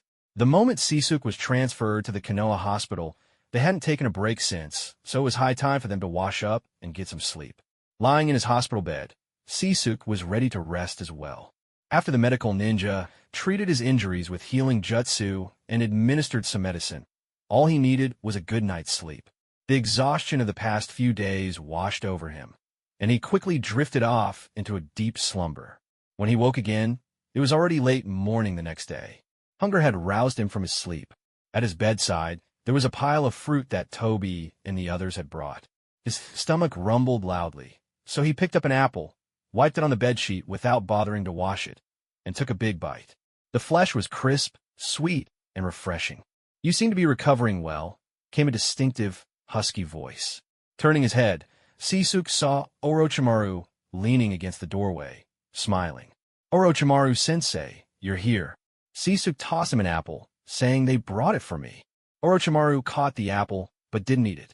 Instead, he said, "I heard you defeated a Kumogakure Jonin and seriously injured another?" "Yes. Tell me how it happened." Sisuk briefly recounted the events of that night. After listening, Orochimaru gave a sly smile and said, "You were just lucky to run into two Jonin who overestimated themselves. Otherwise, you'd be long gone." "That's true. If luck hadn't been on my side, I'd be dead for sure." Thinking back to that night's battle, it had been perilous indeed. Jirobe, unaware of Sisuk's elemental transformation ability and thrown off by Kurenai's genjutsu, had mistakenly believed he was trapped in an illusion, which allowed Sisuk's attack to succeed. As for Maki, she was simply out for revenge and ended up falling into his counterattack. If it had been any other shinobi, the three of them might have perished in that forest. "Keep training," Orochimaru reminded him. "Yes, sir. And one more thing. In another month, the Chunin exams will begin." The Chunin exams? It was common knowledge that for a genin to become a Chunin, unless they were given a special promotion by the village elders, they had to participate in the exams. Unless there was war or some special circumstance, the exams were held once a year, sometimes in cooperation with other villages. Not only were they a test of a ninja's strength and growth, but they also served as an assessment of each village's next generation, and a chance to gather intelligence on young talent from other villages. "I see. Teacher Kurenai hasn't told me anything about it yet." Sisuk had gone straight to bed as soon as he returned, and Kurenai Yuhi hadn't visited him since. She was probably caught up with something important, but I have no idea when my body will fully recover. If his injuries weren't healed by then, it would definitely affect his performance in battle. "You don't need to worry about that. Your recovery is much stronger than most people's. With the hospital's medical ninjutsu and medicine, you'll be up and about in about half a month." Orochimaru had already tested Sisuk's physical abilities. They were impressive, far beyond what someone his age should have. He speculated that this was most likely due to Sisuk's bloodline limit. Sisuk's robust constitution was a gift of his abilities. The devil fruit's power was constantly transforming his body, his chakras steadily increasing, pushing him towards the superhuman physiques common in the world of pirates. This was a good thing. It meant his injuries would heal much faster. That's a relief. I really don't want to be a burden to them. The Chunin exams required a team of 3. If even one member was missing, they couldn't participate. If his wounds didn't heal in time, they'd have to wait until next year. With your strength, aside for the first exam, you don't need to worry about the rest. I'm heading back to my experiments. With a casual wave, Orochimaru left in his usual nonchalant manner. The Chunin exams, huh? Seisuke Muset. Being a perennial genin had its perks, but becoming a Chunin was still the goal. First things first, he needed to recover. "Sorry to intrude." "Oh, Sisuk, you're awake?" Asuma and Kurenai hurried in, spotting Sisuke sitting up. Want to hear some good news? The Chunin exams? That's right, the Chunin. Wait, how did you know? Wasn't it our job to tell you? How did you find out beforehand? Orochimaru-sensei just stopped by and told me.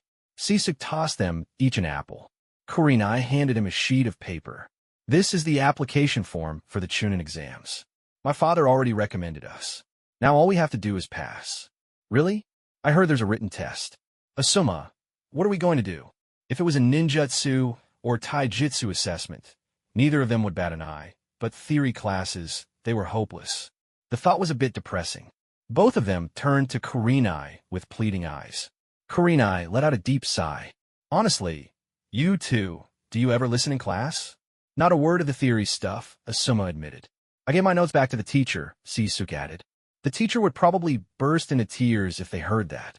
All right, I'll figure out a way to help you. Hooray, that's great. Leave the rest of the exams to us, Sisuke said confidently, sure he would win the battles to come. From his memories, the test went, first, a written exam, second, a team battle, and the third, an individual match. As long as he survived the written test, he had nothing else to worry about. Speaking of which, it's actually kind of tragic that Kakashi has to take the Chunin exams again. Kakashi graduated at 5 and was promoted to Chunin at 6, but now he's required to retake the Chunin exam. Talk about a raw deal. The current rules demand that a team of 3 participate together, unlike the more relaxed requirements that would come later. If he doesn't take part, then Obito and Rin won't be able to join either, unless they switch teammates, in which case they might never get a shot at the Chunin exams in their whole lives. That's true, but with Kakashi's abilities, I think it won't be long before he's promoted to Jonin anyway. That was simply a fact.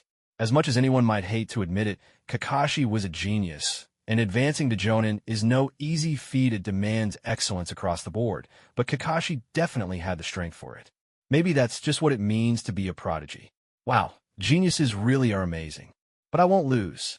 I'll definitely become a Chunin, then a Jonin, and after that, I'll be Hokage. I'll do even better than my dad. Asuma declared with boundless confidence.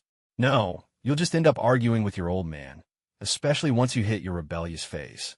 Sure. Let's see you become a Chunin first. Kakashi would go on to become the 6th Hokage. As for you, well, just focus on staying alive for now. Come to think of it, could that evil cult they destroyed in the land of hot water last time end up producing another Haiden? Multiple shadow, clone jutsu. Shinjia's recovery was much faster than Orochimaru had expected. It didn't take 2 weeks. Barely 10 days had passed before he was already signing his discharge papers. On the day he left the hospital, no one came to see him off. He seemed pitiable, weak, and helpless, but at least he could eat. He made his way straight to Ichiraku Ramen, where he devoured an entire bowl of rich pork bone ramen. Patting his round, full belly, he set off for the Hokage's office, content and satisfied, and knocked on the door. Come in. Sorry to bother you, Lord Hokage. Shinjia stepped inside. The 3rd Hokage, Hiruzen Tsurutobi, was busy with paperwork, but he looked up and smiled. Ah, Shinjia, give me a moment to finish up this batch of files. Make yourself comfortable. Is there even anywhere to sit in here? The sofa was piled high with documents. There really wasn't a single spot left. He could only stand and wait. A few minutes later, Hiruzen finished off a stack of papers. Noticing Shinjia still standing and glancing at the sofa, he chuckled helplessly. It's a bit hectic. There's paperwork everywhere. You're here to collect your reward, right? He had promised Kurenai Yuhi that Shinjia could freely choose one jutsu from the Book of Seals. That was to be his reward. Yes. Shinjia was a little excited.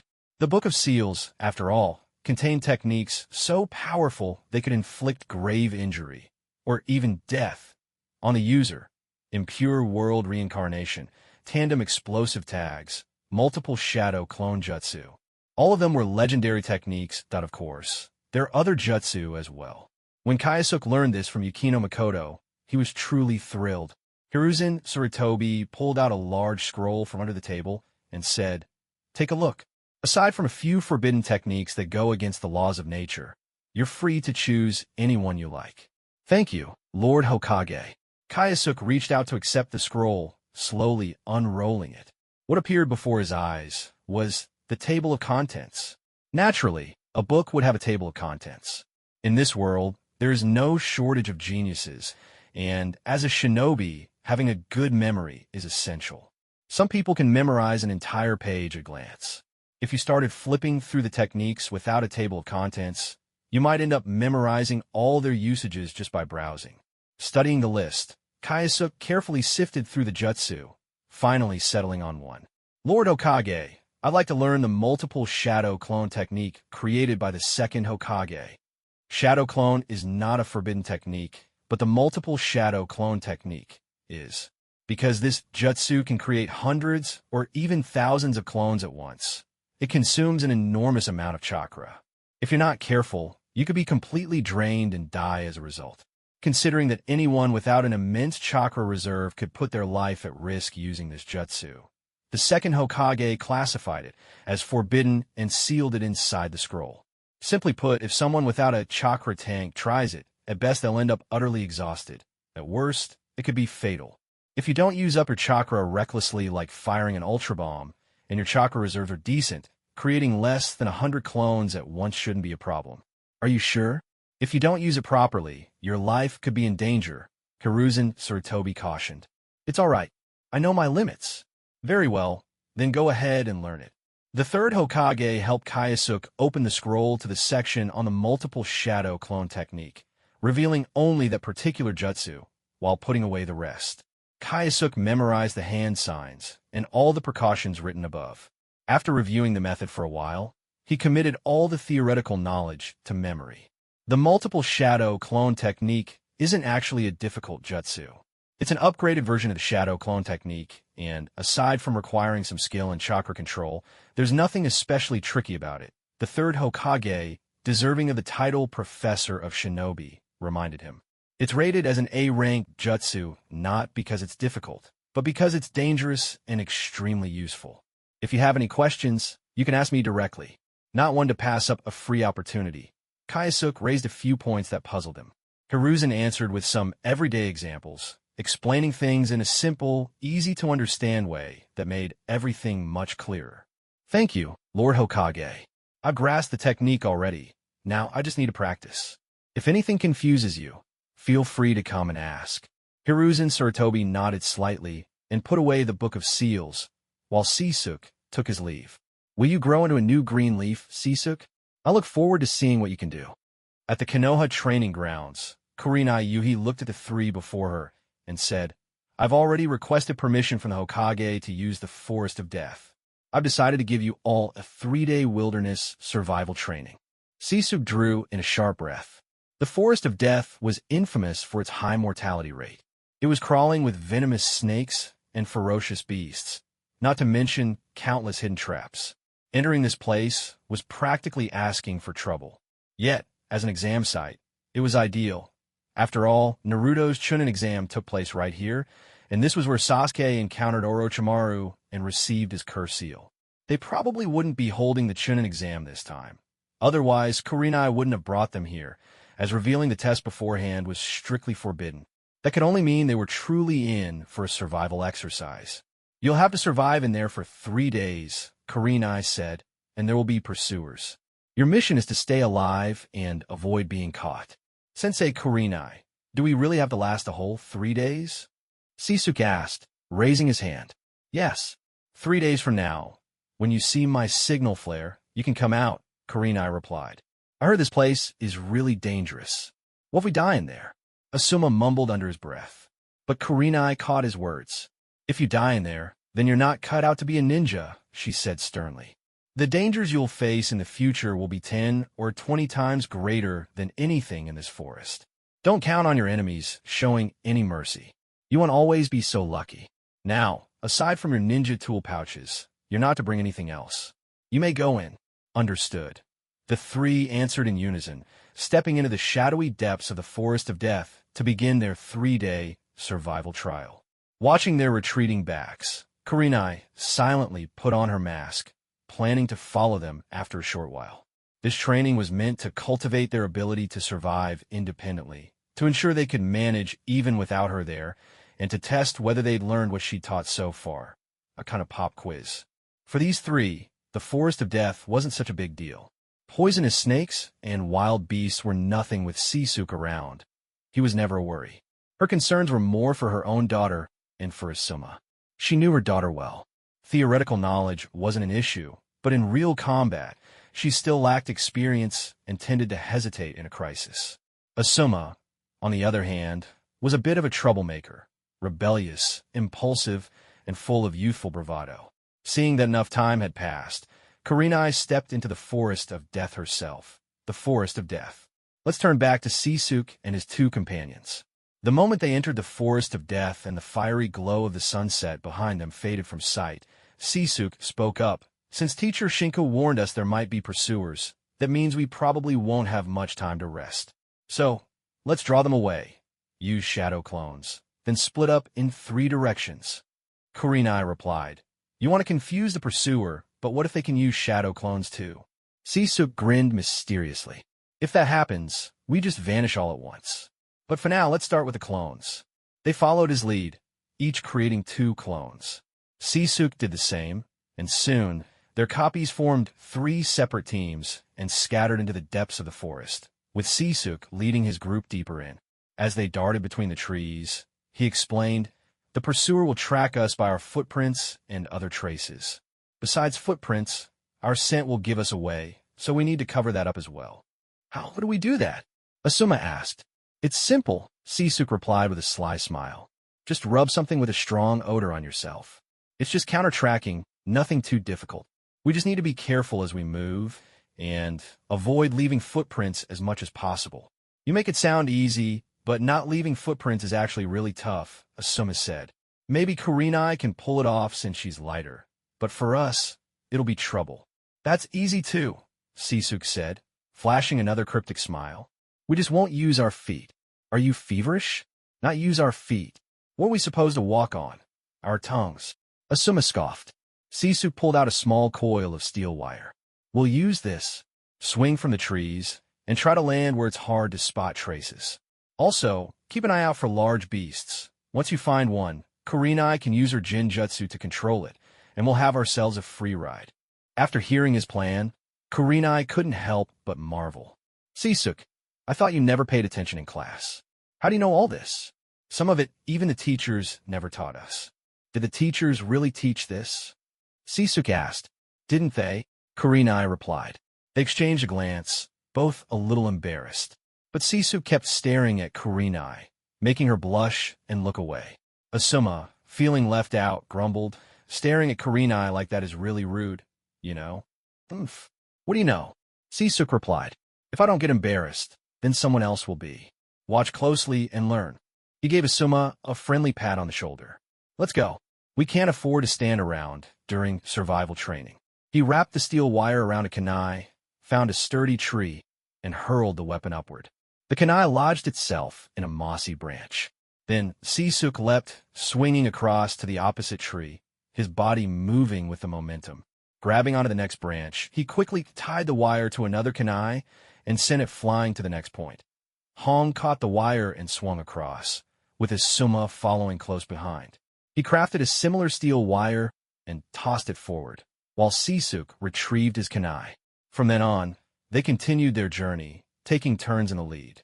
About an hour later, Hong pointed to the base of a tree, where a massive bear, at least 4 or 5 meters tall, was rubbing against the trunk. She said, "That bear can give us a ride." "All right, Hong. I'll leave it to you," Asuma replied. Hong gripped the steel wire and slid down, landing in front of the enormous bear. With ease, she used a Jinjutsu to subdue it, coaxing the beast to lie down.